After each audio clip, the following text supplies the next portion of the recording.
So hold our heads up high and beat the drum to what we love. Risk the fall, or we have felt it all come crashing down from far above. Stars are rising, countless worlds colliding, only one will take it all.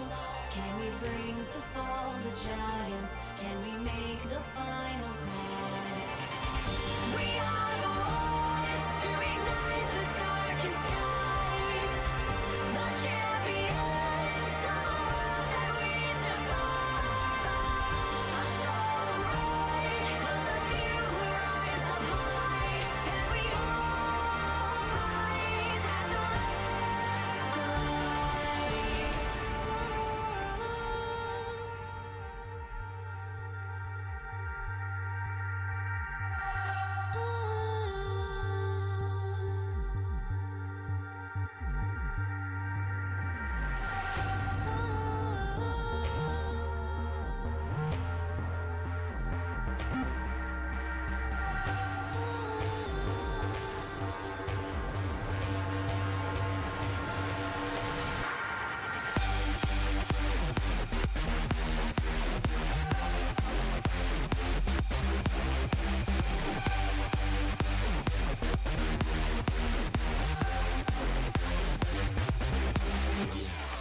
feels really good to take the second place now, that we beat Fnatic 2-0. In the beginning, everybody was thinking like, oh, Splyce, they're gonna end 10th, they're gonna end 9th, like everybody that didn't watch scrims. We obviously thought that we could do much more, and we've proven it now. Hard work pays off. Both Nexus turrets are down, Spirit is killed, the Nexus is being destroyed, and Fnatic cannot do a thing! There's like a gap, clear gap. It's us and Splyce, and then there's like rest. We had some really big issues in the team. Kamsu couldn't really handle like the pressure of another top laner. It was really hard for Spirit to like stay positive. 9 kills on this Cassiopeia. Jeez, yeah, Fnatic, they wish they could call 911 right now. Giants pick up a 2-0 and are one step closer to a playoff berth. It's really important for us to win against Schalke, since it might be for a playoff spot. It's obviously a lot easier to play when you have everyone that's like ready to play playoffs and nobody's like holding the team back.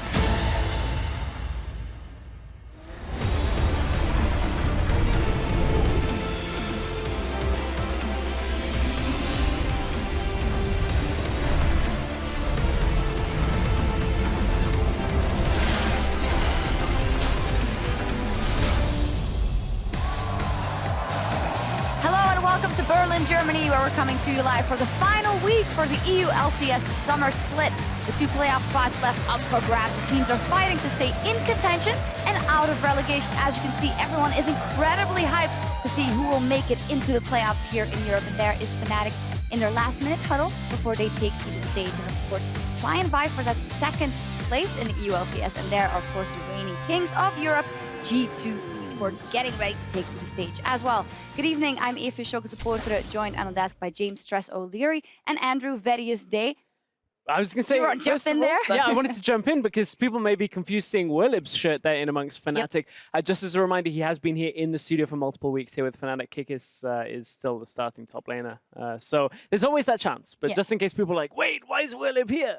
Definitely. He's in that sub pool. Overall, week 9, though, super exciting because every match is incredibly important, be it for the standings, be it for promotion tournament, keeping out of there, getting in there, standings. Yeah, it certainly is. I'm really excited to see the Unicorns of Love versus HDK game that's happening later on because it's going to be massive implications for playoffs later. He's back.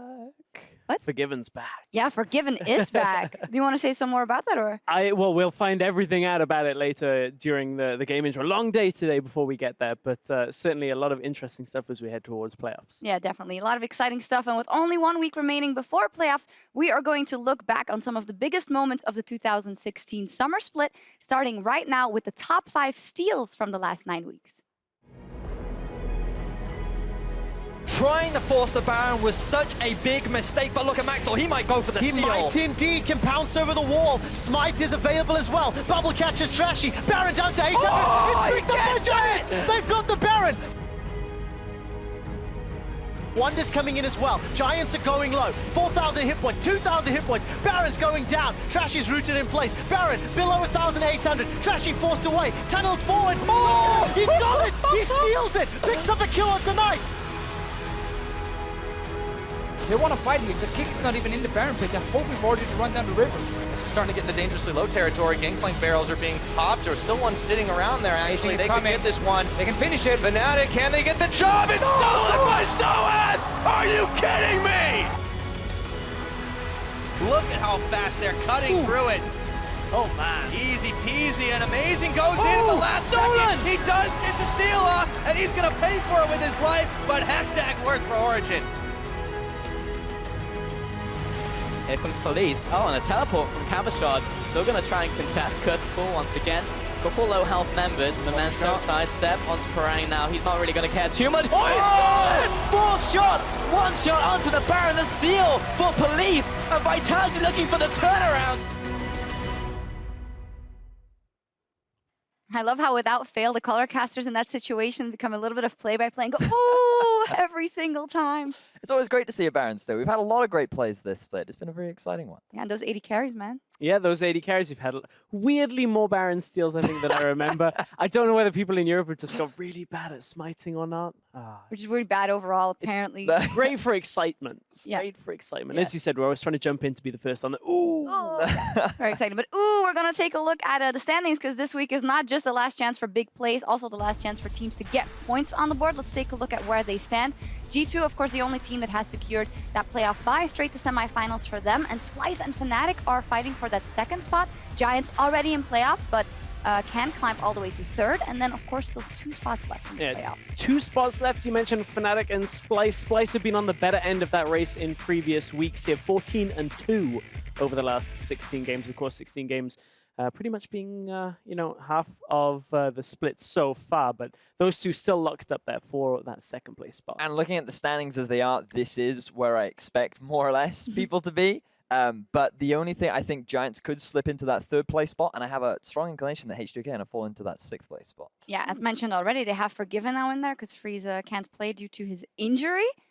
Yeah, and I think the most interesting thing about that is that H2K, they've typically been having problems a lot more with being active on the map, and now Forgiven, of course, would usually give them a boost in a 2 versus 2 situation. That's what he's known for.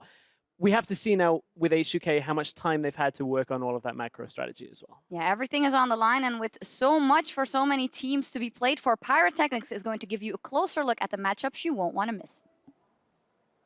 Thank you very much, Shox. Now, there are 10 matches left here in the summer split. There is a lot at stake, that's for sure. So let's take a look at what's on the line in week number 9. There are a lot of close races you can see up at the top. There's still teams fighting out for playoff position even through the middle. And then, of course, people just trying to avoid the promotion tournament. But let's just focus in on 4 games that are playing out today. The first match, and it's going to be our first match of the day, is G2 versus Vitality. Even though G2 are pretty comfortable up towards the top, they haven't quite locked first place yet. They can do it with the 2-0 today.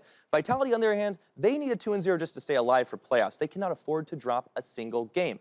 Up next, we're going to have Origen versus Splyce, another matchup between 2 teams, one at the top, one closer to the bottom. Origen need to finish above Vitality and Schalke just to stay alive for 7th place so they can make a gauntlet run for Worlds. On the other hand, you've got Splyce here who can secure themselves a playoff bye, which means they'll be in the semifinals with the 2-0 victory today. But dialing back, let's talk a little bit about Schalke. They're facing off against Giants Gaming. 3rd game we're going to highlight here. So, Schalke, just like Vitality, they need themselves a 2-0 to stay in the playoff race. Giants, on the other hand, are a little bit more comfortable, sitting in 4th right now, but they're fighting for seeding with Fnatic and H2K, and they want to make sure that their playoff position is much improved before we head past week 9.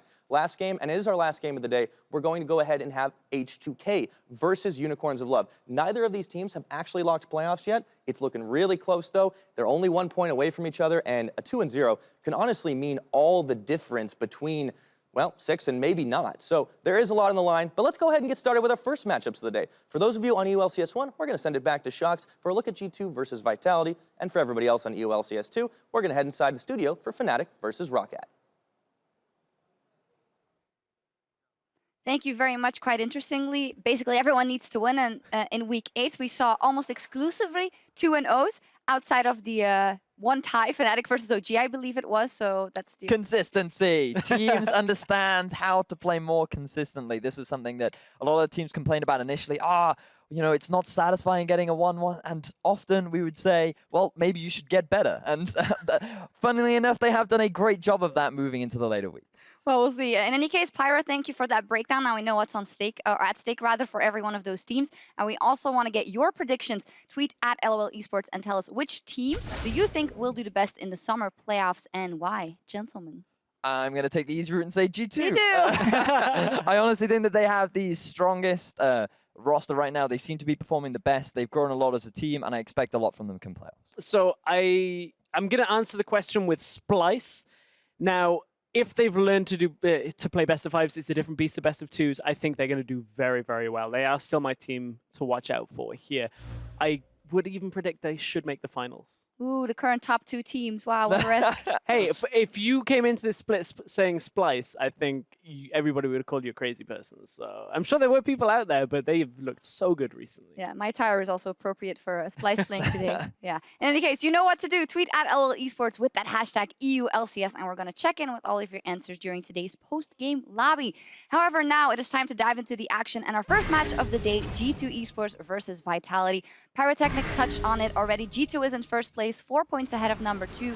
They clinched the first round bye, so they are in semifinals. We had a little bit of a chat with Perks last week who said, well, now it's time to get serious, to practice a bit more serious, to try some different things and prepare for playoffs. And now if you take that at face value and believe perhaps that G2 haven't quite been firing on all cylinders, that does make for a scary team when you consider if they've got more in the tank. I do think that's a little bit confident by G2. We know they've been played by confidence in the past, but certainly if they do have another gear to kick it into, teams need to be worried in the playoffs. Yeah, and speaking of worried teams, Vitality, they are likely going to be feeling a little bit worried right now because if G2 are going to be stepping it up a gear, then that is a very worrying thing. Considering that their performance in the last week was not the greatest, I think that it would be a very surprising and massive upset if they were able to get even a game. Yeah, in week 8, they went 0-4, of course, and they need to step it up a gear. Yeah, and stepping up a massive gear because Vitality need to 4-0 here, and they need to rely on other teams losing here as well. For Vitality, that kind of goes against how their summer split has played out completely. We were taking a look a little bit exactly how their split compares to spring when we were saying, hey, Vitality, look at how good they are. Well, the same amount of wins looks like a great thing on paper until you realize the amount of losses that goes right next to it. 13-5 in spring, 19 losses brings them to only a 40% win rate here in summer. That is a drastic change, and Vitality just have found no consistency. And we thought that with Shook coming back into the roster, that would be a big part as to their improvement. Maybe we would see the same old Vitality that we saw in spring, but it just seems that he wasn't able to make the same sort of impact that he could do back in spring. And the most interesting thing about that was first game he comes back in, we were like, oh, it's Vitality. Shook's going top for Cabochard again. Last week, we saw a change up in play. Shook went to the bottom lane instead.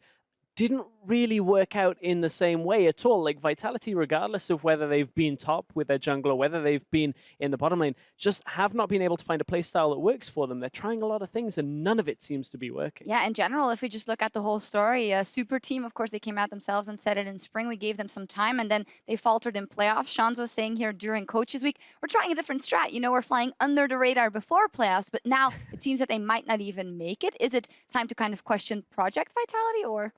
Well, I mean, that's one of the big things because the team initially looked fantastic, but then obviously they lost Hyanan, which was a big hit for the team. Kasing was struggling to synergize well with Police, but it does seem that over time that synergy has grown.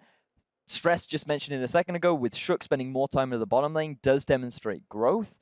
And for me, Nukeduck has been one of the big consistencies for the team, so maybe he can step up today. Yeah, we're just waiting for a second for the players to get into the lobby so we can talk a little bit more about Vitality. And I think the strangest thing is for Vitality, 4 out of the 5 players here in Europe have been known at one point to be in the top 3 of their role. Yeah. Cabo, Shook, Nukeduck, Kasing, you all at one point in their careers could have been like, these guys are impact players. They will make a difference. Unfortunately, none of them right now seem to be playing even the same game together. Like Cabo in what should be a carry meta doesn't seem to be on the same level as even newer top laners like Wonder or Smitty J, and the same is happening across the board. So it's a little disheartening because these are guys that should be able to work great together, but something's just not gelling. Yeah, we'll see if they found that gel for in their hairs or on the rift today. And as we send it to the casters for game 1, let's take a look back at the down-to-the-wire defense that ended the last match between these two teams when they met back in week 4. Keep an eye on the player cams because this one is the stuff of nightmares. Trick, he's too tanky. No one has any CC left. Are you kidding me? Please, no, what on? Oh, quadra kill! Oh my God, Vitality! Look at his face! That's the man, he's tilting right now! Maybe. Please. Oh my God. Oh my God. Rek'Sai now? Rek'Sai! Kill Rek'Sai! Kill Rek'Sai! No! Oh, quadra kill! Nexus!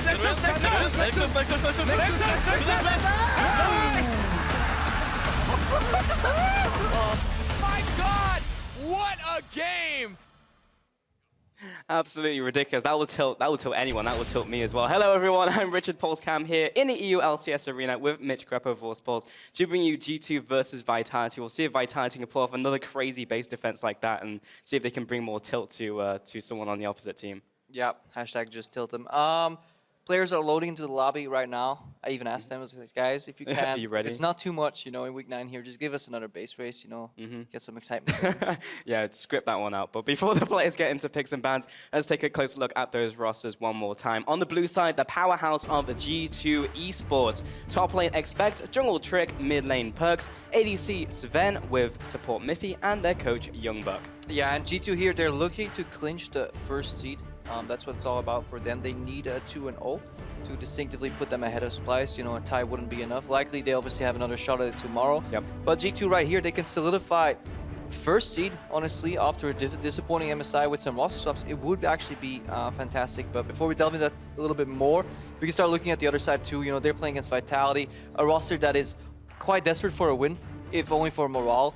Top lane Kavashard, jungle Shook, mid lane Nukeduck, AD carries Police, support Kasing, and coach is still Daddy Sean's. Daddy Sean's. I mean, it's not just for morale here. They need to win every single game this week. If they drop one game, they're out of playoff contention. So going up against G2 in their first set, maybe not great for the team morale, just straight up. Yeah, it's incredibly likely that Vitality will fall out of playoffs and maybe look for some points for that gauntlet, you know, regional qualifier after playoffs. For people unaware, we go into playoff stages, then first seed, whoever wins, you know, goes straight to Worlds. And second one is on points. But then we have a regional qualifier where you get seeded into based on championship points, and teams can still make that run. That's where C9 last year in like North America, you know, just went for the reverse sweep all the way and went to Worlds anyway. So that is, I think, where Vitality have their goal set on, if not just steadily improving. In many interviews throughout the split, they came out to it's like, no, we're no longer owning or hoping rather to be like a top tier team. We're in a rebuilding phase.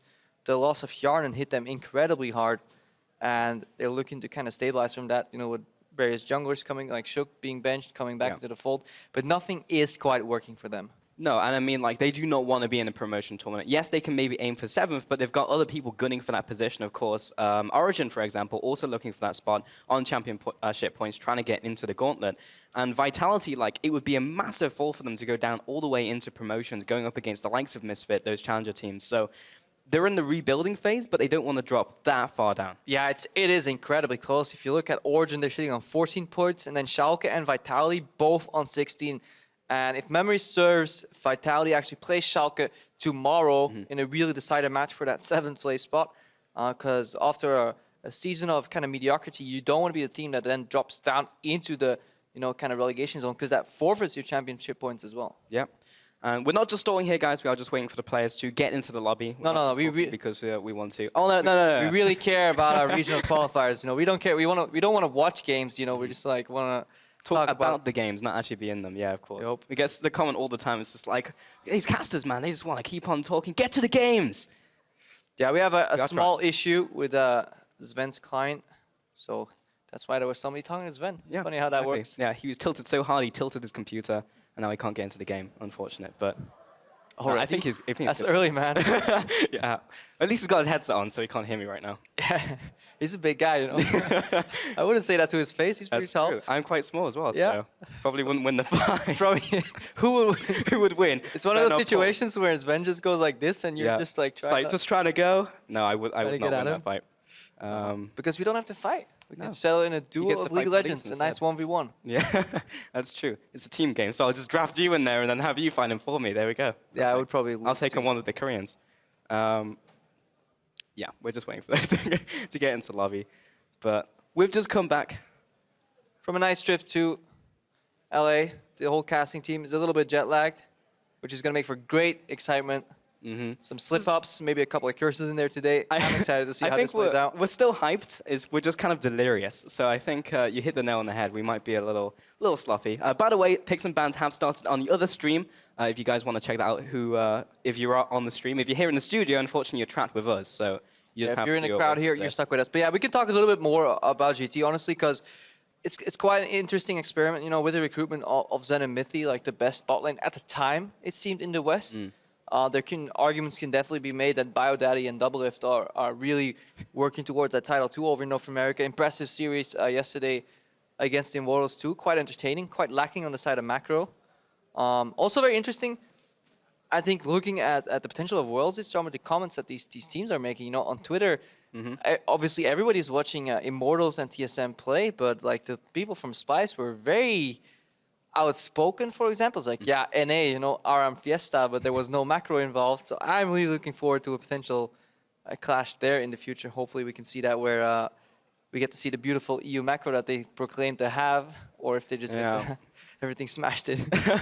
I mean, that's the real interesting topic, right? Like, how are these teams going to interact with each other on the international stage? Because we haven't seen anything since MSI, and there have been massive changes to the regions, especially Europe. When you look at the teams and how they've been performing, it's just like, are they actually good being at the top of the table, or is it just because the rest of the region has been slipping? Yeah, under the assumption that G2 make it to Worlds, this is a team that has changed 3 of their players.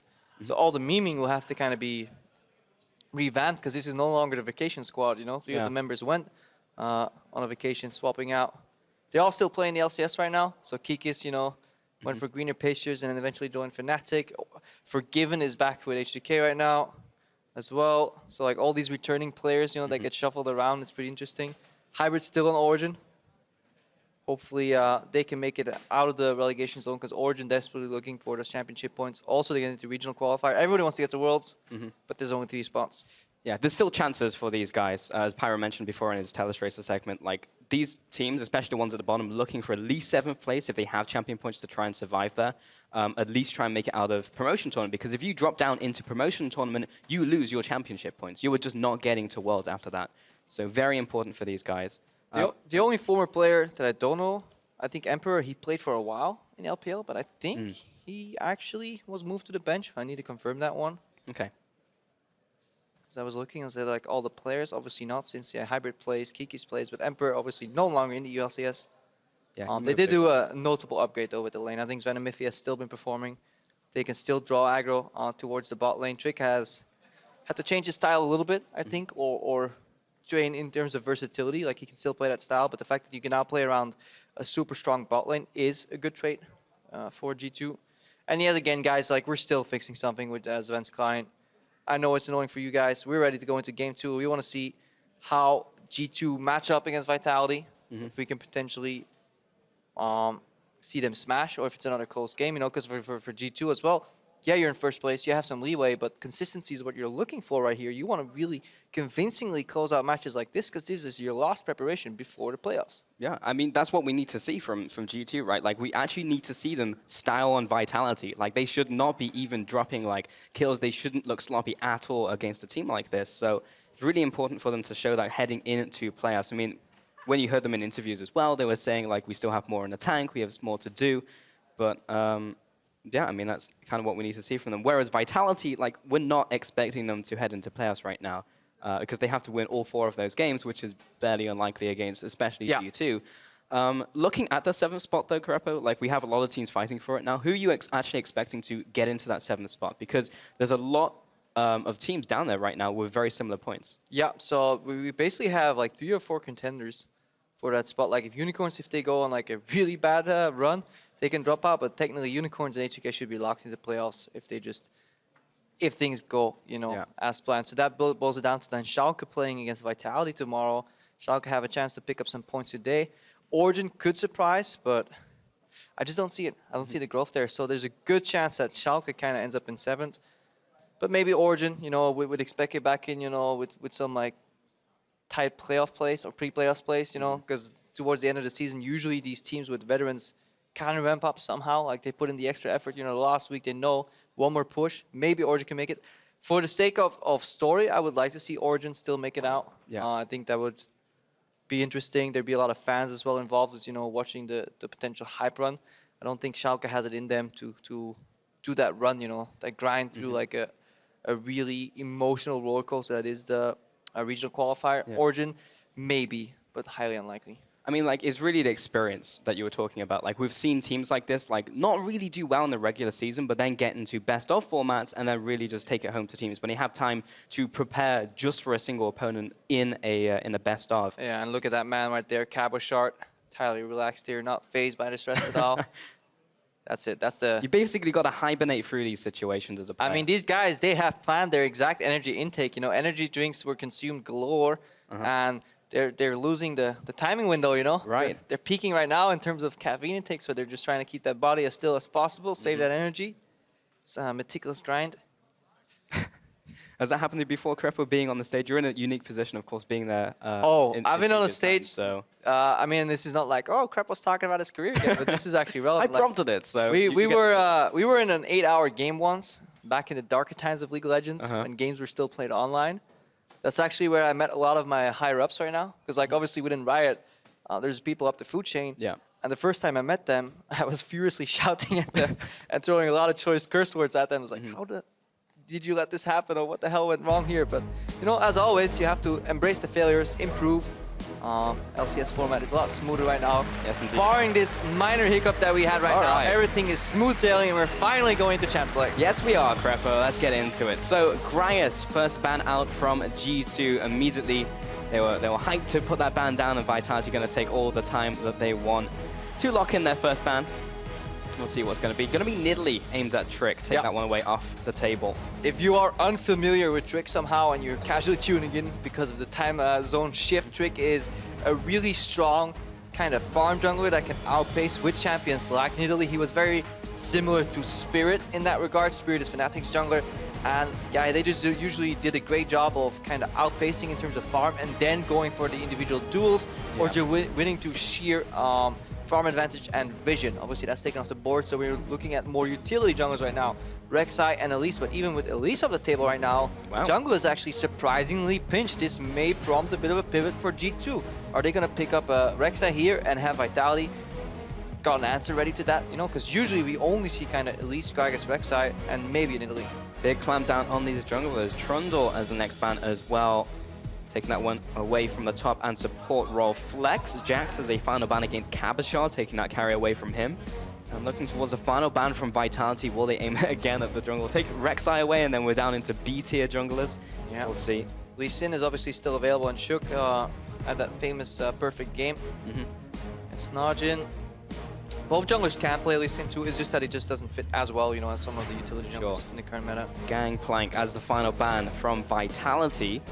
All right, so first pick, where are the priorities going to lie for G2? Looking at this Fiora with some of the stronger dueling picks like Jax and Trundle off the board, Fiora obviously goes up. She had an incredibly good score over when she was played in week 8 of the LCS. I think first day, on the 5-0. Yeah, 5-0 she went. So highly impactful, and I think G2 may be looking to do the same thing. I think the only thing they're considering is here is, do we get the Rek'Sai? Maybe leave it open Fiora, and if they steal it away, try and play maybe like Gnar into it, something that can keep the distance. Looks like they're... okay, wow, swap up to Shen, so not even taking the Fiora or considering the Rek'Sai, both of those on the table now for Vitality. And Shen going into the top lane for Expect, most likely. Yeah, I think that's actually a fine choice. Like, thematically against a team that plays strongly around the top side but has weaker teamwork, I think picking a champion like Shen that can kind of hold its own is good in a lot of melee matchups that Cabochard likes playing, and is easy to just kind of play defensive down 10 CS, 20 CS, but then impact the map with ulti. I think thematically that makes sense as well from G2, who have a large history of playing with low economy top laners. Okay, that's the choice for them then. And Vitality, they have the pick of the litter now. I mean, Rek'Sai's still on the table for them if they want that. Top lane, I mean, they don't need to pick that anymore now that Shen has been locked in. And locking in potentially the bot lane, Karma could go mid lane as well, but Ashe also picked up for Police. Again, putting him on a utility ADC. Yeah. I'd like to see it. Utility AD carries are quite strong in the current meta. This is usually still where we see Sivir Karma come out as a rotation, leaving up Sivir, especially... because Olaf's still open into the Ashe too, you know, very easy to dodge some of the volleys in lane. You can dodge the arrow. Quite surprised that they actually went Ashe over Sivir here. Very low mobility carry, and Vitality not always as careful, quite prone to getting caught off guard. Yeah. I mean, I was expecting Olaf to be a contested pick here, as it's very often banned against both of these two teams. I mean, there's players who can play on both sides, and when Civ is open and Karma's open and like a typical composition set up for them, just a little surprised to see that not on the table just yet, but still, we're only on our second rotation now, on our third, as G2 are looking to pick up their next two champions.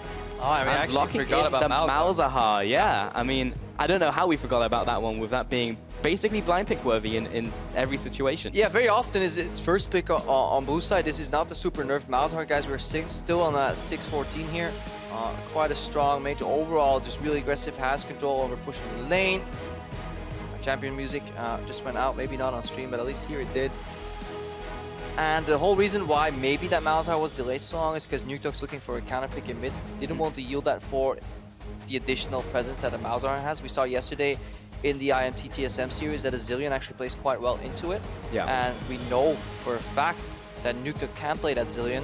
And Vitality just wanted to have more comfort picks on their bot lane to make sure that they stay in the game because they're playing against Ven and Mythi, which is a super strong lane, and Ashe Karma is super safe in the 2v2 aspect, should be able to lane against almost anything.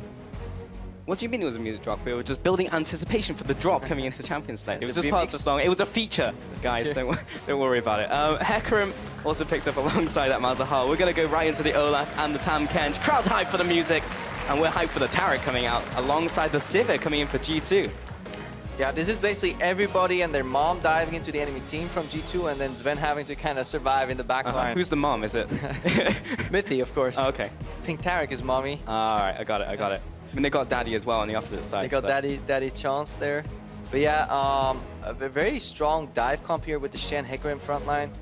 That's what we saw TSM play yesterday too. Kind of sped up by the mobility from Sivir. And then, especially after the fight started very brutally and kind of very in an instant, you can follow up with the Taric ultimate, and if you can time that well. So we need to look at Mythi, how well he has practiced that Taric, because it can be make or break here in a lot of these team fights. And Tam Kench as well for Kasing. Trying to protect the Ashe. They're thinking about the Lulu. They haven't locked it in just yet, so I'm going to talk about it. There's the Fiora. All right, that's going to be locked in as the final pick for Cabochard into the top lane. Interesting. Tahm Kench support here, trying to just have that Devour ready. Tahm Kench is notorious of doing well into a lot of melee support matchups, so the Karma was flexed to the mid lane to then get a good melee support matchup with the Tahm Kench. Maybe Nuketok just likes playing Karma into the Malzahar.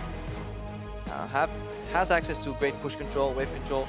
Can mantra W trade to a lot of the harass too. And has speed ups to kind of catch the slow mobility Malzahar if the jungler show up. You see a Shook and Nuketok kind of surprise people with some speed ups here and a mantra snare. Perkz may find himself caught off guard in the lane. Responsibility. I am also interested in that bot lane matchup, so I'll probably pick your brain as we get into game, because of course Tahm Kench with that 200 range into Taric should usually outrange melee matchups, but when we talk to the likes of Hillasang and people in interviews, a lot of supports like Taric into other melee matchups, so we'll see how that one works out. But there you can see the coaches shaking hands ahead of the game before we get into this one. Will be our first matchup of the day here, Crapo. Yep. Which means we stall out a little bit, and then we start talking about hashtags. Yes, we will. We'll be stalling just a second. And there we go. There we have the full compositions and the hashtags. Hashtag G2 win, hashtag VIT win. Jump on Twitter, use those hashtags. Show your support for the teams. We'll see how much support Vitality gets, because if you're a betting man, you'd probably put it onto G2. But we don't believe in betting. No, we don't. Not here in League of Legends. But we are just waiting. Speculation. That's what we believe in. Is what we believe in. Yeah. We are just waiting a second. We're just pausing real quick, make sure everything is okay with the teams. Yeah, just a quick double check here, and that gives us time to talk about some of these matchups. The reason Tahm Kench usually does well into a lot of melee matchups is just he has a very easy time getting the triple stacks off, and then he kind of controls that trade. You know, he can use Devour as the AD carry. Also, a lot of melee supports interact in very kind of short bursts.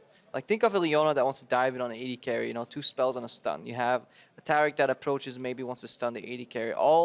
Most of like melee support's kits get countered by Devour, because you can just eat up your AD carry, walk him out, reset him, spit him out, and then you can win the trade on the back end, because it's quite hard to run away from a Tahm Kench. Also, if both melees run into each other, Tahm Kench has a lot of threat on an enemy AD carry too, if he gets close, and he plays with exhaust too, because he can really just isolate enemy carry too. But I don't think it'll happen too much there. It'll be quite easy for people to just AFK range farm. Like, there is very little interaction these days. There's always still the threat of teleport, etc. So usually these matchups, like, while in theory they can have a lot of action, the fact that Taric stun resets the aggro on one side, Devour resets it on the other side, results in a farm lane. Yeah, you expect the aggressive spells to create aggression, but in reality it does the opposite. I think in general you can spread that across the board as well. A lot of mid laners are low interaction.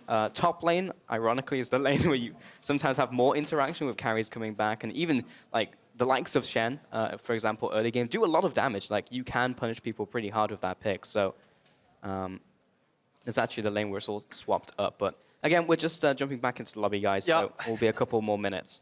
Jumping into a new lobby, hopefully getting everything fixed right now. If you see my face in clear anguish and despair, it's because I'm having flashbacks. It's like, no. Well, to the 8-hour game. No more 8 hours, please. You thought you had escaped it by coming to the cast desk? You're wrong, You're Crepo. wrong. You get chained. It will haunt You you. don't even get to play. At least we got to play a couple of games in all that time. Those were the greater days. We had access to the internet then. We could like do karaoke, go on Spotify. Right, yeah. Listen to some good old Nickelback, you know, the usual. The usual. I mean, what do the players have access to? I think they have Paint. I think that's something that's on the computers. Yeah, and there's like Bob Acre, like the standard Windows Media Player song. Okay. And that's what they have that forever. We're just double checking here.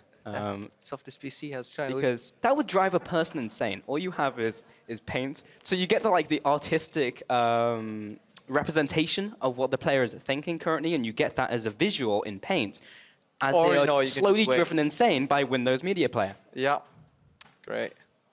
You could bribe the audio guy to play you a nice tune in your ears. That's what we did.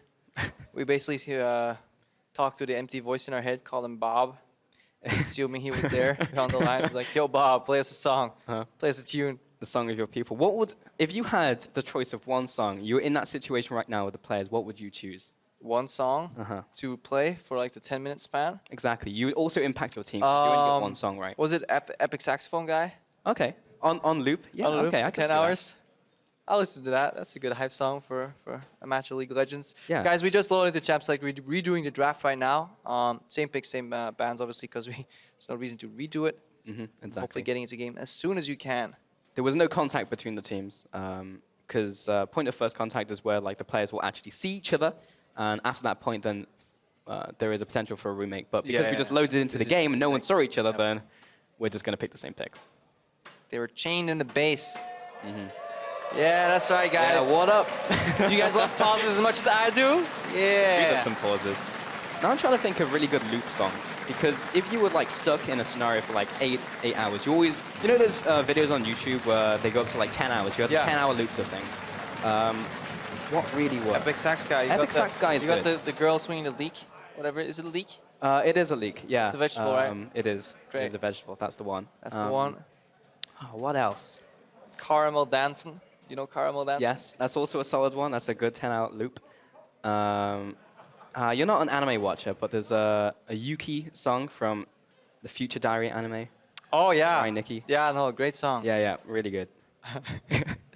Definitely would not pick that one for 10 hours, gotta be honest. I did make it like 3 hours in just to see how long I could last, and Yuki was the only thing I could say for the next week. Very concrete, different approaches to what entertainment looks like. Well, exactly, but you're not a weeaboo, and I am. So, I mean, that's how that one works.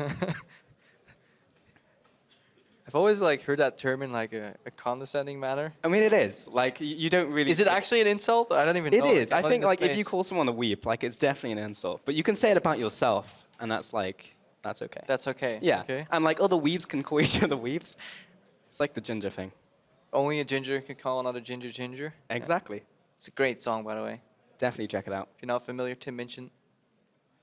I would not put that one on repeat. Okay. Loading it right now, but I see some people touch their keyboards. Uh-oh. Don't touch the keyboards. And they're talking to the ref. Okay, so once again, we have the players jumping into the game, giving a radio cast. Of course, you guys can't see it, but we have the secret insight of not a whole lot extra, honestly. And we are seeing some reconnects, so... Oh, that's great. There's some coming positivity. back, guys. Keep your hopes up. Hang on. Anytime now. We can actually see some League of Legends.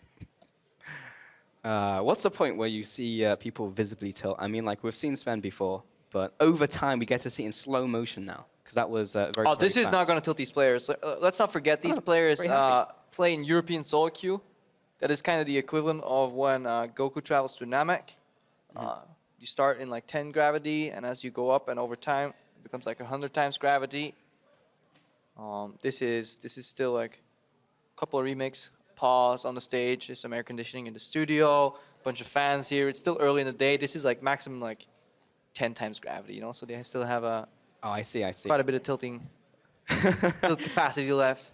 If it goes into another base race or a Nexus at like 20 HP, then maybe the tilt will come full circle. I mean, there's a possibility. Vitality's in the game, right? So the players are just... the game is unpaused, and the players are jumping off the starting blocks, as it were. And we're hoping that we're going to get into game. All right, we're going to give it a shot, guys. Everyone wish us luck. Send us your energy as we head into game. It's going to be G2 versus Vitality for a first set in the arena here. Very important set for Vitality, very important week. If they drop one single game, they will be eliminated from playoffs. So yeah. Good luck, Vitality. And G2 Esports are looking for a clean 2-0, not only to solidify that first seed here in the LCS towards playoffs, but they also just want to keep performing here. A couple of wards come out. Look at the lane ward that Vitality have placed here. It's very important in a lot of these matchups to just have a bit of an idea of where the enemy bot lane is. And I wonder if Kabashard is going to take that matchup into the Shen with the Fiora. Shen notoriously strong into melee matchups early on, since he can deny these auto attacks. Minions have spawned. Yeah, and I mean, that matchup also gets into like a game of chicken. It's like, oh, when you're going to riposte? Oh, you riposte, I'm just going to wait and then Shadow Dash through you. And also, like, if Kabashard tries to trade with you, Spirit's Refuge, it's very difficult to trade into Shen early, as you mentioned. Melee matchups, auto attackers in general. Looking at the masteries, anything interesting here? All right, G2 seems to be in a good position for lane swap where they might not have to use their teleport early. Kabashard is not going for the standard run to lane and get 3 CS and then teleport down to the bottom, so he's just going to path over 2. So there will be no difference in teleports used. However, G2 is cleaning out their jungle much better than Vitality is. Look at it. Mitty has taken control of 3 camps in the topside jungle, whereas Kasing is only now moving into the jungle here, and 1.5 camps have been taken away from G2, so that's a bit of an experience advantage here. And then Shook's actually going for an adaptation, so very slow lane swap because he's actually going back into his own jungle right here. This usually gets punished by a couple of wards. Look at the Shook, is like on half HP. If there's a trailing ward here and anybody randomly shows up, Shook just gets killed here. But he realizes that in order to keep the experience race somewhat equal, he has to go for kind of this risky maneuver. We'll see if he gets punished. There's a possibility. Trick is heading into the jungle now, but he's now heading into his bottom jungle. So he just managed to get away with the camp, being at low HP, and then will manage to make his way out. Obviously now Trick knows exactly what went on as well, because he spots the camp. And we have super standard lane swap here. Yes, we do. And lane swap camp, so you The can see last what's happening on the side. So we can start saying goodbye. You know, 6:15 obviously. Lane swaps are heavily disincentivized to the first tower, granting 400 gold. And also a lot of potential changes coming down the line as well. So this is a bit of a sad, bittersweet goodbye, maybe. That's true. Moment of silence, please, ladies and gentlemen. The end of lane swaps. Always say you never know what you have until it's gone. Maybe you guys will miss this, like, gradually boring. Yeah. Because I mean, and this is coming from a great fan of lane swaps, but I feel like teams have kind of solved the recipe. And because there is no, how do you say, like, bilateral trade, I don't know the exact word for it, but at the end of phase 2 of the lane swap, you could either choose to go Dragon or Herald. And especially Herald had a great influence to then set up a Herald push out of which you could rotate. Right now, the end of phase 2 lane swap, you only end up around the Dragon. And if you're quick enough, you can do it, and if you're slow enough, they can come contest it, and that's it. And it's very mirrored, it's very symmetric, and honestly, a lot of the skill components have fallen off now that every team is so adept at executing the first stages, and there is very little room to pivot. That's why I think it's great that we're going back to a bit of a meta shake-up, see how teams react. It only really seems like teams are falling behind the other when they screw up. And it's just like, oh, we didn't finish off the tower. Or there was like maybe a fun interaction every now and again to break up the mold, but it was never like, wow, man, they just really outplayed them in that lane swap. Yeah, you only go, like, you can go for a hard cheese where you don't swap lanes and you wait in a rush somewhere, like maybe, and the only time teams really mess up is if they do really poor level 1 jungle starts. But right now, we even saw Shook kind of adapt out of the poor jungle start. Going to the second phase here. Since both teleports are still available, this is usually where the teams wait for the minions to tank. You know, obviously with the longer channel on teleport, it's actually a link swap buff. By 1 second. Blocks a whole extra tower shot maybe, but yeah, very, very slight.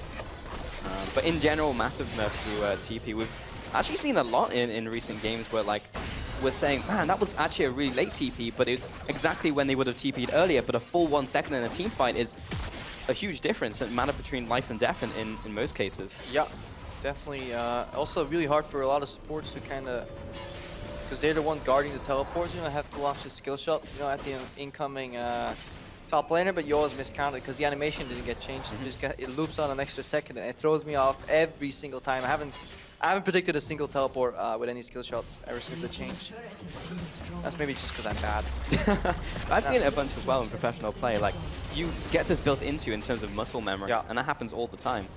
Yeah, you don't actually go for the seconds, you just go on the feel. Right now we see G2, they say, know what? That Ocean Dragon here in the bottom of the map, we don't want that. We want to immediately swap and just keep putting pressure on the enemy Fiora. They could have traded farm time on that Fiora 4, some pressure on the Ocean Drake, but they elected not to because the tempo on both sides was very similar. So we're going back into a trade. And look at it, you know, because Expect knows that he can't stay in this lane, he'll probably get run down. He's just going to base and run to top lane here, but now we see the first kind of change in approach. Cabochard is not running down to the bottom lane to join his squad on the push, and he may be at risk of getting dove here. Fiora obviously has a little bit of an answer with riposte, but if Shook is not near him, Cabochard will have a very hard time farming there in the top lane, because Tom Hench is still in the bottom lane.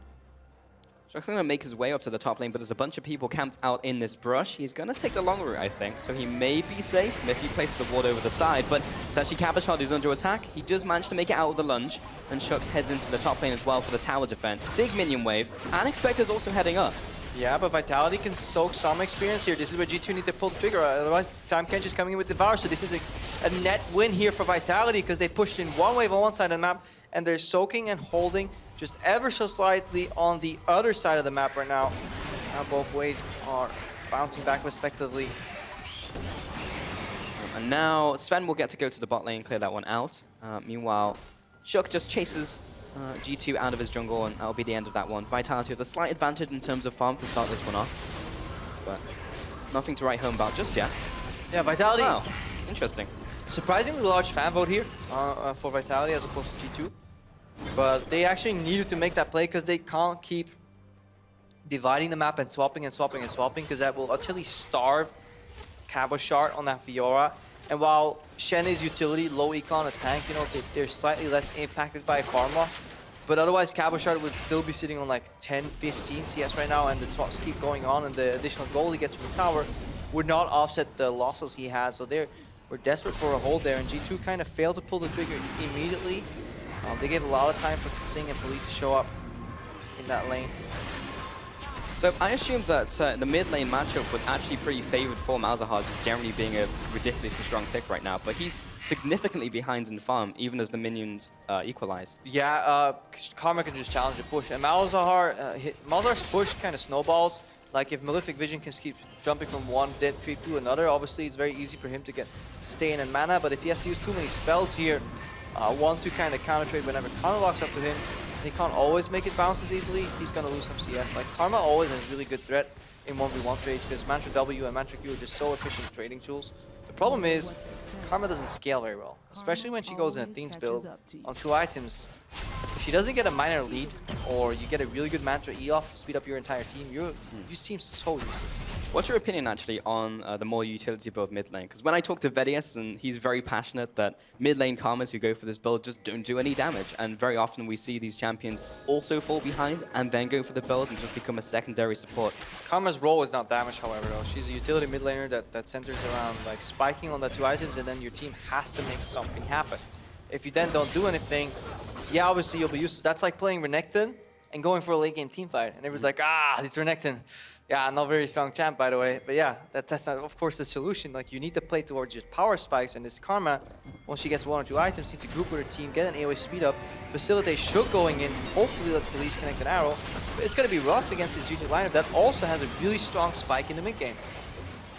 Yeah, also difficult to hit arrows on. I mean, Perks will have his passive, Sven has his spell shield, Expect you don't want to hit, Trick maybe, Nifty also support. I mean, Nukeduck and Police both have great tools of getting that Malzahar passive proc, you know. Mantra's Q's coming out, you can have Volley, so an extended setup. Remember, you don't need to look at Arrow always as a pick-off tool that has to come out of Fog of War. You can literally just siege Again, you know, yes, I watched IMT against TSM because this is another example from that series, but they would just hold the arrow as like a mid-fight tool.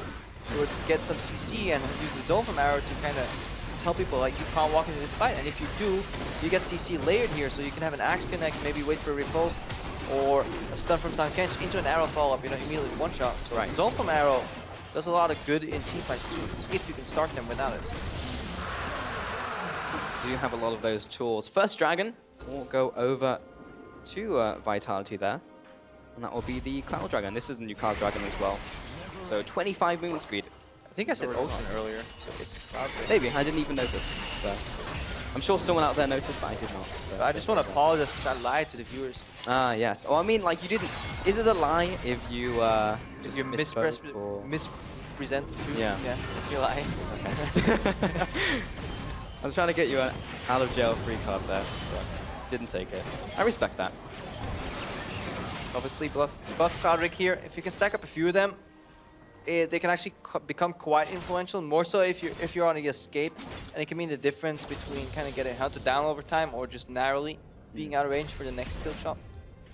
It throws people off, especially if there's like these long lanes where people want to run each other down. Right now, we're looking at Nukeduck actually getting aggressed on here by Trick.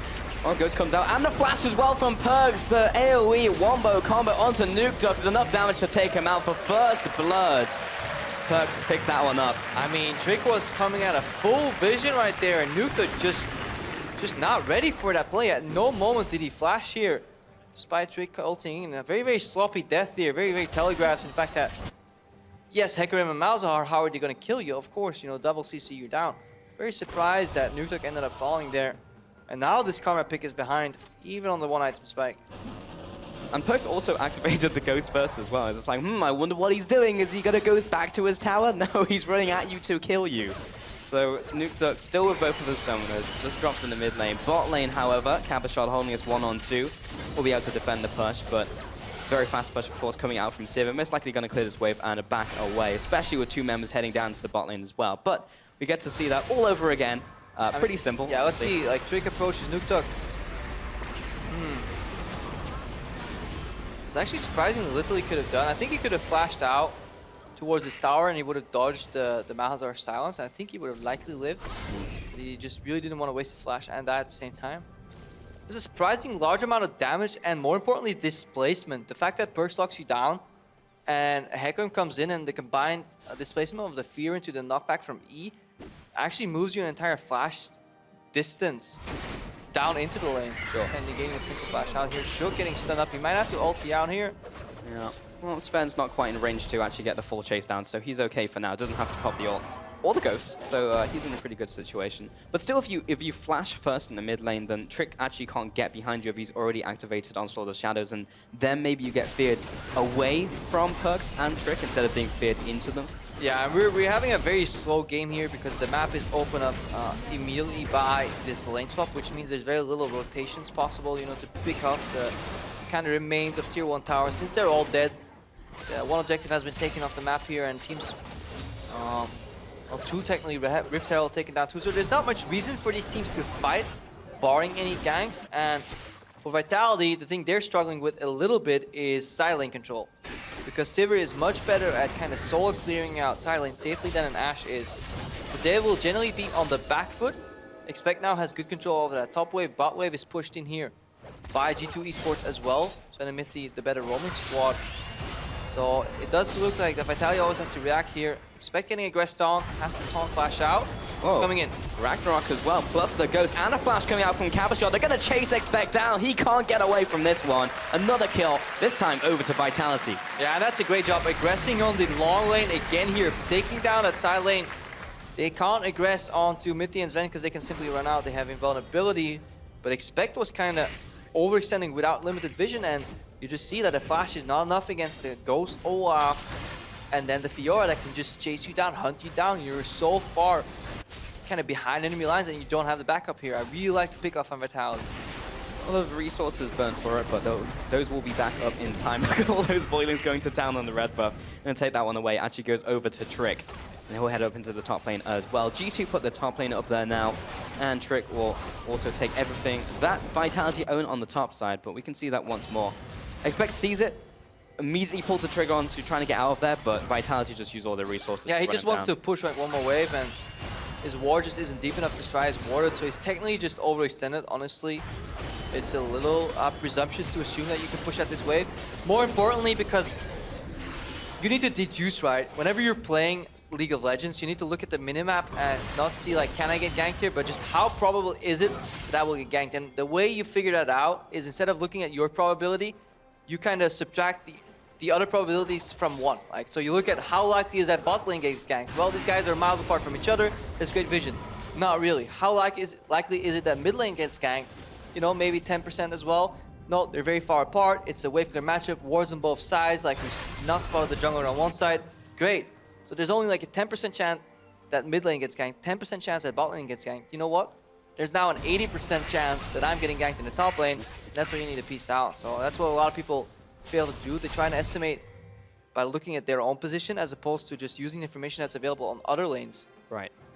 I mean, you don't even need to go into mathematics either. You could have just stopped your statement at, when playing League of Legends, you need to look at the minimap. Yeah. And a lot of people I think you need to make it less even abstract do than that, because people will just look and don't know what information they're looking for. You just always want to look at kind of what situations your allies find themselves in. Denied! Denied. Gobble, Who gobble. said there was no denial in League of Legends? Just saying, bring it to him, get doted. But yeah, now Vitality will head into the jungle, take away all of these wards as well. And this is why we see the tension picking up right here, because there was so little fighting, you know, open map, lane swap, but an objective has spawned. There is that Mountain Dragon available here, and both teams looking to contest that area, but Expect has been pushing out in the top lane. Hello, gang squad. Trick coming in. Onslaught of Shadows will fear a couple members, but doesn't really get a good one onto anyone. In comes the sunglasses, and that will be the invulnerability coming down from Miffy, but... Good concept, but horrible execution here. The Hecarim tag proxy stun did not line up there. The Shen ulti was completely forced and too early. G2 could have just waited for that wave to push into the top lane and find a more opportunistic approach to that play, but it felt very forced here. I like the idea that they went for a hit. First, just to be careful. Side step. Passive is popped though. That means now that Cabashard has lane priority in the top lane and he can fix it.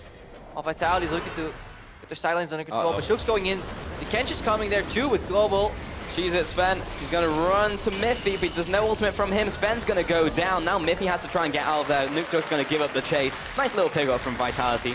Yeah, really good use rather of that Abyssal Voyage from Kissing here, and then Nuketo coming in there as well, and then the Manta Q did just so much damage here, and this is G2 playing the map too greedily. They've just used their major ultimates, and they're still trying to kind of fix their side lanes, not respecting the mobility and kind of the roam potential that's on this Vitality squad. Pretty nice actually coming from Vitality. We said coming into the game that we're expecting G2 just to go ham all over Vitality and for this to be a clean game, but it's not what we've seen in the first couple of minutes. Yep, look at it. Abyssal Voyage coming in. Nuketok was in the belly, and then just the one proc on Sven. He's super low. But this goes back to the play in the mid lane that G2 did. They seem to be trying a new composition here. You know, with the super heavy engage, a lot of synergy required between Shen and Hecarim, and they really need to kind of go on the frame perfect engage. Yesterday, we saw Svenskeren do a fantastic job on Hecarim, really showing the windows of not only engaging, but re-engaging in fights. And I think G2 kind of pulled the trigger a little bit. It happens very often in very slow games where teams have no action. When they then get access to like a moment where they could engage, they just go all out without reproach. And honestly over pull the trigger. Yeah, just gotta squeeze the trigger. You don't need to. Yeah, you gotta exhale. Yeah. Stay calm. Have you ever shot Pulse? I haven't. No. No. Have you? I have actually. Went to America, had a barbecue, and then went to shoot some guns. It was fantastic. I only was good one. Yeah. It had 5 rounds. I shot 4, and I was like, you know what? I'm done. It's like, I'm satisfied. My shoulder hurts. The recoil is quite the hefty concept. Well, now I understand why Jin only fires 4 shots. Yep. Just gets tired. Just get tired, man. Just gotta need to reload. Yeah, he's even got that shoulder body armor. I understand now. Getting some insight. Vitality pushing down the mid lane now. They have the arrow. They have Shook off to the side. Trick floating around. There should just be a tower over to Vitality, honestly. Perkz managed to dodge all these spells here, step through the volley 2 behind his tower, and his creeps once he could keep his passive, and then he can walk up. If Perkz passive is down, he can't do that move, because he will just instantly eat an arrow. So it's in the subtleties. Obviously now, G2 have the backup, they have Shen ulti available too, so they're not as afraid of an arrow connecting. Tahm Kench also, they're suddenly in the bottom lane. You have to use the Abyssal Voyage for the wave clear rotations.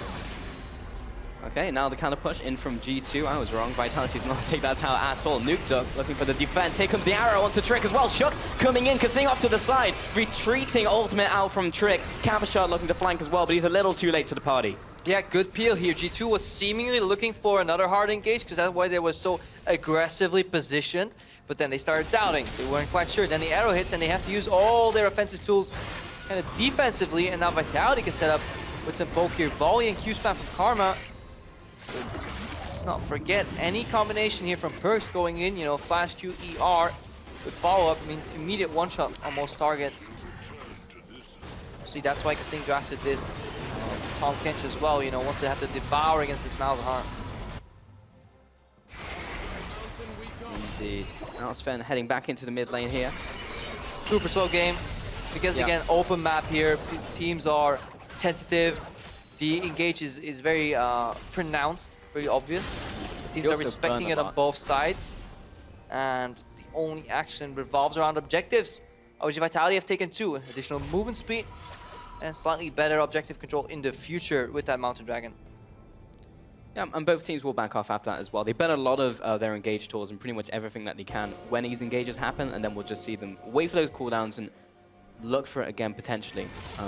Both of those teams looking for that mid lane tower, but actually neither of them even getting it. Neither of them even went down. And the game is actually pretty even. Vitality with the slight advantage. Gotta keep in mind they have those 2 dragons, so those will pay dividends the later this game goes. And there's a good chance this game will go past 35 minutes. There's a good chance that we'll see Elder Dragon show its face. So Vitality already setting up for that one.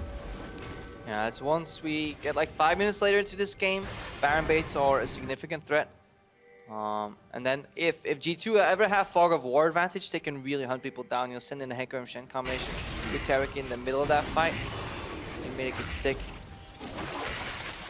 Nuke right now is also on a 2-item spike. Karma won't get much stronger than this from team fight damage. Utility she will always bring. Right now she's hitting her damage spike. Yeah, difficult to judge as well how G2 are doing. Holding that for a second as Shook will just have to pop the defensive ghost. But before we get into mid-game, see them make more proactive moves, it's difficult to say, oh man, G2 slumping right now. But yeah, look at Shook there too, you know, kind of positioning in that tri-bush, and then at the first like kind of hint of a scuffle, he kind of immediately has to pop his ghost here because they're so afraid of the Shen ultimate coming in, making the fight uneven while Cabochard's teleport is down. It would actually be wise for G2 if they did their homework to kind of force a fight right now, because they can immediately get a 4v5 with hard engage.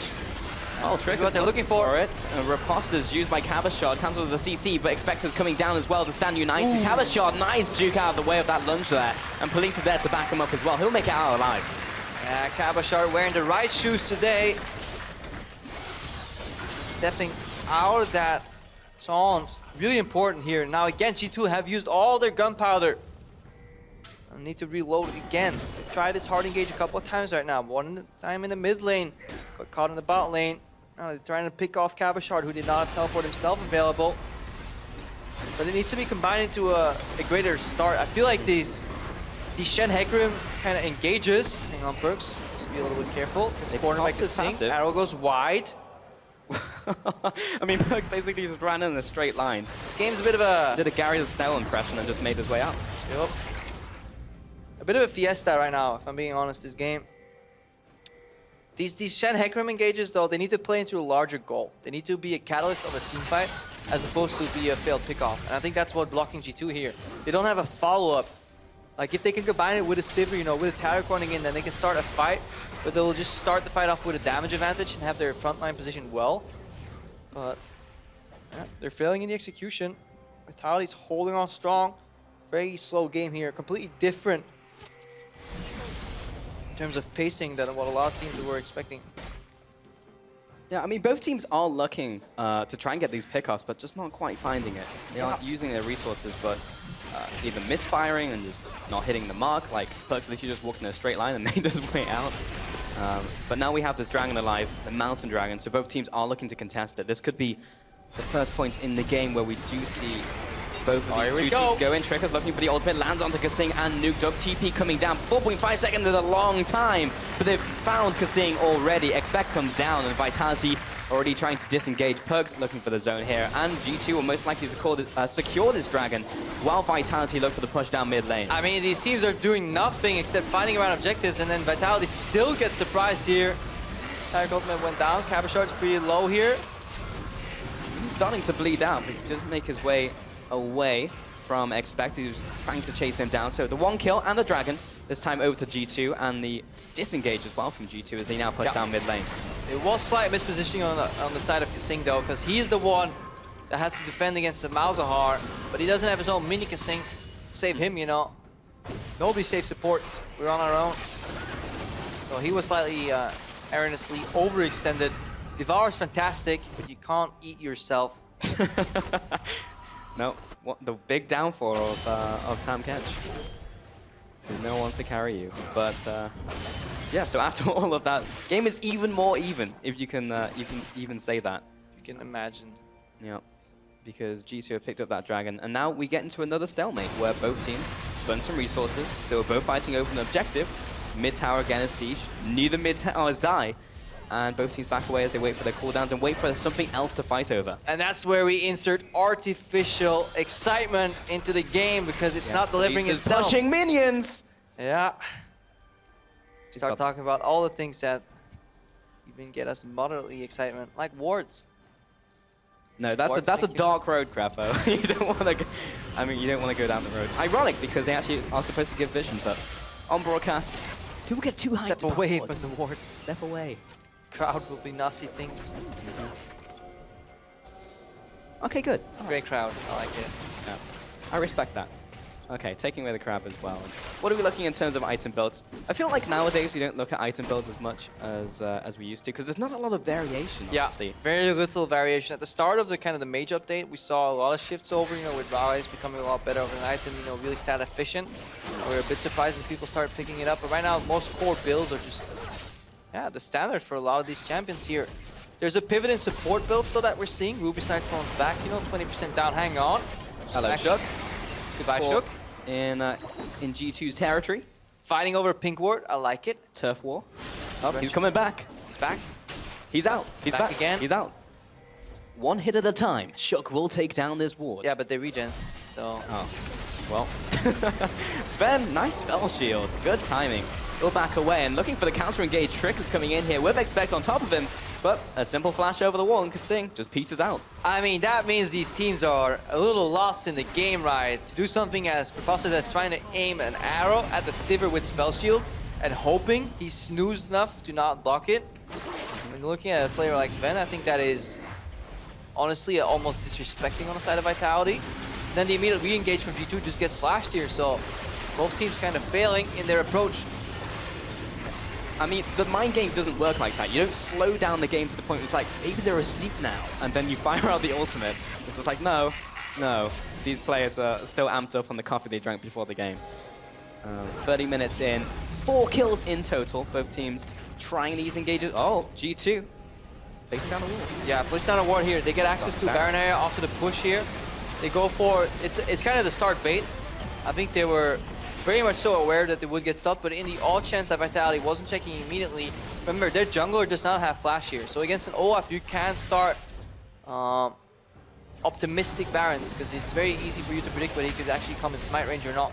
And then you can time the burn down pretty efficiently.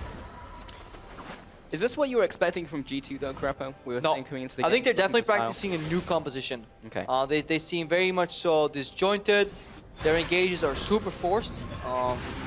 They're not finding any flanks whatsoever. Like yesterday, again, you know, we saw Hacker and Shen flank on the backline. There was very controlled in and out team fights. Right now, it feels like G2 only has 2 buttons, go and then full reset. There's no zone control. It's very forced. There's no threat of ultimates. There is just ultimates. Now see a bit of a duel in the bot lane here, but we hear On the Hunt coming in. Yeah, I mean, Cabashot was locked in that one-on-one. Now he's got an angry Sven chasing after him. He has to flash away. Meanwhile, Expect keeps all of his summoners. Yeah, but that's Cabashot going aggressive for a duel while his mid laner is in base. And that's one of those examples where, yeah, oh, Sivir randomly shows up, Trick again, looking for Kasing. Ultimate doesn't land on anyone, gets a knockback onto Kasing, but he goes at a weird angle. Police turns around with the ultimate, down comes the ult in from Miffy. Protects him for a bit more damage. Perks putting damage over the wall as well. Kasing eats up his ADC and waddles away. That'll be the end of that engage once again. Was very close to dropping right there, Kasing, but the Grey Health at the end kicks in again, and you see G2, they have identified that the only target they can truly kill and chase down is this support on the enemy team.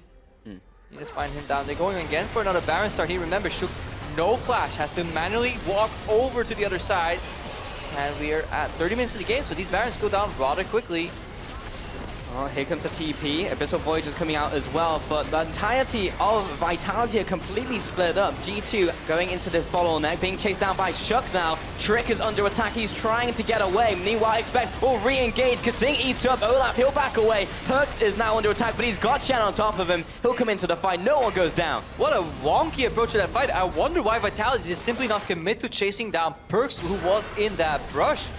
In a 4-1 pincer, you go to the 1, not the 4 here. Vitality, very bold move to go for that 4-man squad, leaving Perks untouched, and I feel like they lose the back on the trade. Good Shen ultimate in the end, though. Keep everybody safe on the side of G2 Esports. But yeah, this game is definitely not delivering here. Teams are slow and almost seem very panicky in their Baron call. Very important series, of course, as we've rehashed multiple times for Vitality, but I mean, G2, they just need 1, 2, and 0, and they've locked first place. They are testing something new, but we don't expect to see a game like this against Vitality of all teams. Either way, Shook, he's starting off this Mountain Dragon, the third one of the game. Trick is hovering around. He has his ultimate and he has Smite.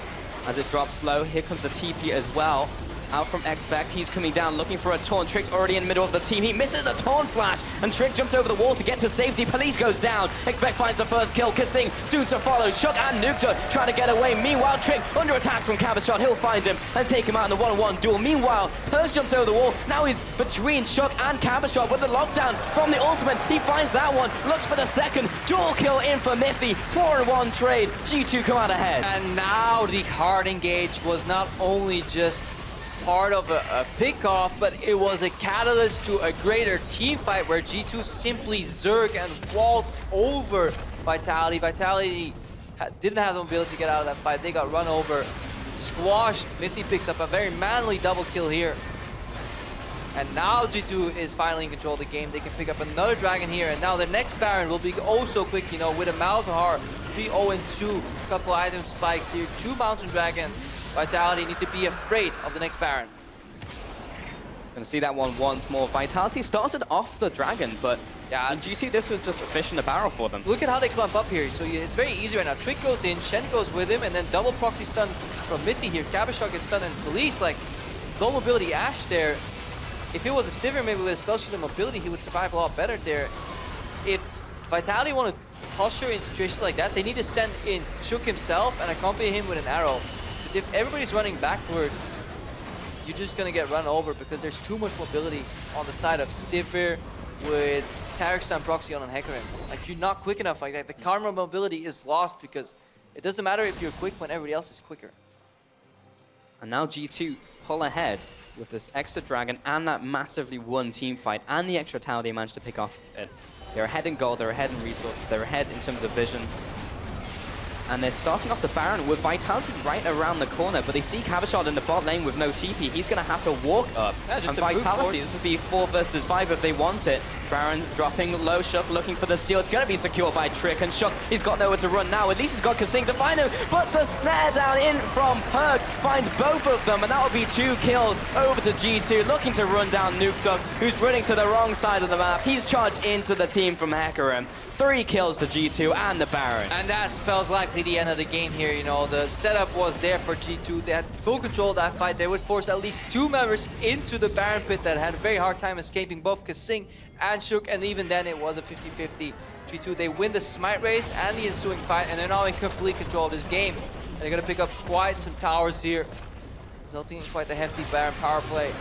I mean, these towers are dying so fast. Double Mountain Dragon with Baron, they're like disintegrating in front of them, and with 10 seconds left on Shook, another 20 seconds on Nuke Duck, nothing that Vitality can do to protect their inhibitor. Perkz recalling in the face of Cavershot. Yeah, this is where Vitality honestly roll over or get rolled over. You see a bit of an Abyssal Voyage here on a chase. They want Perkz. Everybody left Perkz behind here. This is a mistake. Yeah, I mean, he's by himself. He's dead. That's a pure mistake from G2. Not leaving together or Perkz not basing in time. Very bold, disrespecting the Voyage. We have an arrow here. Expecting the stop on the recall, but yeah. Just a good snap decision by G2 to start while they saw Cavershot bot lane. Yeah, it's a forced fight that at least win, but still, you know, technically this is a 50-50 here. We have another fight in the mid lane here. Civility gets popped. Look at Cavershot, super low here. Spent a lot of work. Didn't RNG onto Cavershot. Here comes the engage. Oh, Trick runs over Cavershot. Miffy looking to follow up as well. Trick right in the midst of Vitality. Police looking to bite the dust. Big shield coming out from Nuke Duck. May indeed save him with Kasing coming out there to try and get the assist off, but Shook's low himself. Jump over the wall from Expect. Finds him with the Twilight Assault. And Kasing waddling away, but he's locked in place. And that is the composition finally working out for G2. The Pain Train at maximum efficiency, with a pink Taric as the conductor, and it ties it all together with the proxy stuns. G2 clean up Vitality, clean up 2 Nexus towers, and they finally take down the Nexus for a 1-0, and that's it. Vitality out of playoff contention.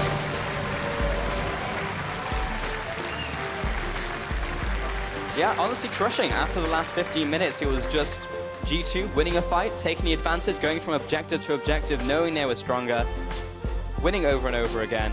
Yeah, very simple game, honestly. Yeah, both teams pretty much kind of committed to only fighting around objectives, and then I think it was the second or the third dragon that was kind of defended haphazardly by Vitality, where Kasing found himself picked off, and again, that's like the 6-minute setup all goes to naught if the support gets picked off that easily. G2 pick up that dragon.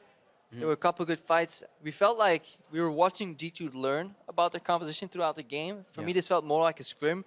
It's like, okay, how does this comp work? Okay, we need to set up. We send in Hecarim and Shen, and if they connect, we kind of get a kill. Okay, this failed the first time. Let's try it again on the pickoff. Okay, it doesn't work. Yeah. We need long lanes, guys. So just bait him in. Trick, go in. And then Mithy got increasingly better with his stunts too throughout the series, because he got Cavershot once, Police in another fight too.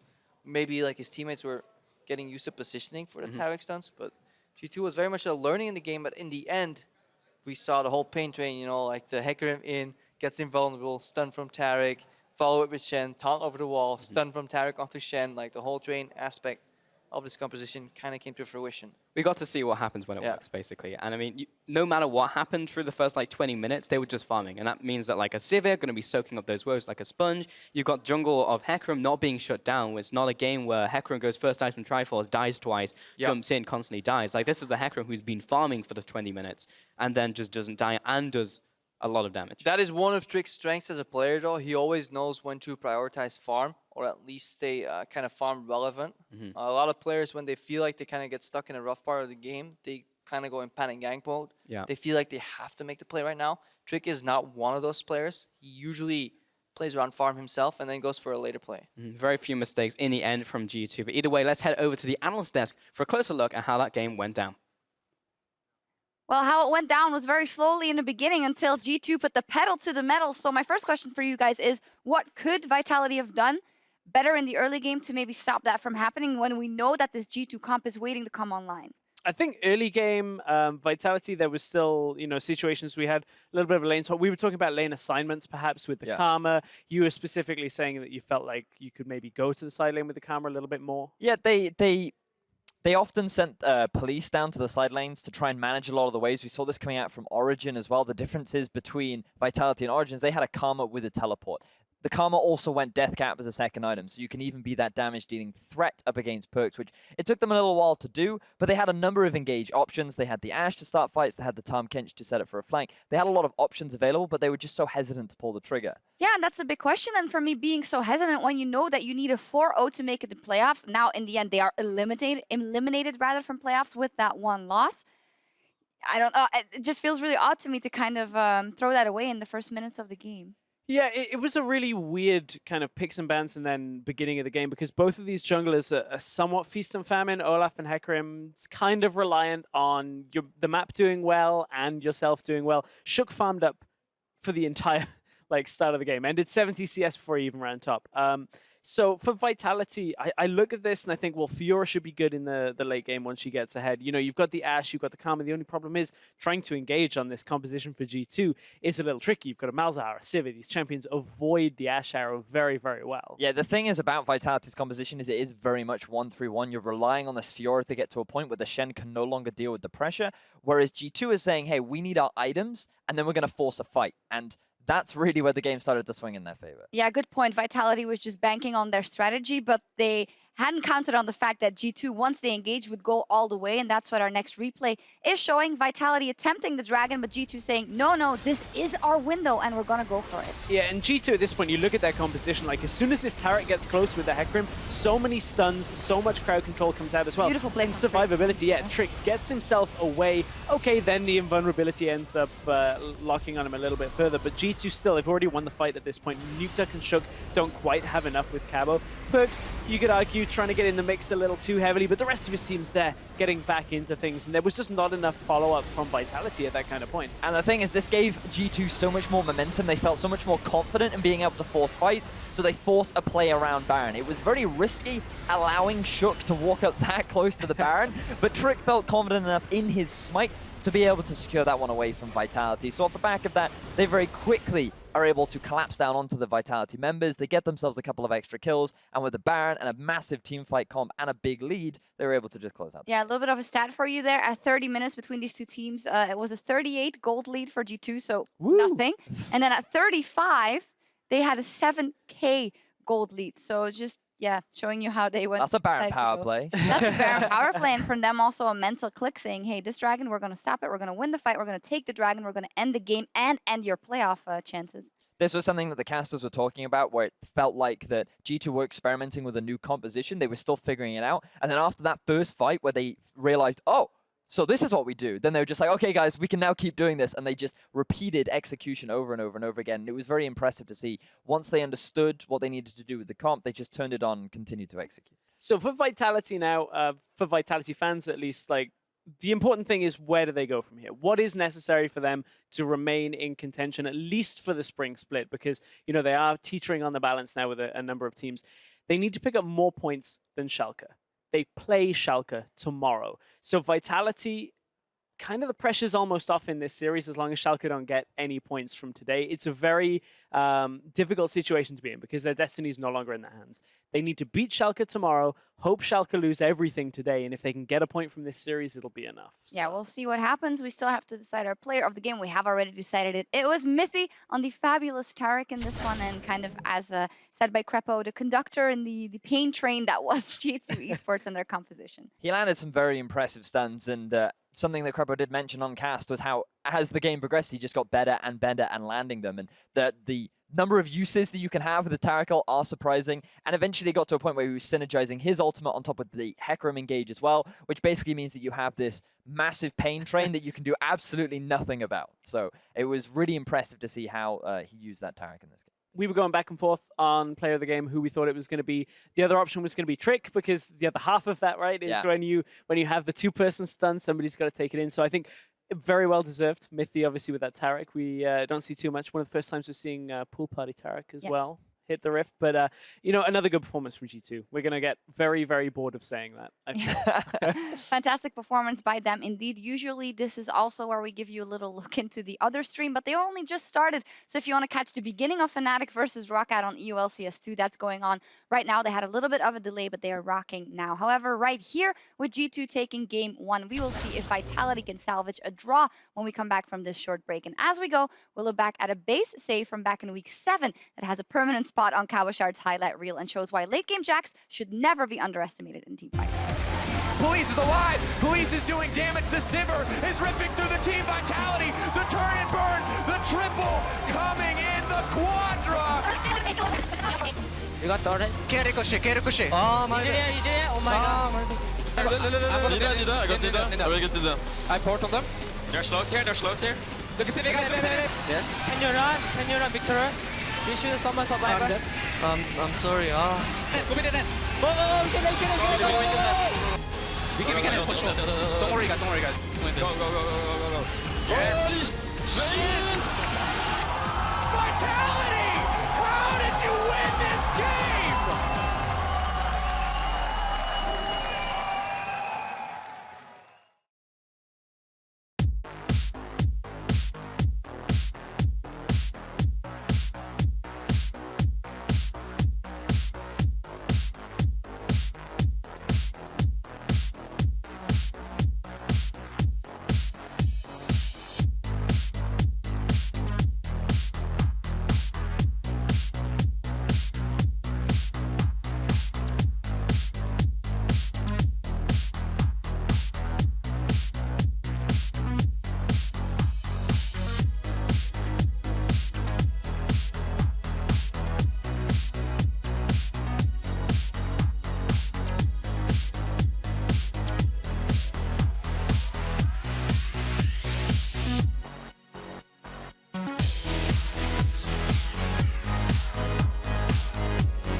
I don't think next two games versus Vitality and Fnatic, I don't think we can lose to these teams.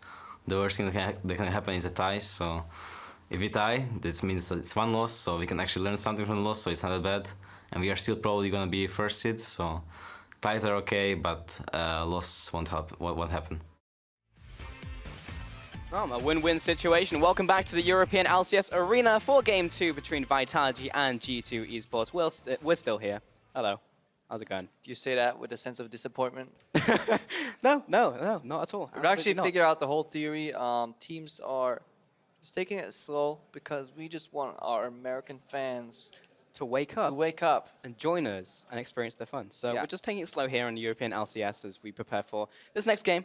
Hopefully not as many issues as last game. We'll be getting into the game shortly. Yeah, for Vitality, again, we have to reiterate what the mindset was coming into the series. Vitality were keeping their hopes for playoffs alive those hopes are dead now. Vitality can no longer make playoffs, but they need to shift their goals to more realistic expectations, and they definitely want to have that 7th place spot because they want to get a vacation and maybe have played a regional qualifier. Because otherwise, if Vitality truly screw up here, or maybe Schalke upset Giants later on, and then in that match tomorrow, Vitality and Schalke will be playing for that 7th place spot, which means whoever falls below that goes into the promotion relegation tournament, and you don't want to be there, you know, as a team that has like hovered, you know, 7th spot, sometimes 6th, sometimes 5th, like to then fall into relegation zone is so incredibly disappointment. So any points count here. Super demoralizing for the team as well. Like, that's complete opposite of a vacation for the team. Yeah. And especially for a team like that, Vitality looking so strong in spring, then coming into summer, slumping, having problems, changing up the jungler, changing back to the original jungler, and then dropping all the way down into promotions is crushing for a team. It's like they were saying at the start of the day, at one point or another, most of these guys, top 3 in their role, extremely strong, impact players, and now in this position. And the whole trouble with that kind of approach and mindset is, and this is something that honestly I've experienced myself in a career, like going from a point where you were like top of the world, reasonably good, you know, is that you don't actually get worse individually. Like, you don't feel like you're playing worse. You just have to accept that everybody around you continuously gets better. And if you settle for stagnation, you allow the teams around you to continuously improve. Like, whoever is leading is teaching. Yeah. Right now, G2 and Splyce are teaching every other team. Every time they scrim a team below them, they will be teaching them. They'll be showing them how to play the game, how to improve. And if they don't continuously try to innovate, which is much harder than learning, they will fall behind. And I think that's what happened to Vitality. They had a good, strong core. They had decent macro fundamentals, but I feel like none of their players individually improved. And then obviously, relatively around them, players kept improving. Like, look at Wunder from Splyce, for example. You know, a lot of this perhaps maybe even the best top laner in Europe right now, whereas if you said that loss split in spring, that would have been a ludicrous statement. Stark contrast as well as the players approach the game, because like Perks was saying how, I mean, they're looking even maybe for, like, a loss is fine, and they can maybe learn from that. Looking for a 1-1, it's not great, but like they can afford to do that at this stage. They can try new things, probably like we saw last game as well. We saw a very slow 20 minutes as they tried to figure out their composition, look to try and pull the trigger, and then it's like, okay, we probably learned from something from that game, and we got a win from it anyway. Yeah, and it sounds rather cocky, honestly, from Perks, but if you look at G2 Esports in this split, they have yet to lose a single best-of-2 series. They've tied quite a few of them, I believe like 7 right now, and they have 9 series victories, but they haven't lost a single series. So they've always managed to tie up the series. And usually that's after kind of dropping a warm-up game at the start and then coming back angry and then tying it up. Yeah, So don't make G2 angry, because they'll just win the second game. don't make them angry, but do want that point, so do make them angry. Yeah, yeah, but this will be the second game, so you can make them angry, but there's not another game for them to win. So now's your time, Vitality. Now's the time to do it as we head into Champion Select. Last chance up against G2 to pick up that 1 win and that 1 point from this series and just try and battle down Schalke. The fate is, for the most part, out of their hands, but still, they want this win. 2 bans coming off the board will be Elise and Gangplank aimed at G2. Meanwhile, Nidalee taken away from Shook this time around. Last game was banned away from Trick. Shen taken off the table from G2. Yeah, and where is this Malzahar going to fall to the priority list? Vitality may actually pick it up themselves very early because they no longer have the counter pick available. Oh, there's the Malzahar. That's taken off the board from Vitality. Not going to let Perks have this one this game. And wait for the final ban from G2. Any other Fiora impact here. picks? Might just be the Fiora ban. They're afraid of dealing with it. They don't want to give it over. Obviously, there's still the Trundle available in terms of like melee matchups, because last game that was obviously banned out, and there was a much heavier pinch on the jungle too. Yeah, Jax was also another ban from last game out from G2. You can see yourselves. The previous bans, not lying to you. Sivir. Ooh, I like the it. final ban. Because that means usually on tier 1 on blue side, you pick up a strong laner or a strong champion, and then you hand over utility AD carry if the other team wants it, but then you match it with whatever's left. But right now, if Sivir's out, this means G2 can actually pick up an early Ashe and be quite dominant if they want to. Although Sven doesn't seem like an Ashe player to me. Maybe they just really don't want to give up the Sivir and they're fine playing into anything, including Ashe, outside of G2 Esports. We'll get the answer to that question later on. But for now, Gragas has been picked up as the first choice from Vitality. Rek'Sai still available for the jungle. Hecarim as well. Lots of different options. Lee's taken away. And that's their priority. G2 looking for their first 2 picks now as well. Traditionally, they have looked at their support to be one of their last picks. They could also flex the Tahm Kench. What other ADCs are they looking for? I mean, Sivir's gone now, so maybe they could pick up a utility ADC or something down the line of Jhin. I mean, they could reveal the Hecarim here already, unless they have a sense of urgency of stealing the Tahm Kench away. Tahm Kench, Jhin lane, interesting if it comes to B. There is a bit of a setup, you know, if you could do tongue lash into Deadly Flourish, into then approach and devour, but that's very, very ideal. A very easy counterplay to a lot of these aspects. Tahm Kench technically a flex, but not the biggest fan of Tahm Kench in other roles. I think he's still suited best as a support. We saw a brief stint of Tahm Kench in the top lane. Does more damage now, of course, as the passive from the ultimate now swapped. I mean, Huni played it yesterday, didn't he? Yep. Didn't go that well. Yeah. Decent pick still. Vitality, next 2 pickups from them, 15 seconds on the clock. Karma still up. Olaf, as we saw last game as well, still available for them. Sivir taken away this time. And could just be Karma Ashe here, honestly, if you're Vitality. Seems what they usually would pick up here. Yeah, first rotation for them actually last time around. Karma swapped to Trundle at the last second. There's the Ashe we were just mentioning. Trundle banned last game, picked this time. Makes sense. G2 very unlikely to pick up Karma themselves. If Vitality wanted, they can pick it later. They still have flex on this Trundle. It could go melee if the Tahm Kench is revealed to be support, which likely will. Since G2 is going to hold their mid lane counter pick as last, Tahm Kench will be revealed whether it's support or top right here. And then Vitality can answer. Likely move the Trundle down to support unless he wins the matchup in the top lane. I wonder what Trick picks. What Trick will pick now? Difficult sentence. His most picks has been Rek'Sai so far, and that one's on the board. Olaf is still available as well in the top 3. Looking towards the next 2 pickups here from G2. They were toying with the idea of Hecarim before. Played it last game to great effect. Very slow early game, so he was able to farm.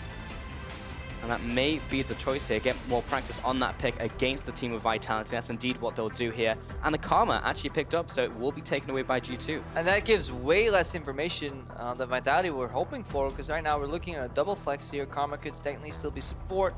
Tahm Kench could be support. So G2 have not yet revealed.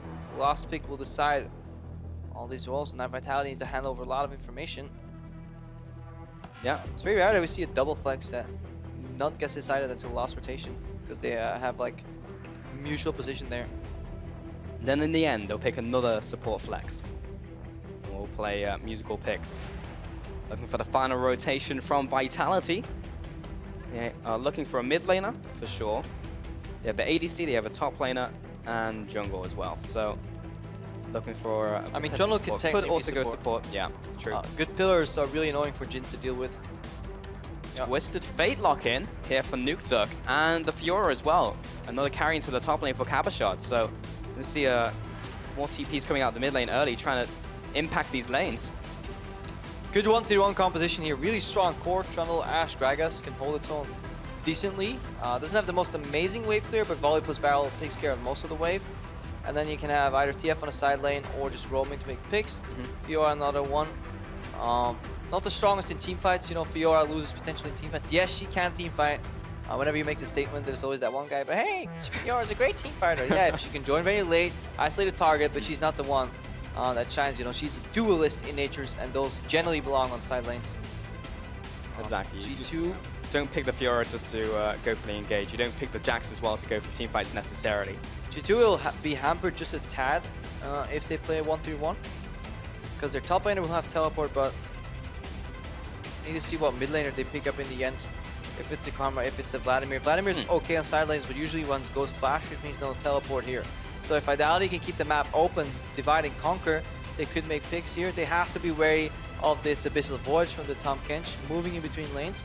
But since he's slotted into top lane, obviously he's not efficient, because Abyssal Voyage is only very strong if it comes from the center of the map as a support.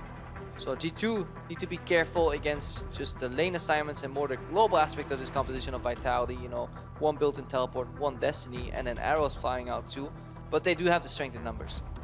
G2 trying to bring it to Vitality in this one. And those have been locked in. 20 seconds on the clock means that everyone has to lock in those positions. They can change up some in the still, but won't be the biggest impact. As you mentioned, Vladimir will still run that Ghost Flash, won't be looking for the TP. Twisted Fate may just indeed go for that Ignite, so he uses the level 6 TP to impact those side lanes early. And that'll be it, all locked in. All that's remaining is for the coaches to shake hands and let their teams battle. Battle it out on the Rift. And now the fans have to battle too. But they don't battle with champions, they battle with hashtags. They do, and they'll be doing that on Twitter. And those hashtags are hashtag VITWin or hashtag G2Win. Jump on Twitter, show your support. Surprising amount of support from Vitality last game, actually. Almost getting up to the 50% mark. Yeah. I have to see if some of that's wavered after the first game performance. Definitely, or maybe just G2 fans are so confident in the victory that they just no longer vote. Yeah, maybe it strengthened your resolve to be the 5%.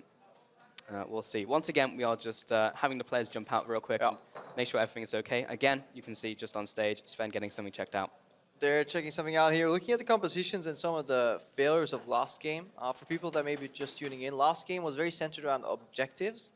And there was very little team fights or fights in general outside of that. Mostly due to the fact that it was a lane swap. If it's a lane swap again, though, this open map will actually be quite difficult for G2 to play because their only sense of hard engage is Strick, and there's no piggyback Shen, there's no proxy Taric here. There's only Deadly Flourish and kind of maybe the Jhin ultimate to hunt people down on the backhand. Whereas on the side of Vitality, they can port in with TF, they can launch an arrow, and they have Body Slam Flash as hard engage. So G2, to really make things work, have a way harder time. If Vitality get ahead, they have no shortage of ways to get into a fight, and they have the Twist of Fate there as well to leverage in the early game to try and make that happen. I think we'll probably have less of a match like we did last game, as G2 were very much figuring out what they were doing. Vitality had a small advantage early, but couldn't really expand it into anything. Yeah, this is one of those comps for Vitality. If they fall behind in the mid game and they lose a lot of lane priority on the side lanes and pressure, because 1-3-1 is a strategy that gets hits the hardest in its infancy in the setup, then it's going to look like a complete stomp. And then very often teams will like, yeah, where's the wave clear? Why is TF not holding mid, etc., etc. But you know, this is obviously a composition catered around either outnumbering people in small skirmishes by superior vision and picks, or simply, you know, enabling the duelist properties of some of their champions, like the Fiora. I mean, I like it because Vitality, if they're going to win this game, then they have to try and get that snowball rolling and then try and just get later on into the game. But looks like we are finally getting into game once again, ladies and gentlemen. Our second game here, and we'll be getting into this one. Vitality and G2 Esports. G2 looking to make it the clean sweep. Meanwhile, Vitality trying to get that at least one win, that 1 point, and try to help them in the race as they try to get that 7th spot against Schalke. Yeah, and the match tomorrow will obviously decide a lot more, but if they tie that one, you know, any points right now to put them ahead, or potentially tie them later on if Schalke ties Giants. Very important for Vitality, let alone the morale boost. If they can take a game off G2, what should prevent them from taking 2 off Schalke is what they're thinking here. Very important. And the teams will spread out. We'll see if we get another lane swap. As you mentioned in the last game, Crepo. Yeah. Could be the last hurrah of the lane swap. Yep, and this is actually something we didn't touch on too much this matchup here. Ashe Trundle into Jhin Karm is actually absolutely brutal here. So Vitality ironically need a lane swap. That's maybe a drafting area that we haven't really talked about too much here. When you draft Fiora, usually you really want standard lanes. Should be okay into Tahm Kench, I reckon, but I feel like Tahm Kench actually has really good close melee traits. This is an area of my expertise where I think it's lacking still. It's the top lane matchups, especially in the levels 1 through 4. Now they're influenced by lane swaps, but usually Cabochard wants access to a lot of farm as Fiora, and gets punished very hard in lane swaps, whereas a tank like Tahm Kench, you know, is punished less. Obviously still punished. Need to see more of that matchup really to make an informed decision, but we're not going to see it this game. We're going to see that lane swap. But I don't think the matchup could ever be Miffy's having some fun with Cabo here. Oh, Miffy's dropping low, but so is Cavershot. Sven's still chasing after. He has 2 shots remaining, and this big crit could be massive. Oh! 60 damage! First blood for Sven! Yeah, Cavershot buys into the hole. Let me just defend against any support hype, and then suddenly Sven shows up as Jin here, getting 4 shots on the Q. That's a whole flipping load of damage here, and now Shook needed some little raptors here to get to level 2.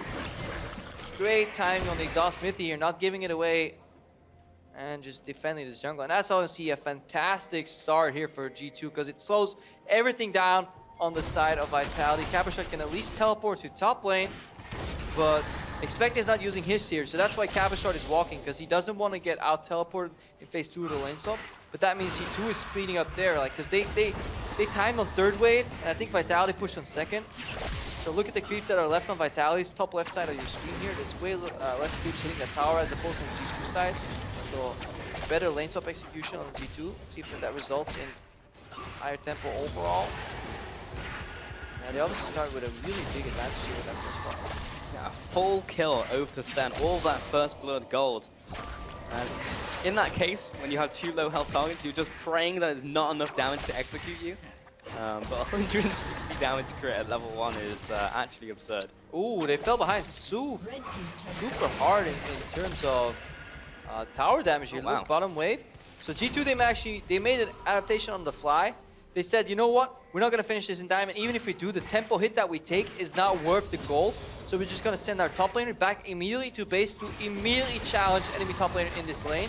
And then we're just going to match AD carry in the bottom. But then they made another adaptation. They say, you know what? If we send Tam Kench pushing into a frozen lane in the top lane, then he's going to need backup. But our jungler's not there right now, so we're just going to send our support there.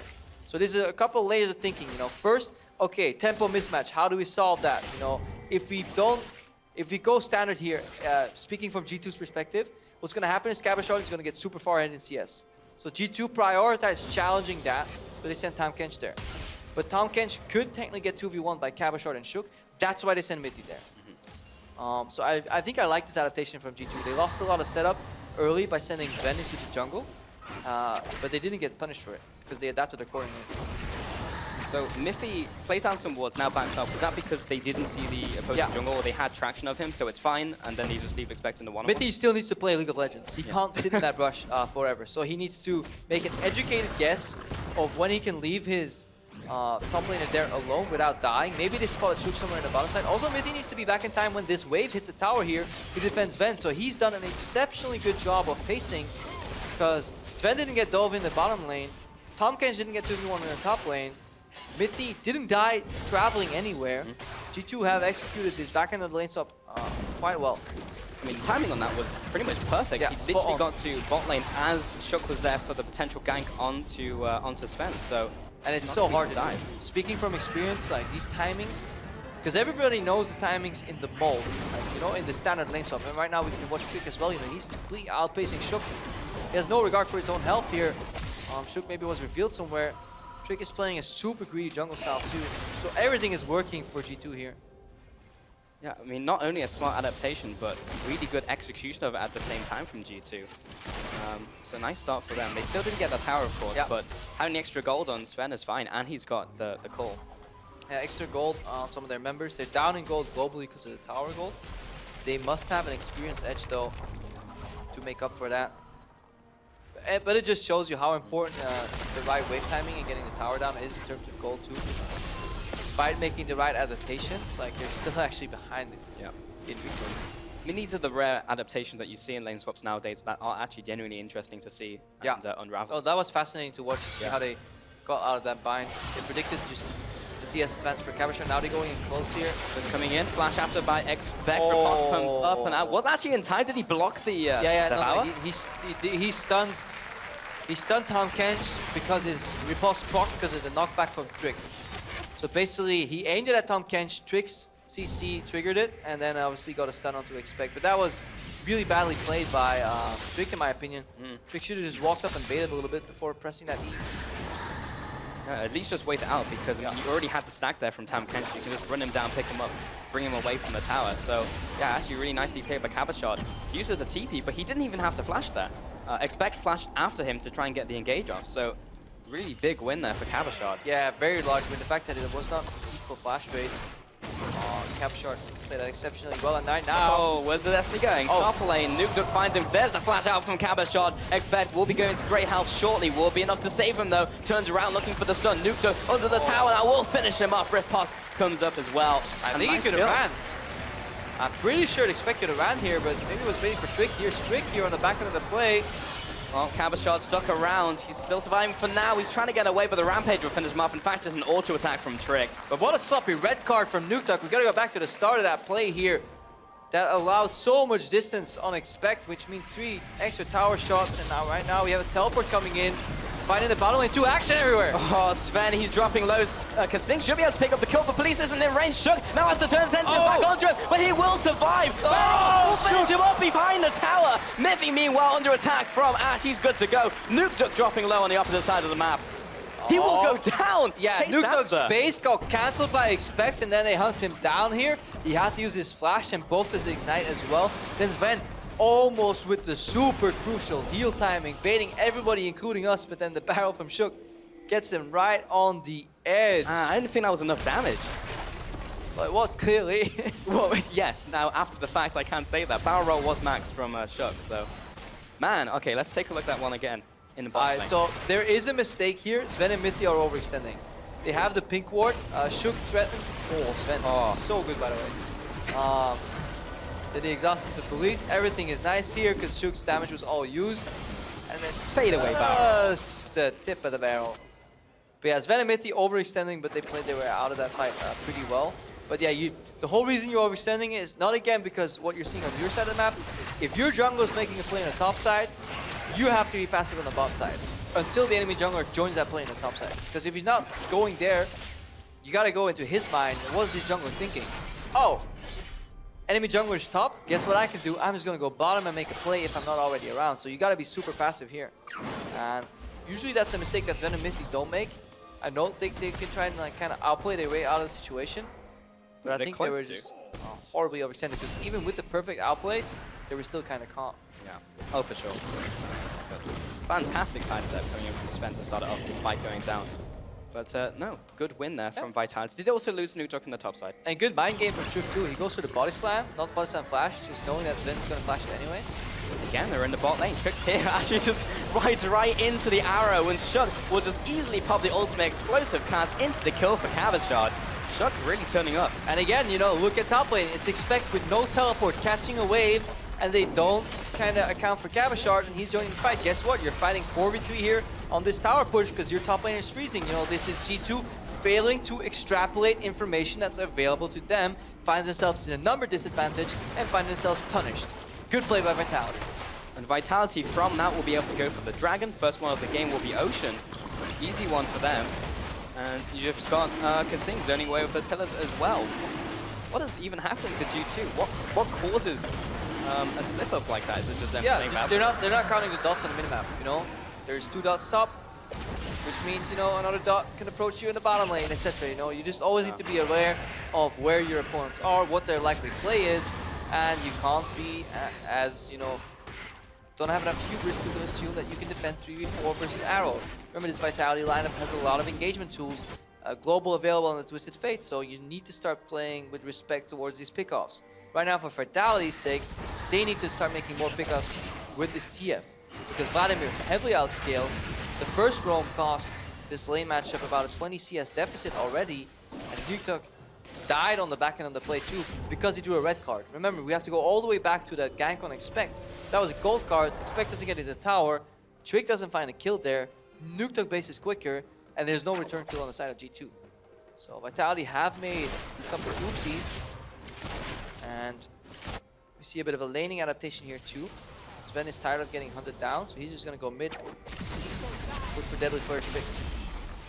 Well, Miffy trying to chase down Nukeduck. Here comes the curveball. First one lands, second one misses. Looking for the third. Trick is trying to run down Nukeduck while he's trying to dance. The damage is coming out. Long range, Deadly Flourish into the Rampage. Trick will find the kill. I'm a big fan of aggressive Jhin ultimates comboed with a high mobility jungler kind of chasing down.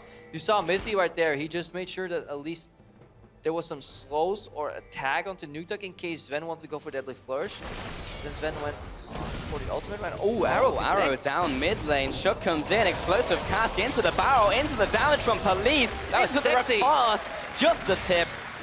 Cabashard comes in with the riposte, steals the kill. This is really good gold allocation too from Vitality. What a fantastic arrow from Police. Again, he was jumping into the enemy's mind. You wait for the enemy AD carry to go for a CS, because as he walks up and he locks into that auto attack frame, he has briefly CC'd himself for a fraction of a second. Also predictable movement, which means then it's so much easier to land an arrow. But right now, a bit of a greedy contest here. Expect comes in. Vitality may be caught out. Expect has to try and get away, but he's dragged back into the team. Nukeduck finds him with the kill as well, the wild cards. Yeah, gold card stun luck means Expect can't preemptively pop his great health because he would have been useless, and he can't actually reactively pop his great health because he's stunned.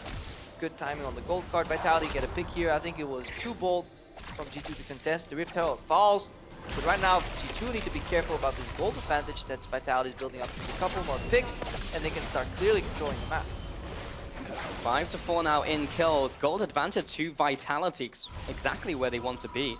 Getting ahead in the early game, then forcing those engages with their tools. Let's take a look at that arrow again from Fog of War. Perfect. He was at the edge of Fog of War. Even that lane war didn't get him. Sven was walking up for CS, but then tried to juke. That looked so easy, but that was a beautiful arrow from Police. And finish off as well with the riposte. All the spells you could have used. The league equivalent of a tipper.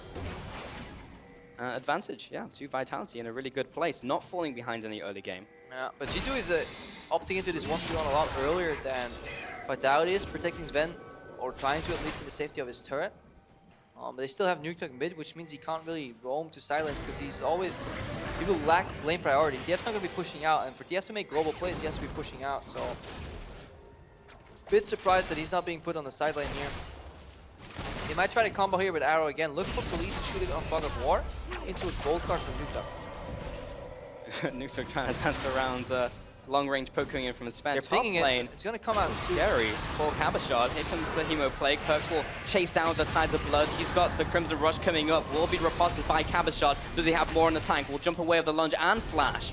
And he'll get away from Perks. Meanwhile, Miffy getting caught out. Casino will cut him off, and that will force an engage from Trick onto Police. Lots of damage coming out from just the Hecarim, but he's trapped inside of 4 members, and knocking out a curtain call will save. Meanwhile, Expected trying to close in behind Vitality, but they already have 2. Perks rotating from the top lane, but he may have already burst all of the stuff he has in his arsenal. Meanwhile, Expect as well caught out. He doesn't have the damage to deal with Kasing. 3 kills over to Vitality. Perks being chased down. Does he have the Sanguine Pool? No, he does not. He'll get a bit of healing down. Tides of Blood will open up some distance. Shook comes in. The flash, the E, the kill. 4 kills to Vitality. Yeah, Vitality clean up that fight again because they decide when it's happened. These fights are happening on their terms. And Perks, while he's a really good mage in a team fight, had already used his summoner spells ultimate in the top lane duel against Cabashard. Cabashard then sustained up, with this Ravenous build and was fully efficient, fully functional in this fight. I believe he even teleported in. So kind of Perks wasted resources on somebody who regained his composure in Cabashard. They started the fight off with a couple of pickoffs.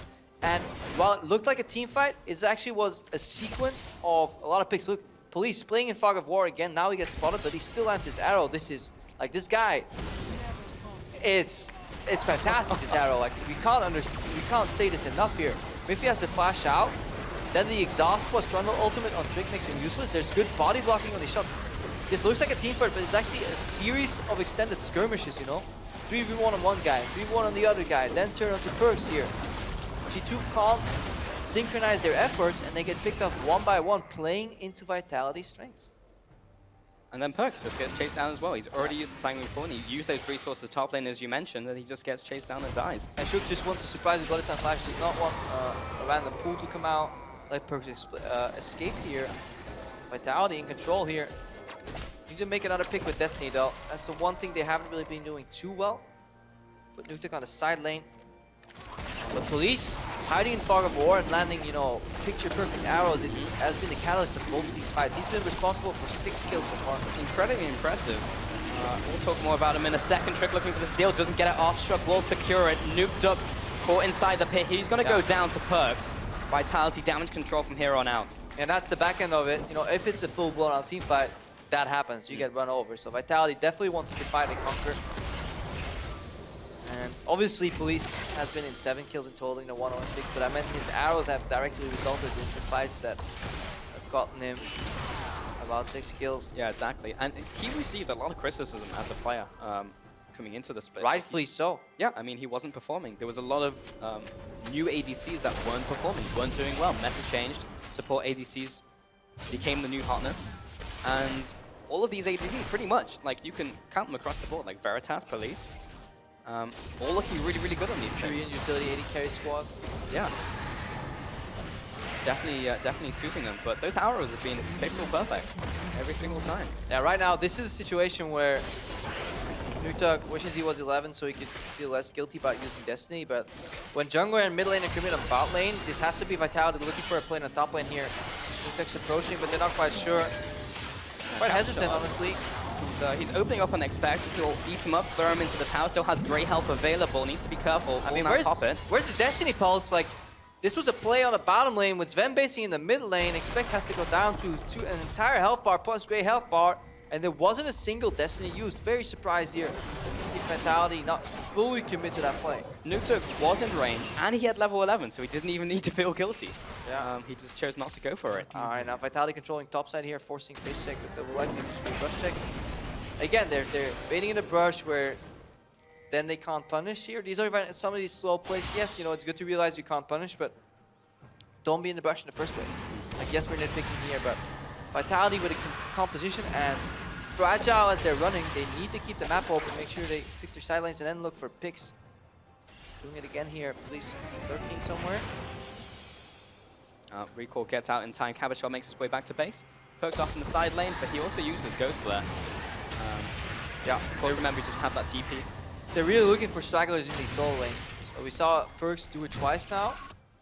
Nuktuk, he's coming in with the Destiny. The gate comes down. Oh, he's going into top lane. He finds Perks, but unfortunately there's a horse behind him alongside Miffy. Arrow coming up, lands right onto Vladimir. Lots of health coming out back onto him, however. Nuktuk will fall. Expect carried Perks away to safety. Kasing coming in, looking for the continued engage. Kirkencall comes up. Biggest now the disengage out from Vitality. Perks stuck in the back. He's trying to get in. Here comes the Abyssal Voyage trying to chase down these remaining Vitality members. Trying to explode Expect as he comes in. Cabochon will jump in, get the lunge, get the kill, jump away. Soul Flare lands onto Shook, but he'll get out. That was a 1-for-1 trade in total. Post low himself. Oh, Cabochon makes it out with a sweet escape here. What a fight.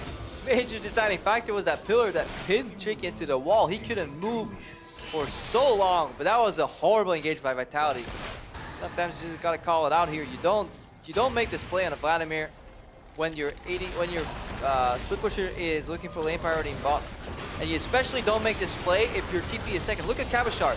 Only after Expect is already in the fight, he is teleported. That means there's a major sync issue on the side of Vitality. If you go for a global player where you want to commit into a team fight, they are so lucky that Trick got pinned into that wall. And then they're relatively lucky that Expect goes a little over-aggressive here. There's a good cast from Shook to split up the fight. Cabochon miraculously survives. Like, look at how low that guy goes. It's like playing Fiora Limbo. But yeah, the major mistake, it doesn't matter how well you play if you're 6 seconds late to the fight. If you're the one starting a fight, your top laner has to be there before the other guy can teleport. That's rule number 1. Yeah. Otherwise, you have major communication issues. 1-for-1 trade in total. Perks is back top lane again. Not even dissuaded by the last fight that happened. 21 minutes, he'll pick up this tower. But it's only be their second tower per game. Vitality have been picking up a lot of towers with these skirmishes. I'm getting afraid for Vitality. I have the feeling that they're somewhat running out of steam. It's a major deal breaker in terms of kind of gameplay pacing when this TF ultimate in the mid game just whiffs, results into a 1-5 for the opposing team. Mainly because you lose control of your side lanes.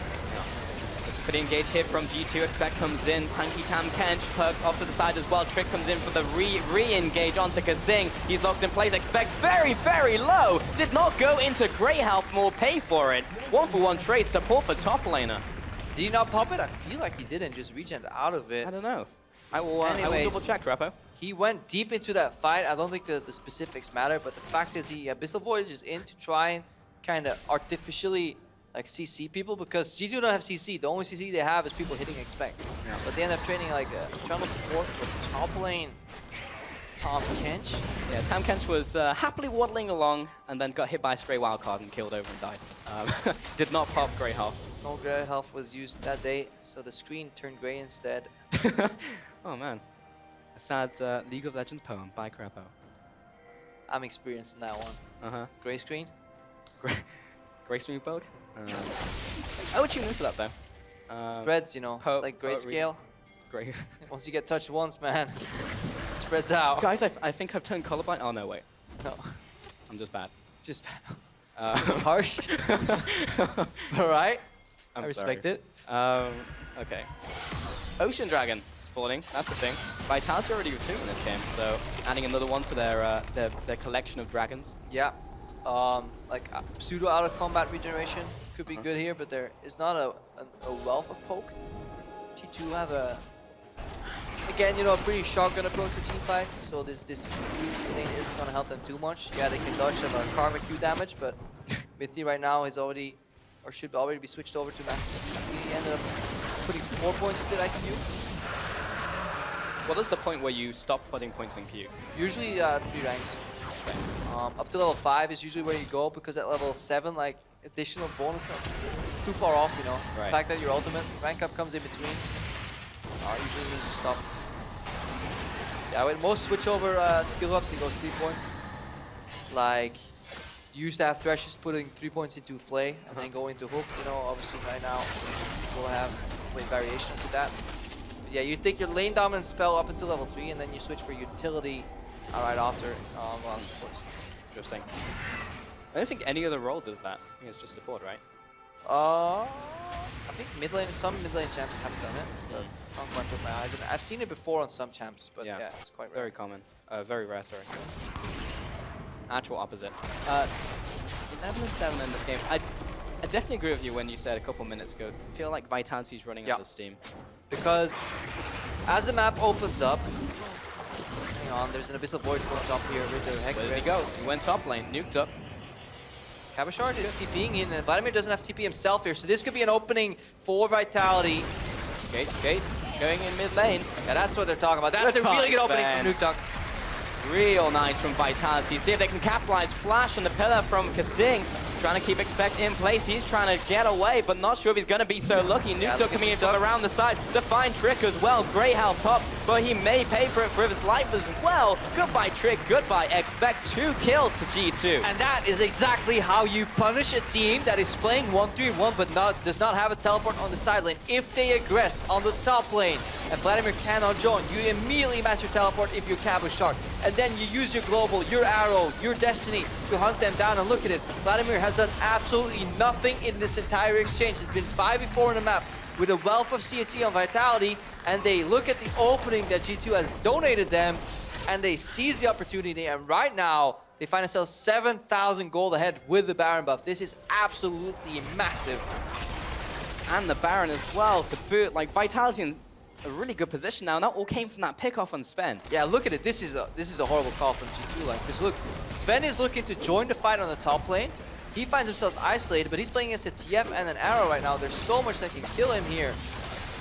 And that's because his team is dragging the action towards the top side of the map when they don't have control of that side, because there's a teleport advantage in the bottom side of the map. Cabashard joins that fight without being pulled down, and right now everybody is forced to run here. Like, if you commit with Tom Kench and Hecarim, you need to be 100% sure that whatever target you challenge dies immediately, so that the ensuing fight is at worst 4v4. G2 completely split up there. Just leaving Sven out to dry. He drops 2 more kills. Vitality punished. Baron as well. And we were just saying Vitality may be running out of steam. Not anymore. They have a lot of momentum to ride off of the next couple minutes. Yup, and now this 1v1 for Vitality is super strong. You know, super creeps in every lane. They will have Destiny available again right now, so they can port from top to mid. Cabashard, as a duelist, is getting his duelist properties unlocked in the 1v1 matchup. That's what Fiora wants. That's what he desires here. Nuke Duck baits out some aggro in the top lane. Somebody died though. Police just dropped. Meanwhile, top lane, Shook getting chased down by Sven. All of these shots landing. Big crit. Trick will be there to finish him up. He'll jump away, but Onslaught of Shadows finds him. Shut down for Hecarim. Kasing also called out. He'll drop. Double kill to Trick. Nukeduck on the run. He's going to pop the gate. The Destiny. He'll head back to tower in time. The exact mirror of the previous situation happened right now. It was G2 bringing the action to the top lane, and Vitality, instead of stepping back both top and mid and going for a split push, they tried to join in on the action, and I believe Police got caught in rotation here and got flashed on by Perks. So that is quite a large mistake, honestly. If you play 1-3-1, you can't defend your side lanes if they're getting aggroed on. The whole concept of 1-3-1 is that you back off in the lane that gets pressured and you cross-map. They go aggro top, you take something mid. Or they go aggro top, you rotate bot right now. Let's look at it again. The Trick is challenging Nukeduck. Nukeduck's correct play pattern here is to back off. Shook's correct play pattern here is to back off. Look at Police. He's getting chased by a Vladimir in the mid lane. In a clear 1-3-1, Shook should be defending Police, and Nukeduck should be fending for his own life, you know, with the ghosts, with the wards here. So this is just, yeah, an error in the setup phase and a beautiful punish here from G2, because they know a 1-3-1 you challenge in its infancy, you challenge in the setup. Yeah. Because if you wait until all three guys are hitting the base, no matter where you strike, you will lose your base on the other end.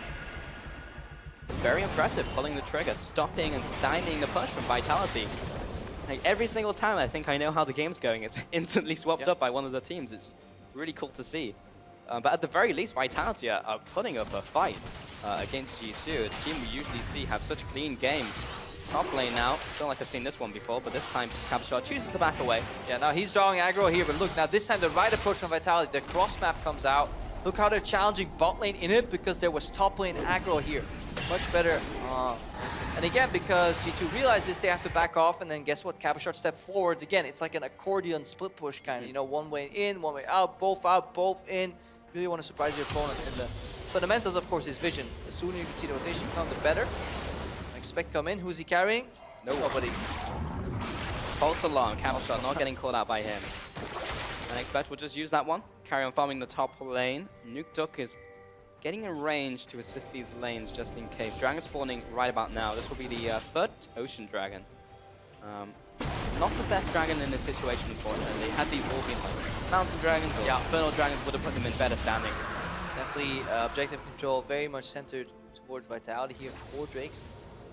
And on curve 2, they killed about like 29, just off 29 minutes, which means the next dragon will be an Elder. It's really important if you have control of the game and you're playing a composition like this, I think, that you take that dragon on curve, which means you kill it off in 29 minutes, and you don't rush it down at like 28, 59, because then you need to wait for another dragon, and then another 6 minutes for Elder, which delays your Elder significantly. Because they can use it as a trading tool. Vitality, when you run a composition that can keep the map open, you can use this dragon as leverage. Like G2 don't need Elder Drake, it's useless for them. But they need to deny it from Vitality. And obviously both teams want dragons, so you now have more leverage in the discussion around the global objectives.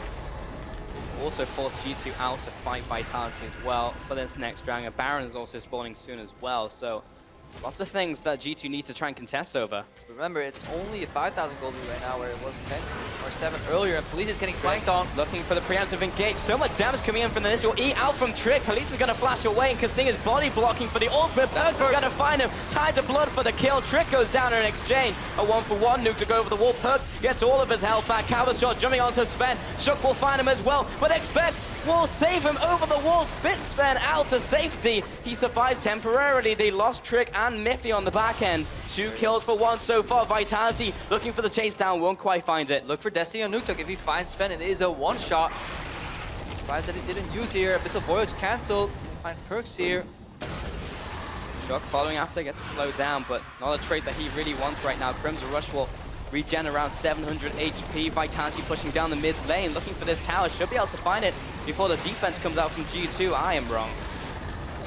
Very low here. Surprised Destiny to come out very early, if not just for a quick checkup here. We have Baron approaching in 40 seconds too, so right now a more complex decision tree here. That was a really good opening from G2. Remember, they want strength in numbers, they want a team fight, but they used the flash from Vladimir, so the next objective contest is going to be significantly rougher. Let's watch this fight again here. Good flank onto Police, but look at Kasing's positioning after Police flashes over the wall here.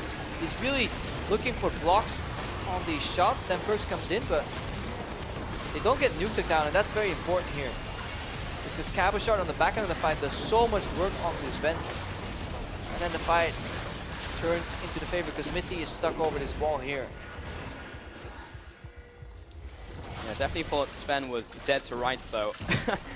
Last minute, expect found him over the wall. Yeah, if there's maybe like a heal left on Sven or Nutak isn't sure, then it'd be instant game over. Right now, Destiny used for information because G2 is forcing a fight by doing this Baron. Yeah, TF trying to get in range here. Trick looking for the engage once again. There's the ultimate onto Nuke and Police opening fire with a curtain call, but Cabochard is going to find him at the source. Sven is going to bite the dust for sure. Perks drops, Trick's down. Expect only one remaining, and Vitality run over G2. A 5-for-1 trade. How much can they get from this? Yeah, this is definitely going to be an inhibitor. Maybe straight up the game. Let's see, 30 seconds here. They have a very minor ways and minions move extremely slow here, so this is just likely going to be inhib into Baron is my best guess, but I don't know. They have a minion wave and they have tanky members. They can keep these minions alive. Keep alive here. Let's see. I think this is it, Creppo. 10 seconds on Mitty and Sven. I've seen this fail before. With Vitality in the game. Well, Daddy Sean's looking like a proud father right now. Here we go, it is. Rewarded, they're on to the Nexus. No respawns from G2, and Vitality take it to a 1-1 series. Yeah, it looked decently good for G2 at the start of that fight when Sven was opening up, and it looked like Police was isolated, but Sven could never connect more than 2 shots on the same target on that Jhin. And then while he was firing away, he looks to his left, and he sees a very angry Cabochard walk up to him as Fiora, stab him a couple of times, and he was dead to rights here. Vitality had good reactions here. G2 was forced to start that Baron, so I feel like they lost control of the map, and they knew that was a risky play. But I was not impressed by the draft here from G2 and the way they played it out. There was so little CC. The plays didn't always make sense. I think Vitality played it much better. Vitality could have played it much cleaner too, so any team with similar draft would have just torn the G2 lineup apart. But it does very much so feel that G2 is kind of at the drawing board right now and testing stuff out for playoffs. Vitality picking up a win there in an order that would surprise you. I mean, picking up in the second game as well. Typically you do see wins in the first one and then G2 get angry and then they kill you in the second game, but there's nowhere to go from here, so a nice 1-1 pickup for Vitality. Really important for them, honestly. Yeah. In the race 4-7 against Schalke. Definitely. So that means that Schalke right now needs to, or wants to tie Giants at least to stay even in case they tie Vitality tomorrow themselves. But yeah, we'll see how that series plays out. For me, Police definitely MVP here. Oh yeah, without a doubt. I think he did a fantastic job. Really 2 hypercritical arrows. Spiraled himself to a 1-0-6 score very early in the game. Finished off with a respectable 4-3-12. His arrows did a lot of grunt work for his Vitality lineup. Yeah, I mean, you just can't discount those early engages, which set up the team. And from there, yes, Vitality rode the momentum, got a nice Baron, followed up. Okay, G2 managed to stall, to stymie the push. But from there, Vitality constantly punishing, constantly looking for opportunities, leveraging the arrows, looking for the destinies, looking for the gates. But the one play that really left a bit of a sour taste in my mouth is, and it was a great punish by Vitality, it was that move from G2 in the top lane with Expect carrying over Trick.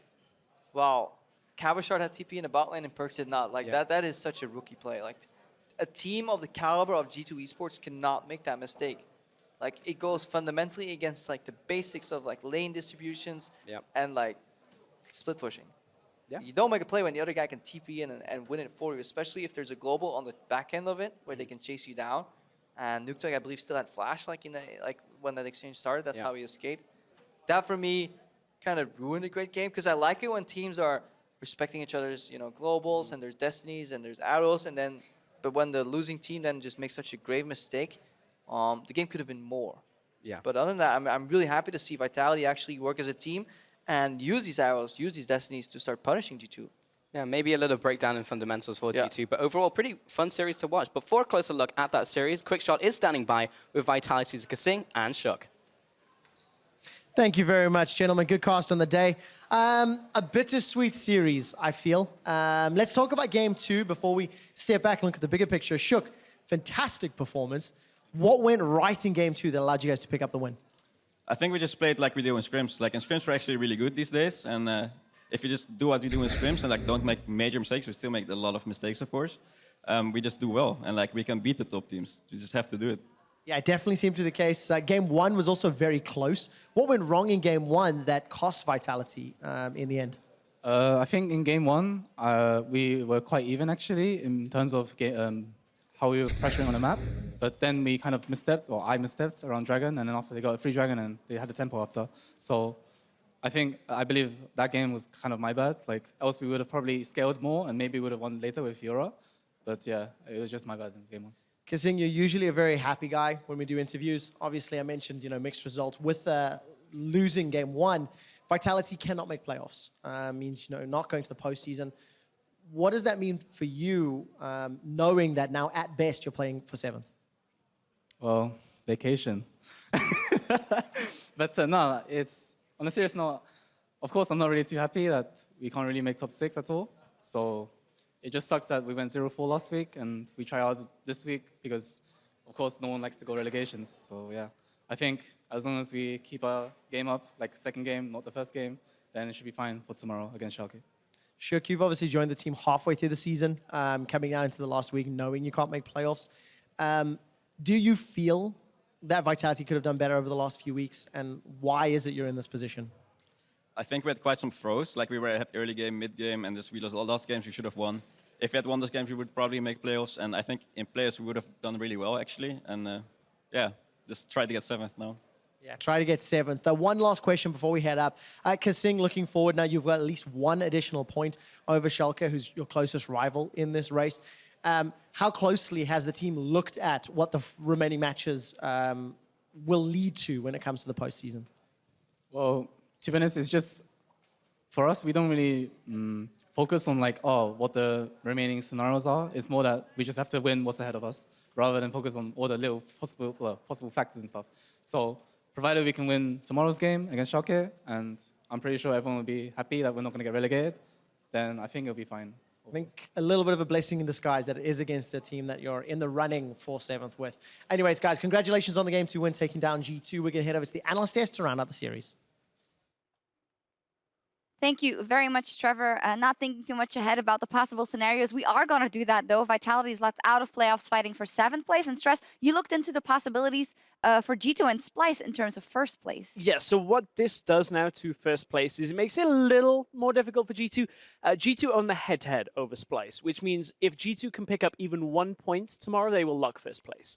From that, if G2 lose and Splyce go 4-0 on the week, it's still possible for Splyce to jump up above them, get 1st place. G2, it's still in their hands slightly. So that would both be a bye, but with the reseeding, it's still favorable to be in 1st place, correct? Yeah, exactly. 1st place throughout the entirety of the playoffs will face the lower seeded team and therefore the theoretically easier opponent. It doesn't always play out that way. No, it doesn't. And looking at things right now, there's still a lot of debate as to who will go where, but the big play is for Vitality, because they will be going up against Schalke tomorrow, and they really do need Schalke to...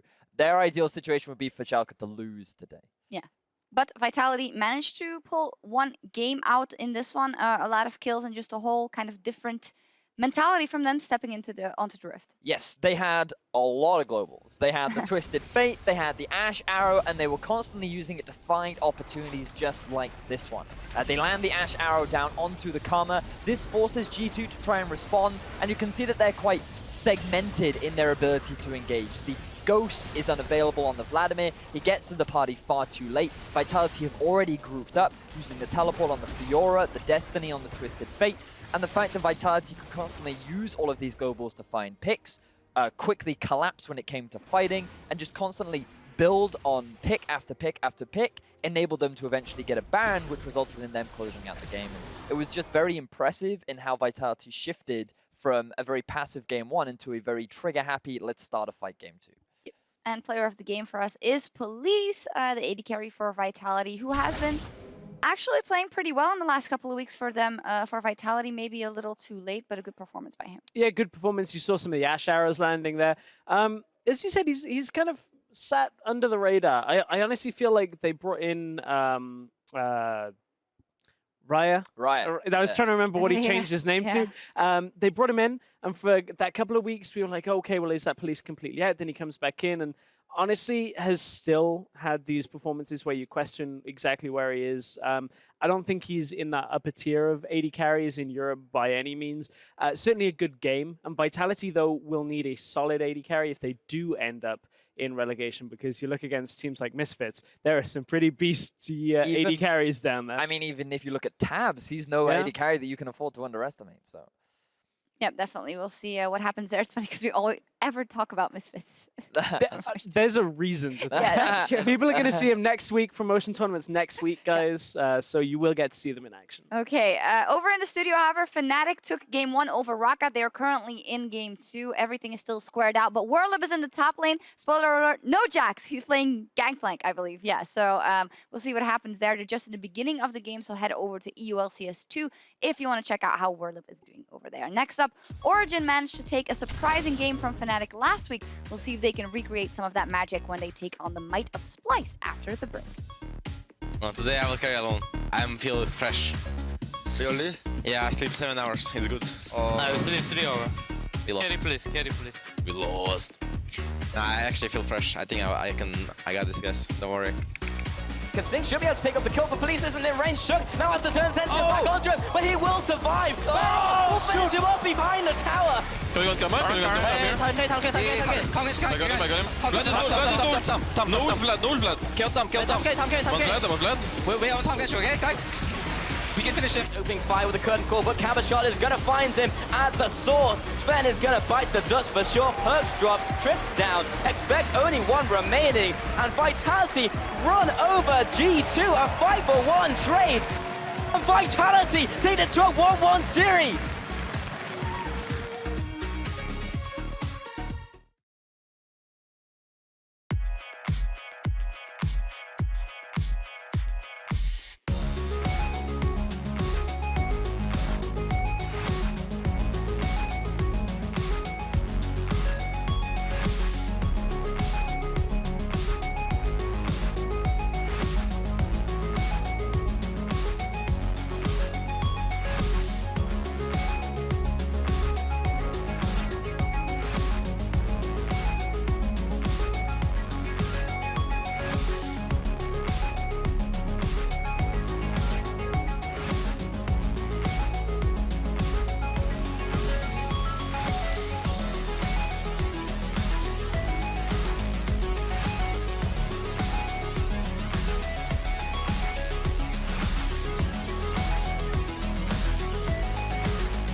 the city, the beast stirs, tormented by hunger. That fearsome appetite, once kindled, will not be extinguished.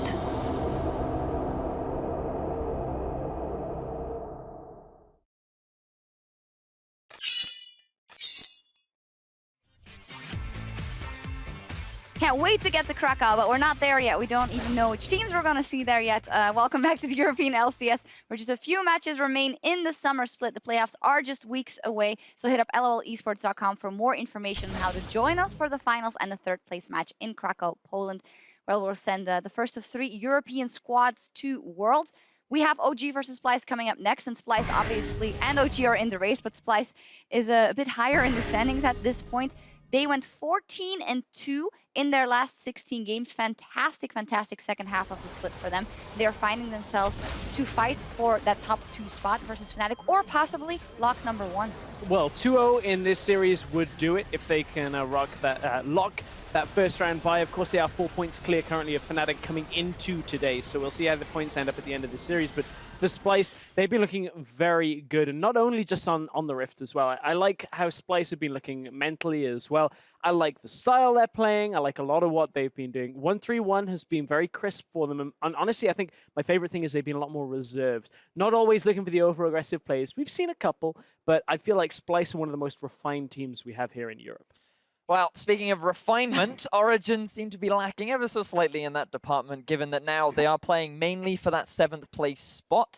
They are trying to just avoid the relegation tournament and make their way into that gauntlet setup for themselves to perhaps make that road to Worlds just like C9 did last year. But for Origen in particular, they did last week sub in FLICKR. I do believe this week he is on the starting roster once again. And FLICKR, if you compare him to Toaster, mechanically, no, he's not as strong. But what he does seem to bring is an element of leadership and decision-making that they seem to be lacking with Toaster, because when you look back at their game against Giants last week, they just gave Giants everything. They didn't even try to contest any major objectives, but then the moment FLICKR came in, he was just allowing the team to make more decisions, be a lot more proactive on the map, and that just seemed to be what Origen needed to net that win over Fnatic. And that was the thing that we discussed a lot when Toaster joined the lineup, was that Toaster is a fantastic pickup for next split. When you look at, like, we need young talent, we can refine, everything is great, and if they have the time to build on that, Origen actually could look to, you know, shake things up and rejig their lineup for next split. But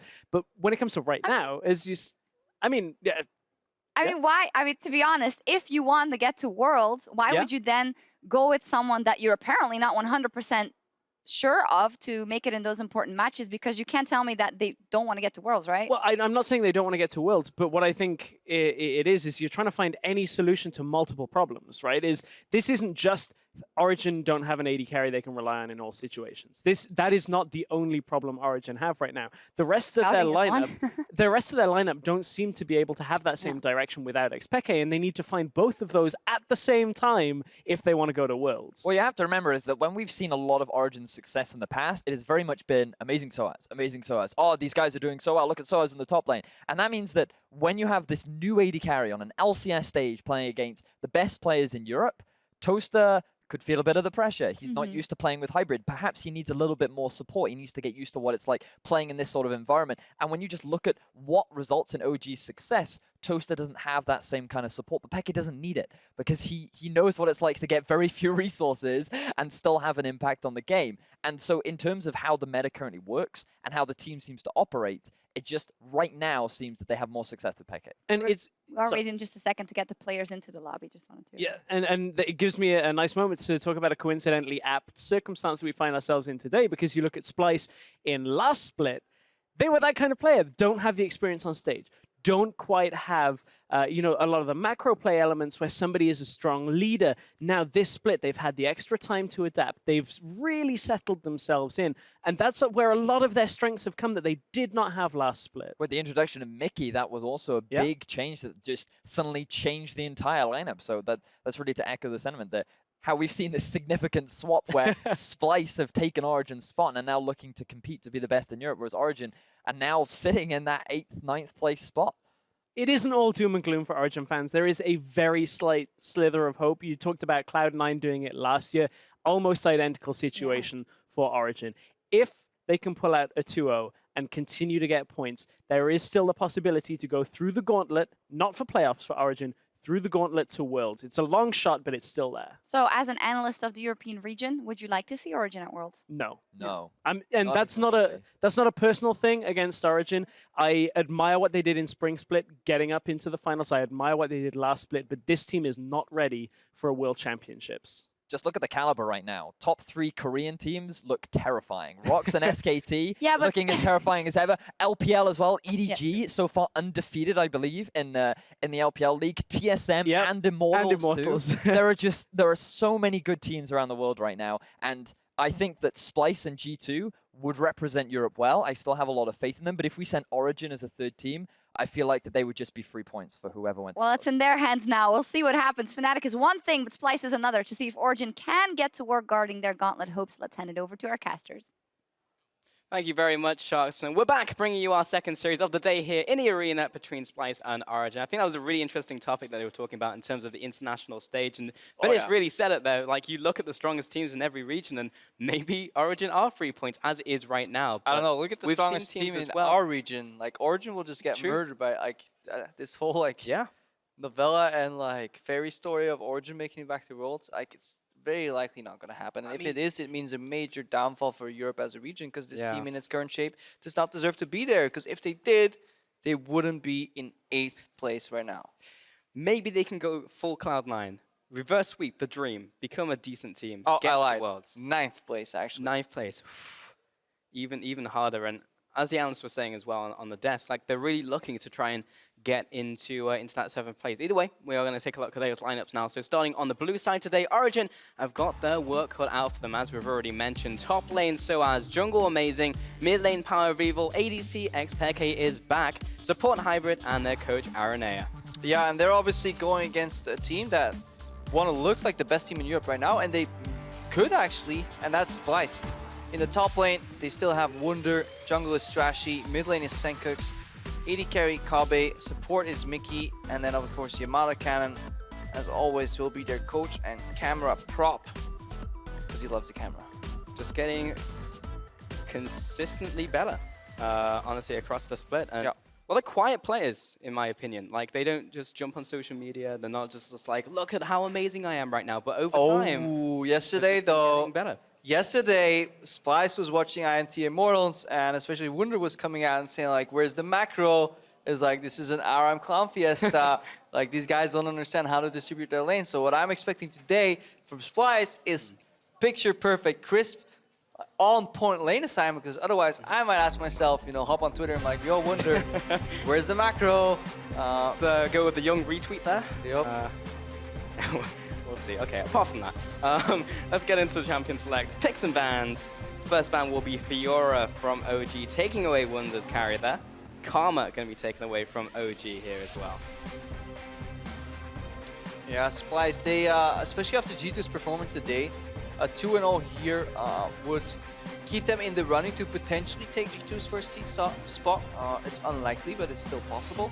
And more importantly, I don't think the seeding is as important as how they look in playoffs, because Splyce and G2 both kind of towered ahead of the other competition so far in playoffs. But they just want to go in there looking as strong as possible. You know, maybe Splyce is also going to bring some new strategies to the table. They seem rather adaptive. Splyce was one of the few teams that started bringing out some other picks, you know, early adapters to the Malzahar.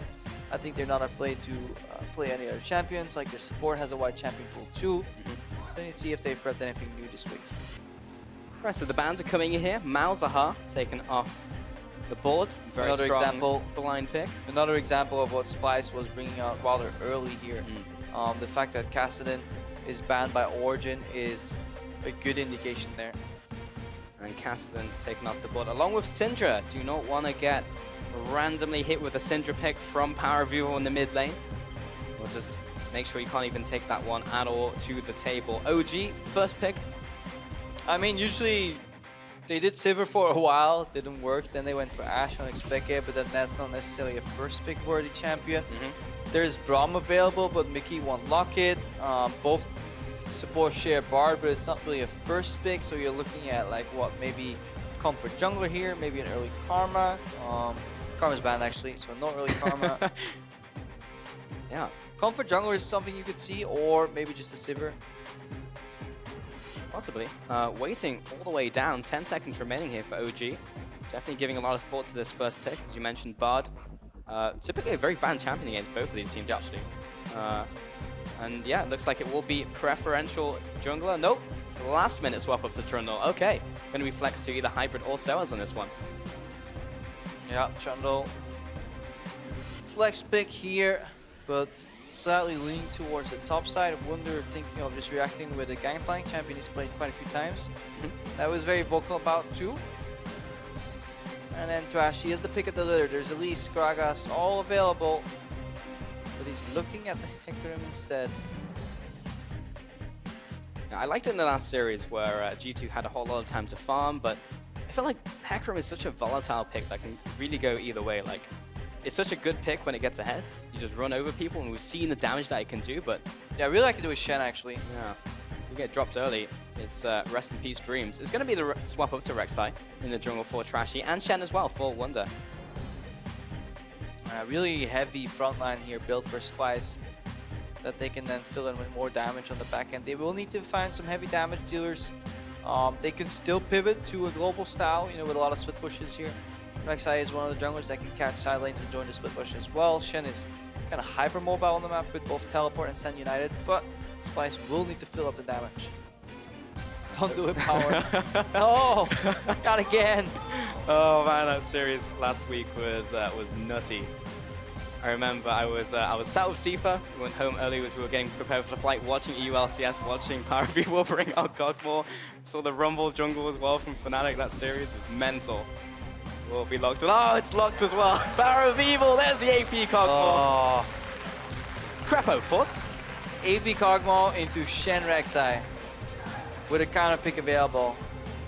Like, right now, I just want to see Bard insta-lock, and you just destroy AP Kog'Maw. It's like, what is this? A low mobility champion that relies on very obvious poke? Well, let me temper his fate. Your fate is clear. We'll see if we get the lock-in for that one. And Elise as well for the jungle there for Amazing. Will be the choice there for jungle. And what will Splyce respond with? I want to see the Bard as well. I mean, Mickey X great with the pick and great into this situation. It really feels like a no-brainer. They have the top laner, they need a mid lane, and they need an ADC. Yeah. Splyce right now. Wonder what Senkux will run if he's going to pick up his Talia. Hello. Ooh. Tristana pickup in for Kovi. And the lane Tam here. Kench as well. So, most likely, I mean, that will go bot lane unless he's going to do some janky fake it's lane bot lane. AP It's Tam Kench. support Kench, but I'm wondering where all this Tam Kench love is coming from all of a sudden. Maybe it's like, okay, whenever my top laner gets ultied and is dying too quickly, we can Devour, wait up the Trundle ultimate cooldown, but I don't think that's really great. It is a decent all-in lane, but to pick Tristana, Tam Kench blind, I wonder if we missed, if we're at the result of like an experiment. Usually in scrims you see like teams start playing X, Y counters X, so teams start playing Y, and then teams start playing Z to counter Y. And then you get to the stage where we've not watched the scrims and you're like, why are these teams playing Z into X? Right? Yeah. Like this doesn't make sense. Gotcha. Because you missed like the whole experiment train. It's the whole thing where you introduce one thing into the ecosystem to destroy another, the spider to get rid of the flies. I forget the others, like the horse to, I don't know, I can't remember. Either way, that's going to be a lock-in of Talia as well for XPEK. OG bringing all the interesting picks to the table, and the Lulu as well. Wait, it's Kog'Maw 80 carry. Wait. Yeah. No. Yes. SpecX playing 80 carry Kog'Maw.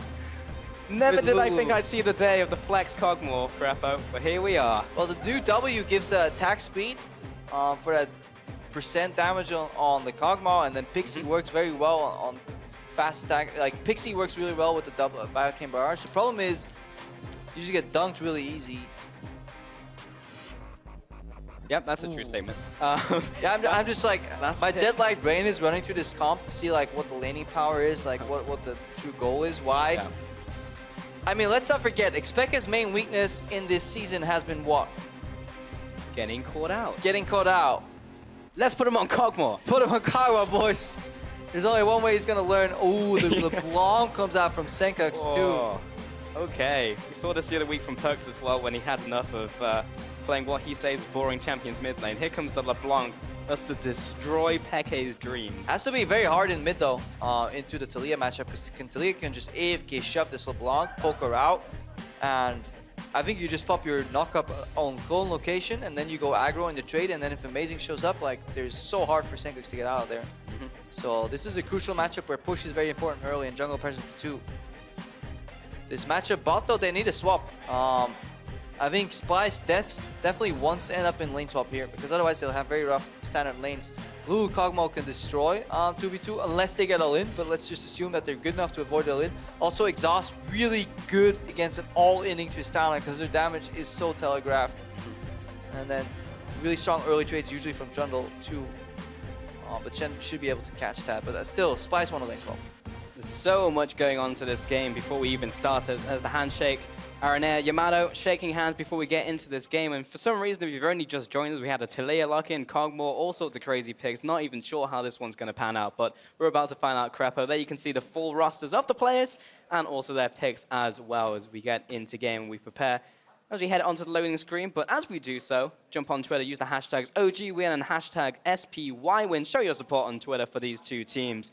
Very important series for both the teams as well in terms of points.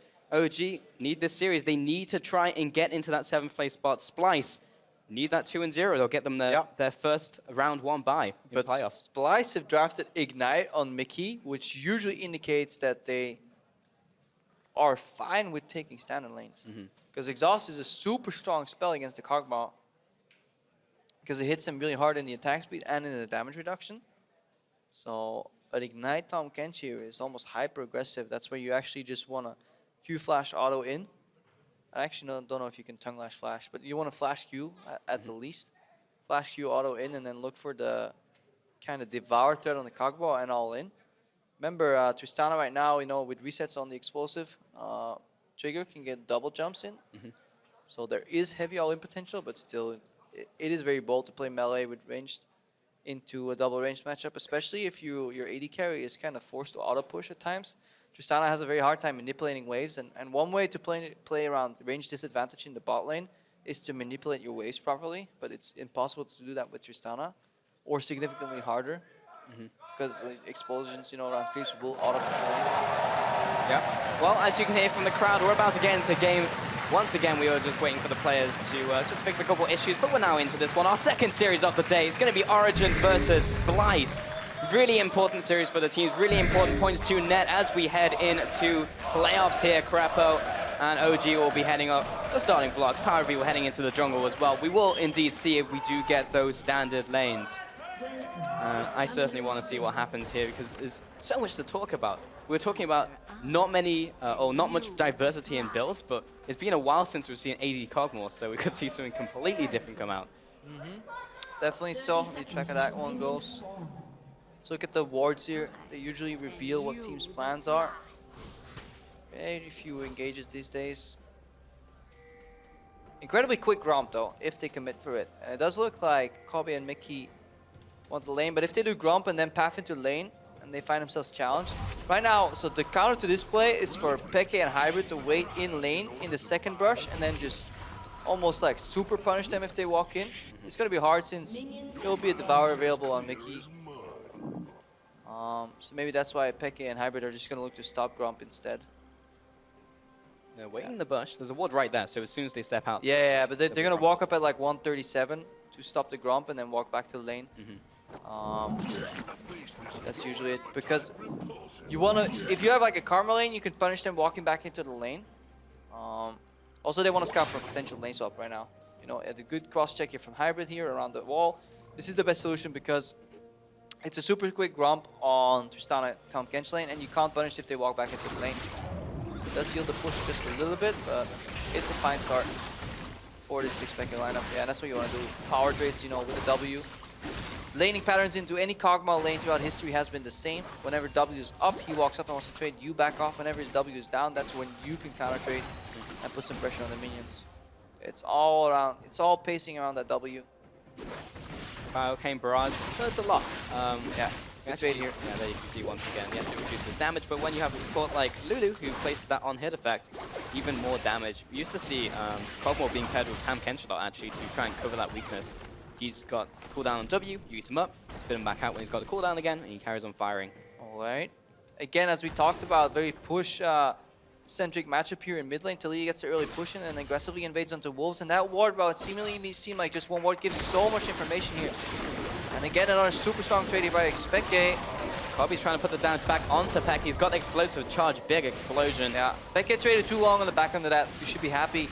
Against a Twist, you always win in like 1 or 3 autos, but if you go 4, 5, 6, you get diminishing returns on your value because Kobe obviously gets increasingly much more value with that explosive cast. They spotted Rek'Sai, so they know exactly where he is. That was a really good ward. I can't understate this or overstate this enough from Power of Evil. Because a Wolves ward not only tells you exactly where Rek'Sai started, it also tells you where he's going next, and it gives like amazing so much control. Here you can confidently do the Scuttle Crab, then go find Trashy again, and now Origen have complete control over where Trashy is on the map. Trashy, because he saw Amazing below, you'd actually hand over his Booba here to LeBlanc, technically. Maybe Cogmore coming back, because on the other stream I just got pinged that Reckless actually picked up in game 1 and won with it. Yeah, played against Rocket. Yeah. And here we see Trashy because Amazing spent time clearing Scuttle Crab, which means he got an experience kind of trough fight there. A little bit of gold, but he lacked experience, which means actually Trashy can just hand over Boo Buff. And that makes this very pushed-in matchup a lot more bearable here. So I like this adaptation from Splyce here. Playing a non-Boo Buff dependent jungler enables this LeBlanc into Taliyah, because otherwise he would go out of mana just trying to catch up using spells on CS here. Had a lot of focus around bot lane, but actually in top lane, Power of Evil looking for the rotation. Amazing ganking from the jungle. Wonder will flash away, but he's cut off. First blood. Amazing finds it. And this is really kind of atypical for Power of Evil to adopt this style, but this rock surfing passive from Taliyah is incredibly potent if you are allowed to use it as you wish here. Now expect to get aggressed down, so we have to go back later. He had to flash out there. Good aggressive zoning from Mickey. Back into the trade they lose though, but I can't stress this enough because Power of Evil has such an easy push in mid lane. He continuously can roam to the right side ward, walk to the left side, and then collapse. And Wunder was slightly overextended there, so that was a really good 3-man play from Origen. Surprised to see them make that the state of the current team. We put a lot of focus around those other lanes, but Wunder in this one-on-one with that dropped kill as well. So as TP's back into the top lane. Has that 1 assist. Actually, the kill went over to Amazing, but he's still got that advantage now as he's pushing up.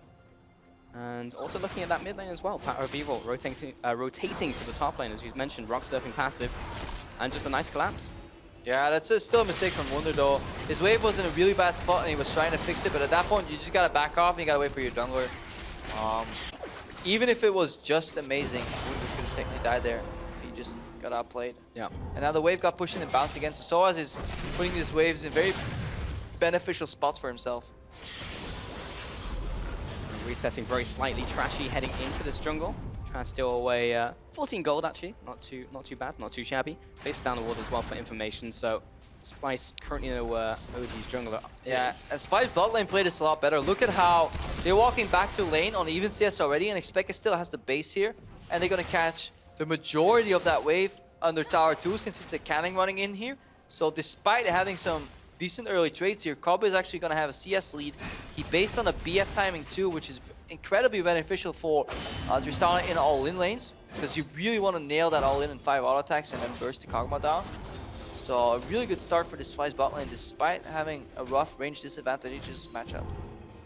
A lot of focus on attack speed as well from Peke, of course, as Cogmore will be looking towards Hurricane and all that attack speed, and you get to a point where you literally just can't stutter step, so you just stand still, unleash. It's worse for you to stutter step, so you just stand still and press R. Unless your APM is... Right-click rather. Yeah. Unless you have crazy APM, you're an ex-StarCraft pro. Yeah. Because I've seen crazy videos. Yeah, the Koreans. Yeah. So as in this one-on-one trade in top lane, Wunder will get the Shadow Dash back to tower. Amazing is looking for a potential dive. He has level 5, of course. Elite's great in these tower dives with Repel. So maybe they can make something happen. So as pushing up, taking away this minion. Wunder may have sniffed it out or not. He's back under the tower. How clean can OG make this? leading with Volatile Spiraling, looking for the lockdown on Wonderware. He's surviving for a long time. Snare down onto Soaz. Sencooks comes in as well. Gets the kill onto Soaz for a one-on-one trade.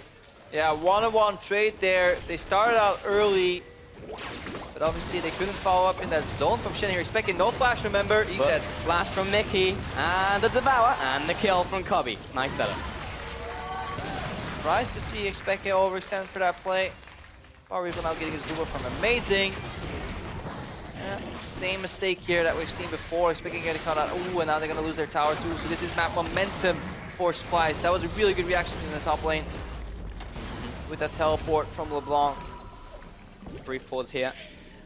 Maybe this is just an extremely meta play. We know Expect getting caught out a lot. Let's put him on champion, which is useful when it dies. Get some extra damage Get out that from passive in there. Icafian Surprise. Yeah, too bad Zyra got changed. Yeah. Otherwise, he could play Zyra 80 carry, get more true damage with a skill shot. Yeah, I don't think that's the reason. I feel like Soaz and Amazing got a little bit surprised there by the teleport from LeBlanc. I feel like they didn't incorporate it in their decision making right there. Sencooks just simply TPing top, making it for a very swift kill trade. Also was a rather uncoordinated dive. Obviously, playing against the Shen sometimes, you know, playing around, you know, the Spirit's Refuge is gonna be rough because it's a rather new mechanic. It's still not like incorporated in all your decision-making abilities. That was a good teleport from Sencooks, neutralizing, and then he can go back. They still have Stand United available for some plays. They got more aggression here, so this Tristana is ramping up to a really beneficial power spike. He's gonna base with another 1,400 gold after taking out a tower. So Kobe is going to be a main driver for Splyce in this game. And remember, he has to. Splyce is running a 2 damage dealer composition with a triple tank frontline. So if they ever fall behind, they're going to lose the game. They need to snowball super hard. And even if they marginally get ahead, playing into a Kog'Maw Lulu composition, while Soaz can have up to 3 targets for his ultimate, it's very hard for Splyce. Like at any point, if LeBlanc misses a combo, she's useless. If Talia one-shots Kobe somehow, the fight is going to be decisively won by Origen. And there's so many threats on OG as well. Like, Peke can stand there. It's like, oh, well, you got Peke, but now Power V was going to blow you up. Soaz as well, so... That hair, though. Yeah, damn. So, on game, on point. That's quite a head of hair. Sencooks. Yeah, I also saw Soaz as well. His hair was crazy today. I got to step up my game. Sencooks has been telling me he needs a haircut for like the last 3 weeks. Yeah. I think it's spiraling out of control. Not this man, though. Xbacco. Hair. Forever on fleek. Do you ever wake up wishing you looked like Expect hair? Yeah, every single day of my life. I have. Yeah. Kind of looks like, you know Talia's splash shot where she's like surfing through the rocks? Kind of looks like Sencooks' hair. Sencooks? Yep. He's got that surfer cut. Soaz, though. What he did today. Absolutely crazy. Solid from the rest I feel of the like board. we're getting the whole walk through the hair game. Yeah. Very smooth, very super smooth standard from Power Vivo. I like it. Maurice as well. Yeah, the little curls. Yeah. On Paul. I like it. And then the rest of the board, fairly solid. Getting a group shot there as we close down our hair tendencies. The Splyce boys in their full glory. But yeah, we are just waiting on what's happening here. We will get information to you as fast as possible. Not even sure where we saw the pause. I think it came in from Splyce, but we'll take a look. We have a replay just from that last dive, so we can break that one down real quick. Hopefully, just in a second. But yeah, as you were talking about, you've got to pay attention to all these things when you're diving a Shen. Amazing opens up here with the Volatile Spiraling. All right. They do draw aggro early. I feel like the repel comes out a little early from Amazing. Yeah. Very early. I mean, it's full health. So yeah, I think what happened there was Amazing thought he drew tower aggro, but if you don't deal damage, I think an auto attack actually doesn't trigger tower aggro. So I think it's actually the same, or it used to be even when you damage shields and you wouldn't break the shield, you wouldn't actually get tower aggro. So Amazing was hoping to switch tower aggro with the repel, but I don't think he originally had it. Yeah. Because the Twilight Zone, or whatever it's called, on the Spirit Zone, the Spirit's Refuge, you know, the anti-auto attack zone from Shen, basically negated the auto attack, so it was non-existent. So there was no aggro to be drawn from Amazing. So I think it was a repel mistake there. And that gave Sencooks enough time to come in and sweep up the kill. I like that, though. Diving the Shens, the Twilight Zone.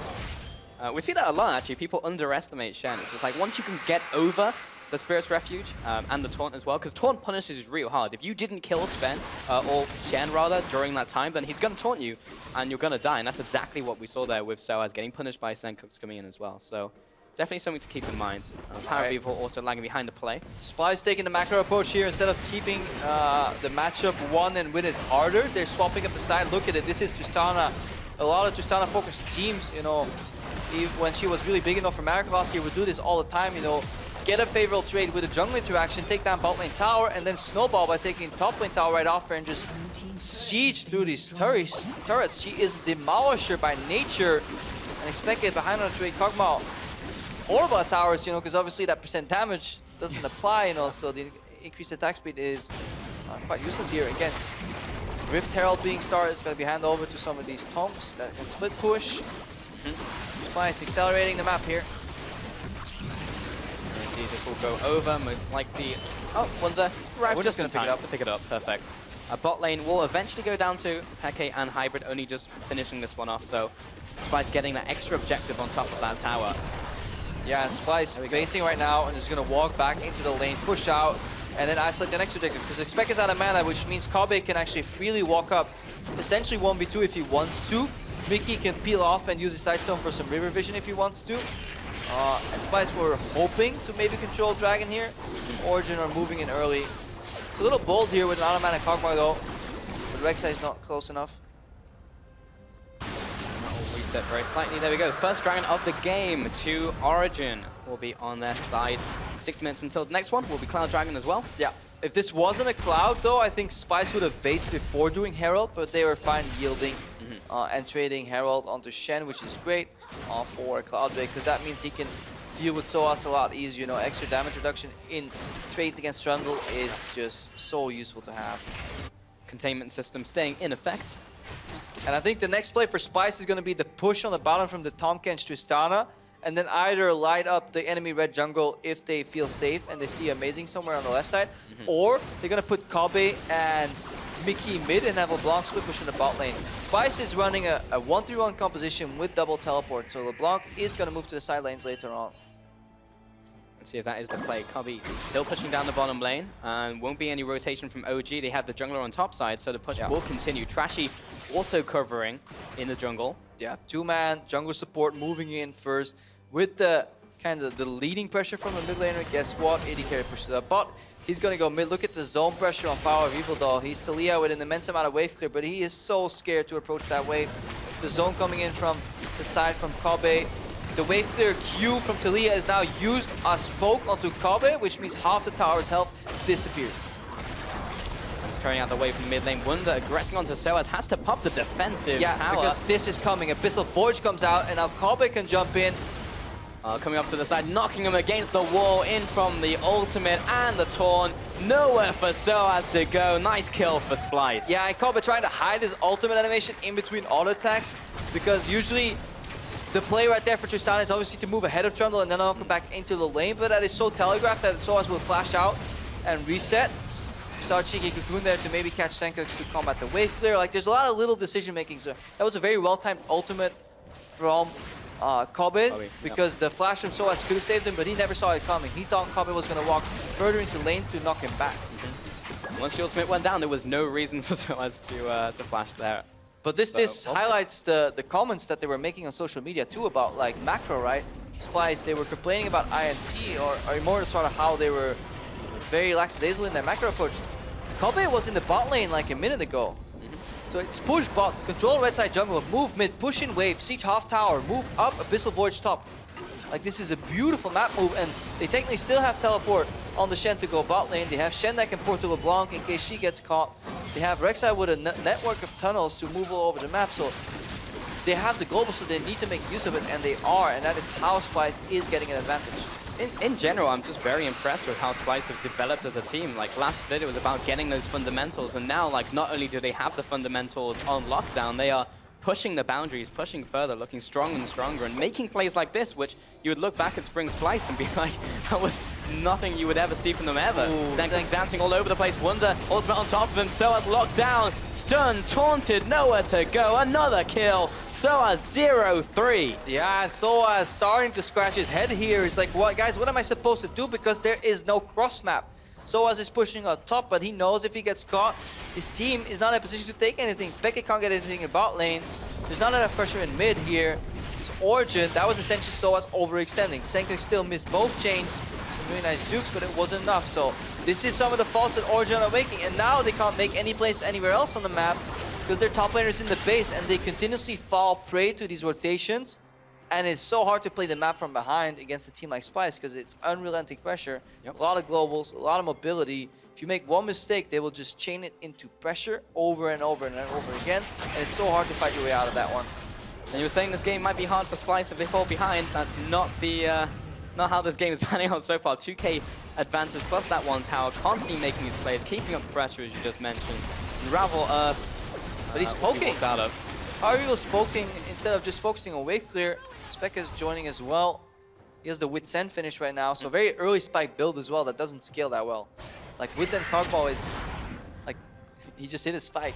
Yeah, I mean, he's got his damage now, but that doesn't scale. Yeah. You got the attack speed and the on-hit damage, but it's not scaling on hit damage, so yeah, well, see if they can find a fight in the short term, but I mean, do they even want that? Like, don't they want to go later with this setup? Oh yeah, Origen definitely want to go later, but I think it's kind of a band-aid to survive until late game. Okay. He needs these stats a little bit. He needs some magic resist to survive these assassinations of LeBlanc. I like the lane assignments where LeBlanc is kind of going against Jungle 2, because then LeBlanc can technically get the Shen ulti. But while Stan United is down, I think it's best to play LeBlanc against Kog'Maw, because any QRE combo is going to do a lot of damage against Expect and no longer assassinate him because of that Wit's End. But there's just so much playmaking potential right now. You know, you can have Shen be delivered on any LeBlanc lane at any point in the game and it will get a kill. Like, it will get a kill against Soaz, it will get a kill against Expect. However, we're just playing the wave clear game currently. I mean, that's what OG have to do. Just stay defensive, not get picked off. Sencooks is constantly trying to find those pickoffs though, jump over the wall. He knows that ward's there anyway. Yeah, but if you pan over to mid, there are so many areas that now have worked ground. Eventually, Talia runs out of wave clear potential. Because that Q operates differently, obviously. It's not the full spam of missiles if you're on work ground already.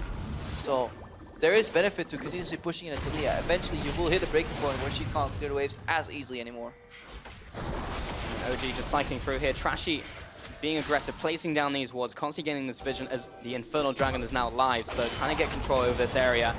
Double TPs up from top lane, but Wunder is definitely getting ahead in this trade. Soaz hasn't used Subjugate just yet. Wunder dancing around it currently. Pillar comes up. Now he's looking for the Orleans. Subjugate used. Following on to Wunder, looking to get underneath this tower. Shield comes up when the wall disengaged. Trashy has started the Infernal Dragon with Splyce behind him, and this will be uncontested out from OG. Yeah, and this is a dragon that Splyce definitely want to get.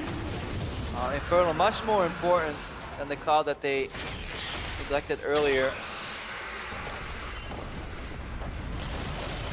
Top lane, Wunder aggressing onto Soaz. Wall chase after Trash is coming in as well. So is Mickey X. Nowhere to run. He's going to try and make it to safety, but Tunglass slows him down. Knocker from Trashy and kill as well to boot. Another pick off onto Soaz. 0-4. 0-4 for Soaz here. Continuously getting caught in honestly repetitive manners. Just finding themselves global, you know, whether it's a Shen coming in, whether it's an Abyssal Voyage, whether it's a Rek'Sai Global. Origen is not putting enough pressure on any sides of the map here with their other lanes. And Soaz is the only guy playing aggressive, and you can't. Like, if you as a team are playing passive on too many lanes, you can't overextend there, or you just gotta go for a group play. And falling prey again. Look at what Soaz is doing here. Look where Expect is, look where Hybrid is. This is a mistake. Like, Soaz might feel frustrated, and fans may be like, oh my god, you know, Soaz at least he's trying. No, no, no. This is 100% a mistake. You don't walk up at a tower when your support is in your own jungler and your AD carry is catching waves. Like, this is macro 101. You can get away with that stuff in like season 2 or 3, but right now when teams actually have brains, it doesn't work anymore. And look at Soaz's face as well. You could see how he was feeling after the first couple deaths, but it's just constantly being picked off. There are no cross-map plays. There's nothing that OG are able to do. I forgot how crazy attack speed is from Kog'Maw. Fun to watch, but in reality, he's not getting anything done onto Splyce currently. Yes, they can set up the artillery machine, but Sencux is looking very strong right now, 2-0-0. He will pop Peke in an instant. So we may never even see that full damage come into fruition. Top lane, Soaz looking to take down this tower up against Wunder, but he is just falling further and further behind. Here comes the disengage, but this might be the 5th death for Soaz. There is nothing to do, and I've seen this one before, Crepo. Kobe now coming in for the action. Give me that assist. I'm very happy to pad out my fancy points. Maybe Soaz gets away from this one. Pillar comes up to try and buy some time, but Senkuk says no to that dream. He'll finish him off. Maybe it will take an extra little bit, but a lot of resources burnt for that one. OG now trying to react. Incon Power Viva with the wall coming out there, but he's just a little too late to the party. That was a kill onto Mickey X, so it is 4 versus 4. Splycer pushing down into enemy territory, but OG don't want the fight. Yeah, the whole zoning aspect of that wall is necessary to keep Peke alive, but if he falls, the point of the composition kind of goes out of the window there. Power Viva was actually blocking off his team more than doing any benefit with that wall. And then guess what? Another turret just simply disappears because Tristana, with this item spike, is incredibly potent at destroying these towers. Here comes Wunder's ultimate onto Mickey X, trying to chase down Peke. That was a good Void Ooze, slowing both of them down. He's trying to walk, trying to waddle away. He managed to make it happen. Power Viva finding Senkux, meanwhile, has used Distortion already. And the flash looking to juke. That's the clone. Senkux makes it into the bush. He'll Distortion away once again and completely jukes OG. Yeah, run Senkux, run. He gets out of there. Peke satisfying Kog'Maw wave clear right now. But Origen trailing, 3,000 gold behind here. Again, Soaz going for the aggressive turret here. We have Taliyah in the bot lane, but there's a teleport on LeBlanc, and there is no teleport on the Taliyah. So that's another mistake here from Origen as a team to go for that play. When exactly does the teleport come in here? Mickey goes low. Quite juke. That's actually a very late teleport from Senkux, and honestly a really bad location too. Could have been a lot quicker. He was afraid of getting cancelled by Taliyah, that's why he passed it so far and took a long walk, and that's actually how, ironically, Power Viva gets here eventually with Taliyah. But from a macro point of view, that was, again, Origen trying to do too much on the top lane. Forcing when... If you want to go for that play, you send Taliyah top from base, and you just brute force. Brute force 5v4, and you're surprised. It does not seem that Origen is on the same page when it comes to pushing. Absolutely not. At least Soaz is not on the same page. 0-5-2. Cannot restate that enough in this game. Being left on that island, and Splyce punishing so hard. They are ahead in this game in terms of gold, towers, even that one-to-one dragon, but they have that Infernal better at fighting. OG looking for this mid lane tower though, and Splyce let that one fall. They have Senkuk splitting off in the side lane, Wunder as well. They committed 5 people from Origen for that play, and Splyce will be able to get these side waves pushing. Now that OG back off, Splyce will now return. Yeah, Splyce settling in again in their 1-3-1. Let's reiterate, there is 1 teleport available, none on Senkux, so that's why he's actually just pushing side lane and grouping, because he can't join in time. Wunder obviously has 2 ways to get in there. Peke gets poked here, Kobe! Ooh, jumping in there very aggressively, jumping off to the side, skirting around the threat range from OG. Yeah, that's a play that Kobe from Spring would have never made. This guy has been kind of unlocked by Mickey joining, and he's hyper-aggressive on this. Tristana knows that he can always get out. Obviously has a security blanket. That is the Shen ultimate. Splyce right now looking to put pressure on the map, you know, with their divide and conquer approach, using their teleports. There's 20 seconds left for this Ocean Dragon. That's the next objective for Splyce. Senkuk's constantly looking for these pickups onto Peke, immobile or low mobility ADC here. There's no vision for Origen, which means they can't contest. They're too slow on the play to kind of rotate top. Look at Wunder already. He's going to base and he's going to catch top wave. That's what he's doing here. The objective has been solidified. He can join whenever he wants. He can match teleports. Origen have no positional advantage. They can't trade for mid-tier 1 because that one's already down. So it's pretty much a free objective here. That's the Ocean over to Splyce. We have our 3 dragons locked in for this one. We'll not have a mountain dragon this game. Yeah, and Splyce, they can defend here quite easily because they have the Shen ultimate. Right now, Origen looking for GE rotation onto the Shen. Wunder trying to keep that lane parked outside of turret range. So still pushing up the top lane. Splyce are rotating in from the jungle. OG are here to cover his escape. Man, he flashed away from Wunder, actually. Yeah. Splyce is not afraid to defend the weak areas. They're not trading map at all. They're just forcing Origen out every single time. And then setting up their lanes again. Right now, Wunder is slightly overextended, though. He will likely have to flash Wow, he went very deep, but he's caught by the cocoon. He's just straight up dead. He's running away, flashes out. Actually, getting tagged by the living artillery. Nope, Amazing finds him. There's too much chase with Repel, another flash on Amazing, and a couple of R's on Expectate. He was overextended because, again, now in this case, there was no cross map for Splyce. They had no push on bot or mid, so then essentially it is really dangerous for him to push out on the top side. OG now backing off. And pretty good win for them, honestly. This is if this was any later in the game, Origen may just brute force Baron here. Because Kog'Maw with Lulu on a Baron will take it down incredibly quick. Yeah, very, very quickly. But only 24 minutes in, playing a little cautious. Quicksilver Sash actually picked up for FLICKR there as well, so delaying the damage, but just trying to stay alive. Extra magic resist as well to make sure he doesn't get instantly popped out there from Senkuk. So 2 magic resist items now for him. Yeah, it's also just like you can get out Taunt. You know, Taunt Flash, immediate killer from Expectate. All he needs to do is stay alive because he gets damage steroids from his Lulu. There's more attack speed coming from the Ardent Sensor. The W from Lulu now is way better for champions like Kog'Maw. He gets additional health from the ultimate. You know, health picks will significantly boost his damage output too. It is basically Operation Expectate will carry us to Worlds. That's what's happening here for Origen. So they need to keep him alive in fights at whatever cost. I mean, you talked about the Wit's End being a band-aid, but as I was saying on the analyst desk as well, like FLICKR rejoining the roster, is that a band-aid? Because Toaster may be better in the long run, but you've got to micromanage him in the short term, which is not what the team needs right now when they're trying to clinch that 7th place.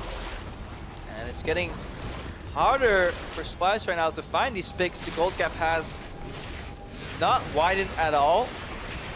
1.6k, despite Soaz being behind, he's still a very prevalent split pusher. That's why let's not forget what they're playing for in this game. Because Fnatic went 1-1 in their series, Splyce need to win just one game to clinch their playoff bye, to get 2nd spot here in the European LCS, which is honestly unheard of.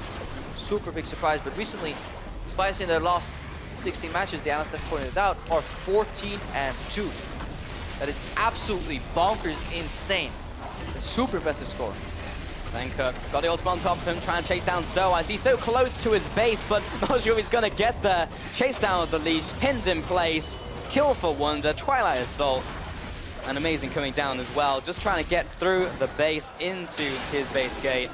There's another gift.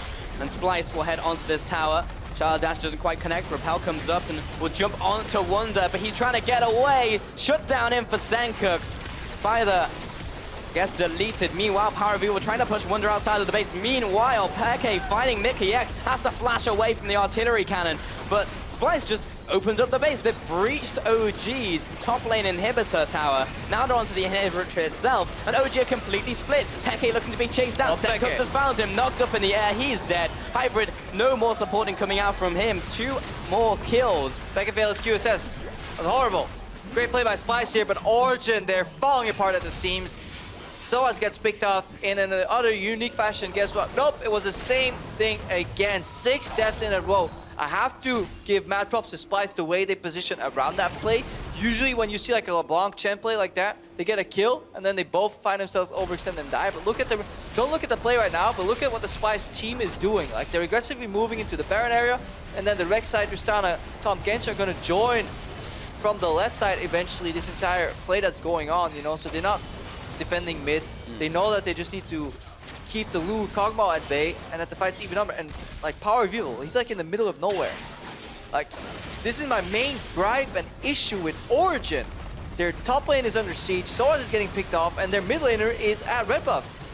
Like, they need to start brute forcing stuff, because Expectate, he can deal a lot of damage, but then he finds himself overextended. He's gonna follow up this with, I think, an unfortunate QSS usage. Let's see if he actually gets out of something, but I feel like he used it too early. That's one chain. Yeah, too early. Yeah. Just QSS is too early and then dies. It started to look good for OG. They had the Weaver's Wall, they split up the aggressing Splyce, but then from there, yeah, just some missteps in terms of mechanics of QSS, of course. I mean, Soaz was dead. I mean, that also, yeah. That also doesn't help that your top laner's in the grave, you know? Yeah. And losing in inhib as well, 28 minutes. Baron is still open. And I mean, OG still have a very fast Baron take. And there is Wunder on the bottom side, has TP. Trashy as well with the Void Rush. Oh, but that's gone.